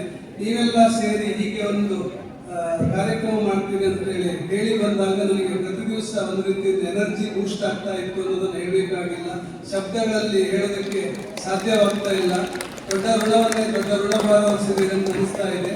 ಹಾಗಾಗಿ ಈ ಪ್ರೀತಿ ಬಾಂಧವ್ಯ ಮುಂದೆನೂ ಡಿಪಾರ್ಟ್ಮೆಂಟ್ ಜೊತೆಗಿರಲಿ ಅಂತ ಹೇಳ್ತಾ, ಇವತ್ತು ನನ್ನ ಜೊತೆಗೆ ಬಹಳ ಸಂತೋಷ ಅಂತಂದರೆ, ನನ್ನ ಆಪ್ತರು ಕೆಲವು ಬಂದಿದ್ದಾರೆ. ನೀವು ವಿದ್ಯಾರ್ಥಿ ಬಳಗ ಆಯಿತು, ಆಪ್ತರು ಬಂದಿದ್ದಾರೆ. ನಿನ್ನ ಜೊತೆಗೆ ನನಗೆ ನಿಮಗೆ ಸಂಕಟ ಬಂದಾಗ ನಾವೆಲ್ಲ ನಿಮ್ಮ ಜೊತೆಗೆ ಇದ್ದೇವೆ ಅಂತೇಳಿ ಅಕ್ಷರಶಃ ಪ್ರೂವ್ ಮಾಡಿದ ನನ್ನ ಕುಟುಂಬದ ವರ್ಗದವರು ಹಲವರು ಬಂದಿದ್ದಾರೆ. ಮತ್ತೆ ಬಂದವರು ತುಂಬ ಇದ್ದಾರೆ. ಬಂದವರೆಲ್ಲ ಮನಸ್ಸಿಟ್ಕೊಂಡು ನನ್ನ ಜೊತೆಗಿದ್ದಾರೆ. ಅಕ್ಕಪಕ್ಕದವರು ಕೂಡ, ಇಲ್ಲಿ ಉಜಿರೆಯಲ್ಲಿ ಕೂಡ ನನಗೆ ಇಷ್ಟು ಲೆಕ್ಕ ಅಂತ ನನ್ನ ನೇಬರ್ಸ್ ಎಲ್ಲ ನಿನ್ನೆ ಬಂದು ಇಲ್ಲಿ ಬಂದು ನನ್ನ ವೇದಿಕೆಯಲ್ಲಿ ಅವರು ಸನ್ಮಾನ ಮಾಡಿ ಹೋದ್ರು. ಮನೆಯಲ್ಲೇ ಮಾಡ್ಬೋದಿತ್ತು ಅಂತ ಅನಿಸ್ತು. ಇಲ್ಲ, ಇಲ್ಲೇ ಬಂದು ಮಾಡ್ತೀವಿ ಅಂತಂದ್ರು. ಅಷ್ಟು ಒಳ್ಳೆ ಲೇಬರ್ ಸಿಕ್ಕಿದ್ದಾರೆ. ಊರಲ್ಲೂ ಕೂಡ ಇವತ್ತು ಕೆಲವರೆಲ್ಲ ನನಗೂ ತುಂಬ ಆಶ್ಚರ್ಯವಾಗಿ ಈಗೆಲ್ಲ ಆಗಿದೆ ಅಂತೇಳಿ. ಯಾರು ಹೋಗಿದ್ರು ನಮಗೆ ಕೆಲವು ಮಾಹಿತಿಗಳು ನೀವು ಹೇಳಬೇಕಾಗ್ತದೆ, ಯಾರು ಹೋಗಿದ್ರು, ಎಲ್ಲಿ ಹೋಗಿದ್ರು, ಏನೆಲ್ಲ ಕಾರ್ಯಸ್ಥಾನ ಮಾಡಿದ್ರು ಅಂತೇಳಿ. ಹಾಗಾಗಿ ಒಂದಷ್ಟು ಸರ್ಪ್ರೈಸ್ಗಳು ನಿಧಾನಕ್ಕೆ ವಿಸ್ತಾರವಾಗ್ತಾ ಹೋಯ್ತು. ಊರಲ್ಲಿ ಕೂಡ ಹಾಗೆ ನನಗೆ ಮನೆಗೆ ಹೋದಾಗೆಲ್ಲ ಅಕ್ಕಪಕ್ಕದವ್ರ ಜೊತೆಗೆ ಇದು ಮಾಡುವಾಗ ಬಂಧುಗಳನ್ನು ರೀತಿ ನಮ್ಮ ಬಗ್ಗೆ ಅಕ್ಕರೆ ತೋರಿಸಿದ್ದಾರೆ. ನನಗೆ ದೊಡ್ಡ ವಿಷಯ ಅಂದರೆ ಜಾಯಿಂಟ್ ಫ್ಯಾಮಿಲಿ ಆಗಿರೋದ್ರಿಂದಾಗಿ ತುಂಬ ದೊಡ್ಡ ಬಳಗ ಇದೆ. ಹಾಗೆ ಇಲ್ಲಿ ಈ ಕಾಲೇಜಲ್ಲೂ ಕೂಡ ಪರಮಾಪ್ತರ ಸಂಖ್ಯೆ ತುಂಬ ಇದೆ. ಆಮೇಲೆ ವಿದ್ಯಾರ್ಥಿ ಸಮೂಹ ಇದೆ. ಹಾಗಾಗಿ ನಾನು ಲಕ್ಕಿ ಅಂತ ಭಾವಿಸ್ಕೊಂಡಿದ್ದೇನೆ. ಮುಂದೆ ಕೂಡ ಇದೇ ಆನೆ, ನಾನು ಭೀಮಬಲ ಅಂತ ಹೇಳ್ತಾ ಇಲ್ಲ, ನೀವೆಲ್ಲ ಬಂದಿರೋದು ಆನೆ ಬಲ ಅಂತ ಹೇಳ್ತೀನಿ. ಅಂದರೆ ಮುಂದೆ ನನ್ನ ಆರೋಗ್ಯಕ್ಕೆ ನೆಮ್ಮದಿಗೆ ಬಹಳ ದೊಡ್ಡ ಕಾರ್ಯಕ್ರಮ ಮಾಡಿದ್ದೀನಿ ಅಂತ ಅನ್ಬೋದು. ಇದು ಇವತ್ತು ಬಂದಿದ್ದೇನೆ, ಅದು ಬಹುಶಃ ಸ್ಫೂರ್ತಿಯ ಸೆಲೆ ಅಂತ ಭಾವಿಸ್ಕೊಳ್ತೀನಿ. ಆನೆ ಬಲ ಕೊಟ್ಟಿದೆ ಅಂತ ಭಾವಿಸ್ಕೊಳ್ತೀನಿ. ಇದಕ್ಕಿಂತ ಜಾಸ್ತಿ ನಾನು ಹೇಳೋದಕ್ಕೆ ಸಂದರ್ಭ ಅಲ್ಲ ಅಂತೇಳಿ ಮತ್ತೆ ಆನ್ಲೈನಲ್ಲಿ ಡಿಸ್ಕಸ್ ಮಾಡೋಣ. ನಾನು ಅಂದ್ಕೊಳ್ತಾ ಇದ್ದೆ ಭಾಷಣಗಳ ಕಡಿಮೆ ಇರಲಿ, ಬಂದವರೆಲ್ಲ ಮಾತಾಡಲಿ ಅಂತೇಳಿ. ಆಮೇಲೆ ಯಾರು ಹೇಳಿದ್ರು, ಎಲ್ಲರೂ ಪರಿಚಯ ಮಾಡ್ಕೊಂಡು ಶುರು ಮಾಡಿದ ಕ್ಷೇಮದಲ್ಲಿ ಶ್ರದ್ಧಾ ಹೇಳ್ತಾ ಇದ್ರು. ಮೈಕನ್ನು ಕಸಿದ್ಕೊಳ್ತಾ ಇದ್ದೆ, ಬಿಡೋದಿಲ್ಲ, ಇನ್ನು ಆಗೋದಿಲ್ಲ ಅಂತ ಬಿಡ್ತಾನೆ ಇಲ್ಲ. ಹೀಗೆ ಅಡಗಿಸ್ಕೊಂಡು ಫೋನ್ ಮಾಡ್ತಾ ಇದ್ದೆ. ಈಗ ನಾನು ಕೊಟ್ಟರೆ ಹೇಗಾದಿತ್ತು ಗೊತ್ತಿಲ್ಲ. ನೀವು ರಾತ್ರಿಯೆಲ್ಲ ಕೂತು ಮಾತಾಡ್ತಾರಾದ್ರೆ ಆಗ್ಬೋದು ಅಂತಂದೆ. ಹಾಗೆ ಇಷ್ಟನ್ನು ಹೇಳ್ತಾ ಅಂದ ಮುಂದೆ ಇತ್ತು ಅಂದರೆ ಮಿಂಚಿ ಹೋದ ಕಾಲಕ್ಕೆ ಚಿಂತಿಸಿ ಬಲವಿಲ್ಲ ಅಂತ ಹೇಳ್ತಾರೆ. ಹಾಗಾಗಿ ಕೊಡಬೇಕಿತ್ತು ಅಂತ ಅನ್ನಿಸ್ತಾವೆ. ಆದರೆ ಈಗ ಏನು ಮಾಡಲಿಕ್ಕೆ ಆಗ್ತಾ ಇಲ್ಲ. ಹಾಗಾಗಿ ನಿಮ್ಮೆಲ್ಲ ಶುಭ ಹಾರೈಕೆಯೊಂದಿಗೆ ಮುಂದಿನ ಲೈಫಿಗೆ ಒಂದು ಲೈಫ್ ಇರುತ್ತೆ ಅಂತ ಭಾವಿಸ್ತಾ, ಏನಾದರೂ ಹೇಳಲಿಕ್ಕಿದ್ರೆ ಇನ್ನೊಂದು 2 ನಿಮಿಷ ಕಾಲ ಮಾತ್ರ ಬಳಸ್ಕೊಳ್ತೇನೆ ಅಂತ ಹೇಳ್ತಾ. ಎಸ್, ಹಾಗೆ ಇವತ್ತಿನ ಕಾರ್ಯಕ್ರಮದ ಭಾಗಿಯಾದವರಿಗೆಲ್ಲರಿಗೂ ಕೂಡ ಆಮಂತ್ರಣವನ್ನು ಮನ್ನಿಸಿ ಬಂದವರಿಗೆಲ್ಲರಿಗೂ ಕೂಡ ಮಾಧ್ಯಮದಲ್ಲಿ ಹೇಗೆ ಅಂತಂದ್ರೆ ರಾಜ್ಯದಲ್ಲಿ ಯಾರು ರಿಟೈರ್ಡ್ ಆಗಿಲ್ವನ್ನೋ ಇನ್ನು ಇಷ್ಟವರೆಗೆ ಅಂತ ಹೇಳಿದ್ರು ಹಾಗೆ ಪ್ರಚಾರದ ಭರಾಟೆ ಹೇಗಿತ್ತು ಅಂತಂದ್ರೆ ಅಹೋರಾತ್ರಿ ಇದೇನು ಇಂಟರ್ನ್ಯಾಷನಲ್ ಇವೆಂಟ್ ಉದ್ಯೋಗ ಆಗ್ತಾ ಇದೆ ಅನ್ನೋ ಹಾಗೆ ಯಾರು ನೋಡಿದ್ರು ನನಗೆ ನನ್ನ ಬಾಕ್ಸ್ ತುಂಬೋಗಿದೆ. ಕೆಲವೆಲ್ಲ ಕಳಿಸಿದ್ರು, ಕೆಲವೆಲ್ಲ ಒಟ್ಟು ಮಾಡಿ ರವಿಶಂಕರ್ ಅಂತ ನನಗೆ ಎಲ್ಲಾ ಪತ್ರಿಕೆಯಲ್ಲಿ ಬಂದ ಎಲ್ಲಾ ಬರಹಗಳನ್ನು ಕೂಡ ಇವತ್ತು ಬಂದಿದೆ, ಕಳಿಸೇ ಇಲ್ಲ ನನಗೆ, ತುಂಬಾ ಬಂದಿದೆ. ಇವತ್ತು ಸ್ಪೆಷಲ್ ಆರ್ಟಿಕಲ್ಗಳೆಲ್ಲ ಬಂದಿದೆ. ಆಮೇಲೆ ಎಡಿಟರ್ಗಳಿಗೆಲ್ಲ ಥ್ಯಾಂಕ್ಸ್ ಹೇಳಲಿಕ್ಕೆ ಅಂತ ಫೋನ್ ಮಾಡಿದ್ರೆ ನನಗೆ ಇಷ್ಟು ವರ್ಷ ಸಹಕಾರ ಕೊಟ್ಟರು ಅಂತಂದ್ರೆ ತುಂಬಾ ವಿಷಯ ಗೊತ್ತು ಅಂತ ಅವರು ಮತ್ತೆ ಗುಟ್ಟನ್ನೇ ಮಾಡೋದು ಶುರು ಮಾಡಿದ್ರು. ಏನ್ ಗೊತ್ತು ಅಂತ ಕೇಳಿದ್ರೆ ಅದೀಗ ಹೇಳೋದಿಲ್ಲ, ನಾನು ಹೇಳ್ಬಾರ್ದು ಅಂತ ಹೇಳಿ. ಆಮೇಲೆ ನಾಳೆ ನಾಡಿದ್ದು ನೋಡಿ ಅಂತಂದು, ಪೇಪರ್ ನೋಡಿ ಅಂತಂದು ನನ್ನ ಬಗ್ಗೆ ಪ್ರಚಾರ ಸಮಿತಿಯಲ್ಲಿ ಹಾಗಾಗಿ ರಾಜ್ಯದಲ್ಲಿ ಯಾರು ಆಗಿಲ್ಲ ಅನ್ನೋ ಹಾಗೆ ತುಂಬಾ ಪ್ರಚಾರವನ್ನ ನೀವು ಕೊಟ್ಟಿದ್ದೀರಿ. ಅಂದ್ರೆ ನಮ್ಮ ಕಾಲೇಜಿನ ಮೊದಲ ಜರ್ನಲಿಸಮಿನ ಮೊದಲನೇ ವ್ಯಕ್ತಿ ಅಂತೇಳಿ ಇದಿರ್ಬೋದು, ಅಥವಾ ವಿಭಾಗದ ಮೇಲೆ ಅಭಿಮಾನದಿಂದ ಮೀಡಿಯಾದವರು ಎಷ್ಟು ಇಂಪಾರ್ಟೆನ್ಸ್ ಕೊಟ್ಟಿದ್ದಾರೆ ಅಂತೇಳಿ ಭಾವಿಸಿಕೊಳ್ತೇನೆ. ಹಾಗಾಗಿ ಎಲ್ಲ ದೃಷ್ಟಿಯಿಂದಲೂ ಕೂಡ ಇದು ಜೀವನ ಪೂರ್ತಿ ಸ್ಮರಣೀಯವಾದಂಥ ಘಟನೆ ಅನ್ನೋದನ್ನ ಹೇಳಬೇಕಾಗಿಲ್ಲ, ಮತ್ತೊಮ್ಮೆ ರಿಪೀಟ್ ಮಾಡ್ತಾ ಅಲ್ಲೊಂದು ಮಾತು ಬರುತ್ತೆ, ನಿಮ್ಮ ಪ್ರೀತಿಗಾದ ರೀತಿಗೆ ಅಂತೇಳಿ ಮುಂದುವರಿಸ್ತಿದ್ದಾರಲ್ಲ, ಅಲ್ಲಿ ಏನ್ ಬರುತ್ತೆ ಅಂತ ಗೊತ್ತು, ಅದಕ್ಕಿಂತ ದೊಡ್ಡ ಶಬ್ದ ಹೇಳಲಿಕ್ಕೆ ಆಗೋದಿಲ್ಲ. ಸ್ವರ್ಗಕ್ಕೆ ಕಿಚ್ಚು ಹಂಚೆಯನ್ನು ಮಾತು ಬರುತ್ತೆ. ಇದು ಈ ಮಾತನ್ನು ಹೇಳಿದ್ರೆ ತಪ್ಪಾಗಲಿಕ್ಕಿಲ್ಲ ಅಂತ ಭಾವಿಸ್ಕೊಳ್ತೇನೆ. ಹಾಗಾಗಿ ಇಷ್ಟನ್ನ ಹೇಳ್ತಾ ಮುಂದೇನಂತ ನನಗೆ ಗೊತ್ತಿಲ್ಲ. ಈಗಾಗಲೇ ಹೇಳಿದಾಗೆ ನಮ್ಮ ಮನೆಯ ಬಾಗಿಲು ನಿಮಗೆ ಸದಾ ತೆರ್ಕೊಂಡಿದೆ ಅನ್ನೋದು ಮತ್ತೊಮ್ಮೆ ರಿಪೀಟ್ ಮಾಡ್ತೇನೆ. ಅಂದ್ರೆ ಅಡಿಗೆ ಮನೆಯ ಚಾರ್ಜ್ ಅನ್ನು ಕೊಡ್ತೇನೆ. ಈಗ ಬಂದವರೆಲ್ಲ ಹೆಚ್ಚಿನ ಹಾಗೆ ಮಾಡ್ತಾ ಇದ್ದಾರೆ. ಹರ್ಷ ಅನ್ನೋರು ಇದ್ದಾರೆ, ಈಗ ಬಹುಶಃ ಹೇಳಿದ್ದಾರೆ. ಹರ್ಷನ ಹೆಂಡತಿ ಇದ್ದಾರೆ, ಇಬ್ಬರು ಇದ್ದಾರೆ. ಹರ್ಷ ಮತ್ತು ಹೆಂಡತಿ ಬಂದಿದ್ರು ಊಟದ ಸಮಯ. ನನಗೆ ಒಬ್ಬೇ ಸಂಕಟ ಆಗ್ತಿದ್ರು, ನಾನು ಊಟ ಮಾಡಿ ಅಂತ ಹೇಳಿಕ್ಕೂ ಇಲ್ಲ, ಮನೆ ಒಡತಿ ಇಲ್ಲ. ಹಾಗೆ ದಿಶಾಕ್ ಹೋಗುವಂತದ್ದು, ಹೋಟೆಲಿಗೆ ಹೋಗುವಂತಂದು ಊಟದ ಸಮಯ ಹಾಗೆ ಕಳಿಸ್ಬಾರ್ದಲ್ಲ ಅಂತೇಳಿ ಹೋಟೆಲಿಗೆಲ್ಲ ಹೋಗುದಿಲ್ಲ ಅಂತ, ಹೋಟೆಲ್ ತಿನ್ನೋದೇ ಇಲ್ಲ ಅನ್ನೋ ರೀತಿಯಲ್ಲಿ ಹೇಳಿದ್ರು. ಎಪ್ಪತ್ತು ಅಂತ ಮಾಡ್ತಾರೆ, ಮನೆಗೆ ಹೋಗ್ಬಿಟ್ಟು ಮಾಡ್ತಾರೆ. ಹೋಗುವಾಗ 11 ಗಂಟೆ ಆಗುತ್ತೆ. ಆಮೇಲೆ ಸರ್ ಒಂದು ಕಂಡೀಷನ್ ಅಂತಂದ್ರು. ಏನ್ ಕಂಡೀಷನ್ ಅಂತಂದ್ರೆ ನಾವು ಅಡಿಗೆ ಮಾಡ್ತೇವೆ ಅಂತಂದ್ರು. ಖುಷಿ ಆಯ್ತು ನನಗೆ, ಈಗ ನಿಮ್ಮ ಹತ್ರ ಹೇಗೆ ಮಾಡಿಸೋದು ಅಂತೇಳಿ. ಇಲ್ಲ, ನೀವು ಒಳಗೆ ಬರ್ಲಿಕ್ಕಿಲ್ಲ ಅಂತ ಹೇಳಿದ್ರು. ಏನೇನಿದೆ ತೋರಿಸಿದ್ರೆ ಸಾಕು ಅಂತ ನಾನು ಅಂದ್ಕೊಂಡೆ. ದಿವಸ ಇಂಥವ್ರು ಬಂದ ನನಗೆ ಹೀಗೆ ಅಲ್ಲಿಂದ ಬಂದಾದ್ರೆ ಯಾವತ್ತೂ ಬರ್ಬೋದು. ಹಾಗೆ ಅವ್ರು ತುಂಬಾ ಚಂದ ಅಡಿಗೆ ಮಾಡಿದ್ರು. ಅವ್ರ ಹೆಂಡತಿ ಕೂಡ ಅಲ್ಲೇ ಇದ್ದಾರೆ, ಇಬ್ರು ಜರ್ನಲಿಸಮ್ನೇ ಓದ್ದವರು. ಹಾಗೆ ತುಂಬಾ ಚಂದ ಅಡಿಗೆ ಮಾಡಿ ನನಗೆ ಊಟ ಮಾಡಿ ಹೋದ್ರು. ಹಾಗಾಗಿ ಈ ರೂಪದಲ್ಲಿ ಬರೋದಾದ್ರೆ ಯಾವತ್ತೂ ಬರ್ಬೋದು ಅಂತ ಹೇಳ್ತಾ ಸದಾ ಸ್ವಾಗತ ಇದೆ ಅಂತ ಹೇಳ್ತಾ, ನನಗೆ ನನ್ನ ಮನೆಯ ನನಗೆ ಆಘಾತ ಬಂದಾಗ ಕಾಲೇಜಲ್ಲಿ ತುಂಬಾ ಸ್ಪಂದಿಸಿದ್ದಾರೆ. ಧರ್ಮಸ್ಥಳದಲ್ಲಿ ಅಮ್ಮನ ಬಗ್ಗೆ ಹೇಳಲೇಬೇಕು. ನನ್ನ ಅಮ್ಮ ಕೂಡ ಅಷ್ಟು ಅಂದ್ರೆ ಅಷ್ಟು ಕಾಳಜಿ ಅವರು ತುಂಬಾ ಇತ್ತು. ಕೇಳ್ತಾ ಇದ್ರು ಊಟಕ್ಕೆಲ್ಲ ಹೇಗೆ ಅಂತೇಳಿ. ಈಗ ಕೇಳ್ತಾ ಇಲ್ಲ, ಏನೋ ಮಾಡ್ಕೊಂಡಿದ್ದಾರೆ ಅಂತೇಳಿ. 32 ಮಾತ್ರ ಒಂದು 15 ದಿವಸ ಆದ್ಮೇಲೆ ನನ್ನ ಕರೆಸಿದ್ರು, ಕೇಳಿದ್ರು. ಎಲ್ಲ ಗೊತ್ತು ಅವರಿಗೆ, ಕೇಳಿಸಲ್ಲ ಗೊತ್ತು. ಆಮೇಲೆ ಊಟ ತಿಂಡಿ ವ್ಯವಸ್ಥೆ ಹೇಗೆ ಅಂತ ಕೇಳಿದ್ರು. ನಾನು ಏನೋ ಹೇಳಿಕೊಟ್ಟೆ. ಅವ್ರು ಹೇಳಿದ್ರು, ರೆಸಿಡೆನ್ಷಿಯಲ್ ಕಾಲೇಜಿಗೆ ನಾಳೆಯಿಂದ ಒಂದು ಹೊತ್ತು ಊಟಕ್ಕೆ ಹೋಗ್ಬೇಕು. ಆಚೀಚೆ ಯೋಚನೆ ಮಾಡಿ, ನೀವು ಗಂಡಸ್ರ ಹೇಗೆ ಅಂದ್ರೆ 4 ದಿವಸ ಮಾಡ್ಕೊಂಡಾಗೆ ಮಾಡ್ತೀರಿ, 5 ದಿವಸ ಸಿಕ್ಕಿದೆಲ್ಲ ನಿಂತೀರಿ, ನೆಪಗಳು ಮಾಡ್ಕೊಂತೀರಿ, ಅದೆಲ್ಲ ಇಲ್ಲ ಅಂತ ಹೇಳಿದ್ರು. ಆಯ್ತು ಮೇಡಮ್ ಅಂತಂದೆ. ನೆಕ್ಸ್ಟ್ ಡೇ ವಿಚಾರಿಸಿದ್ದಾರೆ, ಅವ್ರು ಬಂದಿದ್ದಿಲ್ಲ, ಕೇಳ್ಕೊಂಡ್ರಲ್ಲ ಅಂತೇಳಿ. ಆಮೇಲೆ ಹೋದೆ, ನಾನು ಅಲ್ಲಿ ಹೋಗಿ ಹೇಳಿದೆ. ನಾನು ಏನು ಹೇಳಿಲ್ಲ, 32 ಹೇಳಿದ್ರು ಅಂತ ಹೇಳಿಲ್ಲ. ನಾನು ಊಟಕ್ಕೆ ಬರ್ತೀನಿ ಅಂತಂದ್ರೆ ಖಂಡಿತ ಬನ್ನಿ ಅಂತ ಹೇಳಿದ್ರು. ಹೇಗೆ ಅದು ಕ್ರಮ ಹೇಗೆ, ನಾನು ಪ್ರತಿ ದಿವಸ ಸೈನ್ ಹಾಕ್ಬೇಕಾ ಅದೆಲ್ಲ ಏನು ಅಂತ ಕೇಳಿದೆ. ಆಮೇಲೆ ಹೇಳಿದ್ರು ಆಯ್ತು ಅಂತ ಹೇಳಿದೆ. ಊಟ ಮಾಡಿದ್ರು ಸೈನ್ ಹಾಕ್ಬೇಕು, ಇಷ್ಟು ಊಟ ಆಗಿದೆ ಅಂತ ಹೇಳಿ. ದಿವಸ ಹೋಗಿ ಊಟ ಆದ್ಮೇಲೆ ಸೈನ್ ಹಾಕೋದಕ್ಕೆ ಹೋದ್ರೆ 37 ಹೇಳಿದ್ದಾರೆ, ಹೊರತು ಏನೂ ತಗೊಳ್ಳಿಕ್ಕಿಲ್ಲ ಅಂತ ಹೇಳಿದ್ದಾರೆ ಅಂತ. ಅಯ್ಯೋ ಹಾಗೆಲ್ಲ ಬೇಡ. ಮತ್ತೆ ಹೋಗುತ್ತೆ 37. ಹೀಗೆ ಅವರು ಹೋಗ್ತಾ ಇಲ್ಲ, ಹೇಗಾಗುತ್ತೋ ಮಾಡಿ ಊಟ ಕೊಡಿ ಅಂತ ಹೇಳಿದ್ರು. ಅವ್ರಿಗೆ ಹೋಗುವಾಗ ಏನಾದ್ರು ಬಾಕ್ಸ್ ತುಂಬಿಕೊಡಿ ಅಂತ ಹೇಳಿದ್ರು. ಅಂದ್ರೆ ಇತ್ತೀಚಿನ ಮಗನ ಕರ್ಕೊಂಡು ಹೋಗಿದ್ದೆ ಲಂಡನ್ನಿಗೆ ಹೋಗುವಾಗ ಹೇಳಿಕೆ ಅಂತೇಳಿ. 1 ಗಂಟೆ ಮಾತಾಡಿದ್ದಾರೆ, ಅವ್ರು ಏನು ಮಾತಾಡಲಿಲ್ಲ. ನೀನು ಮನೆಯಲ್ಲಿ ನನಗೆ ಗೊತ್ತು, ಅವನಿಗೆ ಈಗ ರೆಗ್ಯುಲರ್ ಸಪ್ಲೈ ಮಾಡ್ತಾ ಇದ್ದಾನೆ, ಆನ್ಲೈನ್ ತರಿಸ್ಕೊಡ್ತಾನೆ. ಫ್ಲೆಕ್ಸ್ ಅನ್ನ ಇಷ್ಟು ತಿಂದ್ರೆ ಒಳ್ಳೆಯದು. ಮನೇಲಿ ಒಂದು ಅಮ್ಮ ಹೇಳಿದಾಗೆ ಇದನ್ನ ತಿನ್ನಬಾರ್ದು, ಅದನ್ನು ತಿನ್ಬೇಕು, ನಿಮ್ಮ BP ಗೆ ನಿಮ್ಮ ಶುಗರಿಗೆಲ್ಲ ಇದು ಒಳ್ಳೆಯದು ಅಂತೇಳಿ ಪ್ರತಿ ಸಾರಿ ಹೋದಾಗ ಅಮ್ಮನ ಹಾಗೆ ನನ್ನನ್ನು ಕೂರಿಸ್ಕೊಂಡು ಅಡ್ವೈಸ್ ಮಾಡ್ತಾರೆ. ಆಮೇಲೆ ನನಗೆ ಒಂದು ಸ್ಟ್ರೋಕ್ ಆಗಿ ಒಂದು ಇದಾದಲ್ಲ, ಪ್ರಾಬ್ಲಮ್ ಆದಾಗಲೂ ಕೂಡ ಅವರಿಗೆ ಗೊತ್ತಿತ್ತೋ ಇಲ್ಲೋ ನನಗೆ ಗೊತ್ತಿಲ್ಲ. ಕಳೆದ ವರ್ಷ ಒಂದು ಕಾರ್ಯಕ್ರಮಕ್ಕೆ ಬಂದಿದ್ರು ಕಾಲೇಜಿಗೆ. ಆವಾಗ ಯಾರು ಹೇಳಿದ್ರು, ಸೋನಿಯಾ ಮೇಡಮ್. ಆಮೇಲೆ ಪುಲಾವ್ ಬಂತು, ನಾನೆಲ್ಲೂ ಕೂತಿದ್ದೆ, ಪುಲಾವ್ ಬಂತು, ಕರೆಸಿದ್ರು. ಪಕ್ಕದಲ್ಲಿ ಒಬ್ಬ ಡಾಕ್ಟರ್ನ ಇಟ್ಕೊಂಡಿದ್ದಾರೆ, ಸಾತ್ವಿಕ್ ಡಾಕ್ಟರ್ನ ಕೂರಿಸ್ಕೊಂಡಿದ್ದಾರೆ. ನೋಡಿ, ನನ್ನ ಪಕ್ಕದಲ್ಲಿ ಡಾಕ್ಟರ್ನ ಕೂರಿಸ್ಕೊಂಡಿದ್ದೇನೆ, SDM ಇದ್ದಾರೆ. ನೀವು ನನಗೆ ಹೇಳಲೇ ಇಲ್ಲ ಇಷ್ಟೆಲ್ಲ ಆಗಿದ್ದನ್ನ, ಈಗ ಹೇಳಿ ಏನಾಯ್ತು ಅಂತೇಳಿ. ಇನ್ನು ಮುಂದೆ ಇರ್ತಾರೆ, ಈಗಲೇ ಕೇಳ್ಕೊಳ್ಳಿ ಅಂತ ಹೇಳಿದ್ರು. ಒಂದು 10 ಗಂಟೆ ಡಿಸ್ಕಸ್ ಮಾಡಿ ನಾನು ಮುಂದೆ ಪ್ರಿಕಾಷನರಿ ಆಗಿ ಹೇಗಿರಬೇಕು ಅನ್ನೋದ್ರ ಬಗ್ಗೆ ಎಲ್ಲ ತುಂಬ ಕಾಳಜಿ ರೂಪದ ಅಡ್ವೈಸ್ ಅನ್ನು ಕೊಡಿಸಿದ್ದಾರೆ. ಅಂದ್ರೆ ನನಗೆ ತುಂಬ ಕೇರ್ಟೇಕರ್ ಇದ್ದಾರೆ ಅನ್ನೋದನ್ನು ಹೇಳಿಕೊಟ್ಟಿದ್ದು. ಅಲ್ಲಿ ಧರ್ಮಸ್ಥಳದಲ್ಲಿ ತುಂಬ ಆಪ್ತವಾಗಿರೋದನ್ನು ನೋಡ್ಕೊಂಡಿದ್ದಾರೆ ಅನ್ನೋದು ಒಂದು, ಹಾಗೆ ಕಾಲೇಜಲ್ಲೂ ಕೂಡ ನೋಡ್ಕೊಂಡಿದ್ದಾರೆ. ನಾನು ಈಗ ಬೆಳಿಗ್ಗೆ ಹೇಳಿದಾಗ ಹೇಗೆ ರಿಸೈನ್ ಮಾಡಿಬಿಡ್ಬೇಕು, ಇದು ಕಷ್ಟ ಆಗ್ಬೋದು ಅಂತಂದಾಗ ತುಂಬ ಧೈರ್ಯ ಕೊಟ್ಟು, ಬಹುಶಃ ಡಾಕ್ಟರ್ ಕೊಟ್ಟ ಟ್ರೀಟ್ಮೆಂಟ್ಗಿಂತ ಕಾಲೇಜಲ್ಲಿ ಕೊಟ್ಟ ನನಗೆ ಭರವಸೆಗಳ ದೊಡ್ಡ ಶಕ್ತಿ ಆಯಿತು ಅಂತ ಅಂದ್ಕೊಳ್ತೇನೆ. ಹಾಗಾಗಿ ಹೋಗ್ತಾರೆ, ಡಾಕ್ಟರ್ನಲ್ಲಿ ಹೋಗ್ತಾರೆ, ಏನಾದರೂ ಸಣ್ಣ ಮುಖ ಮಾಡಿಕೊಂಡು ತಕ್ಷಣ ಬಂದು ಪ್ರತಿಯೊಂದು ಸ್ವಲ್ಪ ಚೇಂಜ್ ಆಗಿದೆ, ನೀವು ಕ್ಲಾಸಿಗೆಲ್ಲ ಹೋಗಬೇಡ, ನಾವು ಮಾಡ್ತೇವೆ ಅಂತ ಶಾಪ್ ಎಲ್ಲ ಒಂದಷ್ಟು ಹಾಗೆ ತುಂಬ ಕೊಡ್ತಾ ಇದ್ದಾರೆ. ಅದಕ್ಕಿಂತ ಮೇಲಾಗಿ ನೀವು ಹಿರಿಯ ವಿದ್ಯಾರ್ಥಿಗಳು ಅಂತ ಹೇಳಬೇಕು, ಪ್ರೀತಿಯ ವಿದ್ಯಾರ್ಥಿಗಳು ಅಂತ ಹೇಳಬೇಕು ಗೊತ್ತಿಲ್ಲ, ಆಲ್ಮೋಸ್ಟ್ ಎಲ್ಲರೂ ಕಾಂಟ್ಯಾಕ್ಟಲ್ಲಿ ಇದ್ದೀರಿ. ಒಂದೊಂದು ದಿವಸ ಅಂತೂ ನನಗೆ ತುಂಬ ಕಾಲ್ ಬಂದಾಗ ಇದೆಲ್ಲ ಒಂದೇ ದಿವಸ ಬರೋಕ್ಕಿಂತ ಬೇರೆ ಬೇರೆ ರೂಪದಲ್ಲಿ ಬೇರೆ ದಿವಸ ಬಂದರೆ ಚೆನ್ನಾಗಿರುತ್ತಲ್ಲ ಅಂತೇಳಿ ಈಗ ಹೇಳಿದ್ದೇನೆ. ನೀವ್ಯಾರು ಮಾಡಲಿಕ್ಕಿಲ್ಲ, ನಾನು ಪುಸ್ತಕದಾಗ ನಾನು ಮಾಡ್ತೇನೆ. ಹಾಗಾಗಿ ಇನ್ನು ಮುಂದೆ ಇವತ್ತು ರಿಜಿಸ್ಟ್ರೇಷನ್ ಮಾಡೋರೆಲ್ಲ ಇಟ್ಕೊಂಡಿದ್ದಾರೆ. ಒಂದೊಂದು ಜೊತೆಲ್ಲ ಒಂದೊಂದೇ ನೆಪದಲ್ಲಿ ದಿವಸ ಮಾಡ್ತಾ ಹೋದರೆ ಬಹುಶಃ 1 ವರ್ಷ ಅದು ಆದಿತ್ತು ಅಂತ ಅಂದ್ಕೊಳ್ತೇನೆ. ಹಾಗಾಗಿ ಎಲ್ಲ ದೃಷ್ಟಿಯಿಂದ ಕೂಡ ನಾನು ಅದೃಷ್ಟವಂತ ಭಾವಿಸ್ಕೊಂಡಿದ್ದೇನೆ. ಮುಂದೆ ಕೂಡ ಹೀಗೆ ಪ್ರೀತಿ, ಗಾಢವಾದ ಪ್ರೀತಿ ಇರುತ್ತೆ ಅಂತ ಭಾವಿಸಿಕೊಂಡು ನೆನಪಿನ ಬುದ್ಧಿಯನ್ನು ನೋಡಿಕೊಂಡು ನಾನು ಈ ಕ್ಷಣದಲ್ಲಿ ವಿರಮಿಸ್ತಾ ಇದ್ದೆ. ಧನ್ಯವಾದಗಳು ಅಂತ ಹೇಳಿ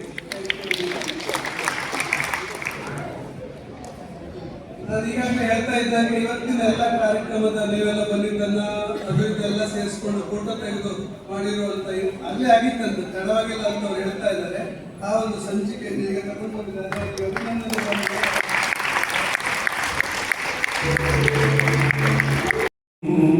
ಅಂದು ನಾನು ಎದೆ ತುಂಬಿ ಹಾಡಿದೆನು, ಅಂದು ನಾನು ಮನವಿತ್ತು ಕೇಳಿದಿರಿ, ಅಲ್ಲಿ ನೀವು ಎದೆ ತುಂಬಿ ಹಾಡಿದೆನು, ಅಂದು ನಾನು. ಇಂದು ನಾ ಹಾಡಿದರೆ ಅಂದಿನಂತೆಯೇ ಕುಳಿತು ಕೇಳುವಿರಿ ಸಾಕೆನಗೆ, ಅದುವೇ ಬಹುಮಾನ. ಇಂದು ನಾ ಹಾಡಿದರೆ ಅಂದಿನಂತೆಯೇ ಕುಳಿತು ಕೇಳುವಿರಿ ಸಾಕೆನಗೆ, ಅದುವೇ ಬಹುಮಾನ. ಹಾಡು ಹಕ್ಕಿಗೆ ಬೇಕೇ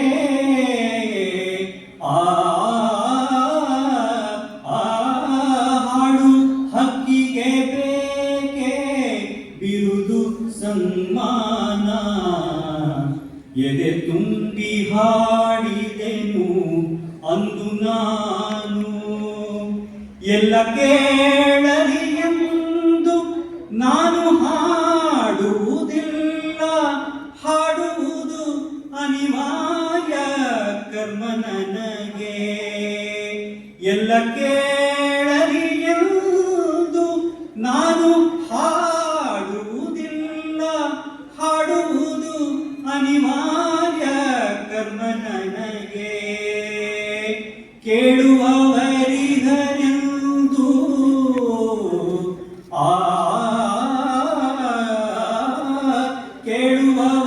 ಕೇಳುವವರಿಗರೆಂದು ನಾವಲ್ಲೇ ಅದರಿಂದ ಹಾಡುವೆನು ಮೈ ತುಂಬಿ ಎಂದಿನಂತೆ.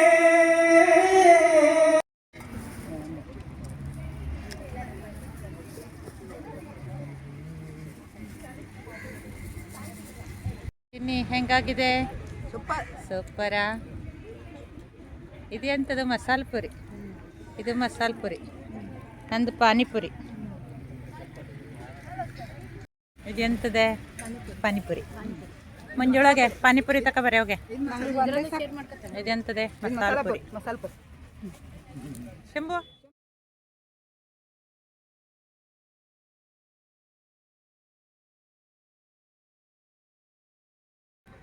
ಬೇಕಾದ್ರೆ ಬನ್ನಿ.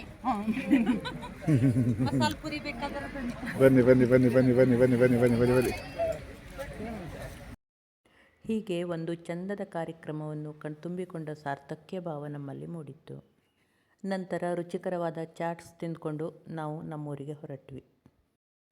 ವೃತ್ತಿಯಿಂದ ನಿವೃತ್ತಿಯಾದ ಭಾಸ್ಕರ ಹೆಗಡೆಯವರ ವಿಶ್ರಾಂತಿ ಜೀವನ ನೆಮ್ಮದಿಯಾಗಿ ಆರೋಗ್ಯಪೂರ್ಣವಾಗಿ ಇರಲೆಂದು ನಾನು ನಮ್ಮ ಕುಟುಂಬದವರೆಲ್ಲರ ಪರವಾಗಿ ನಾನು ಆಶಿಸುತ್ತೇನೆ. ವಿಡಿಯೋ ಸ್ವಲ್ಪ ದೊಡ್ಡದಾದರೂ ಕೂಡ ಇಷ್ಟು ಹೊತ್ತು ವಿಡಿಯೋ ನೋಡಿದ ತಮ್ಮೆಲ್ಲರಿಗೂ ನನ್ನ ತುಂಬು ಹೃದಯದ ಧನ್ಯವಾದಗಳೊಂದಿಗೆ ನಮಸ್ಕಾರಗಳು.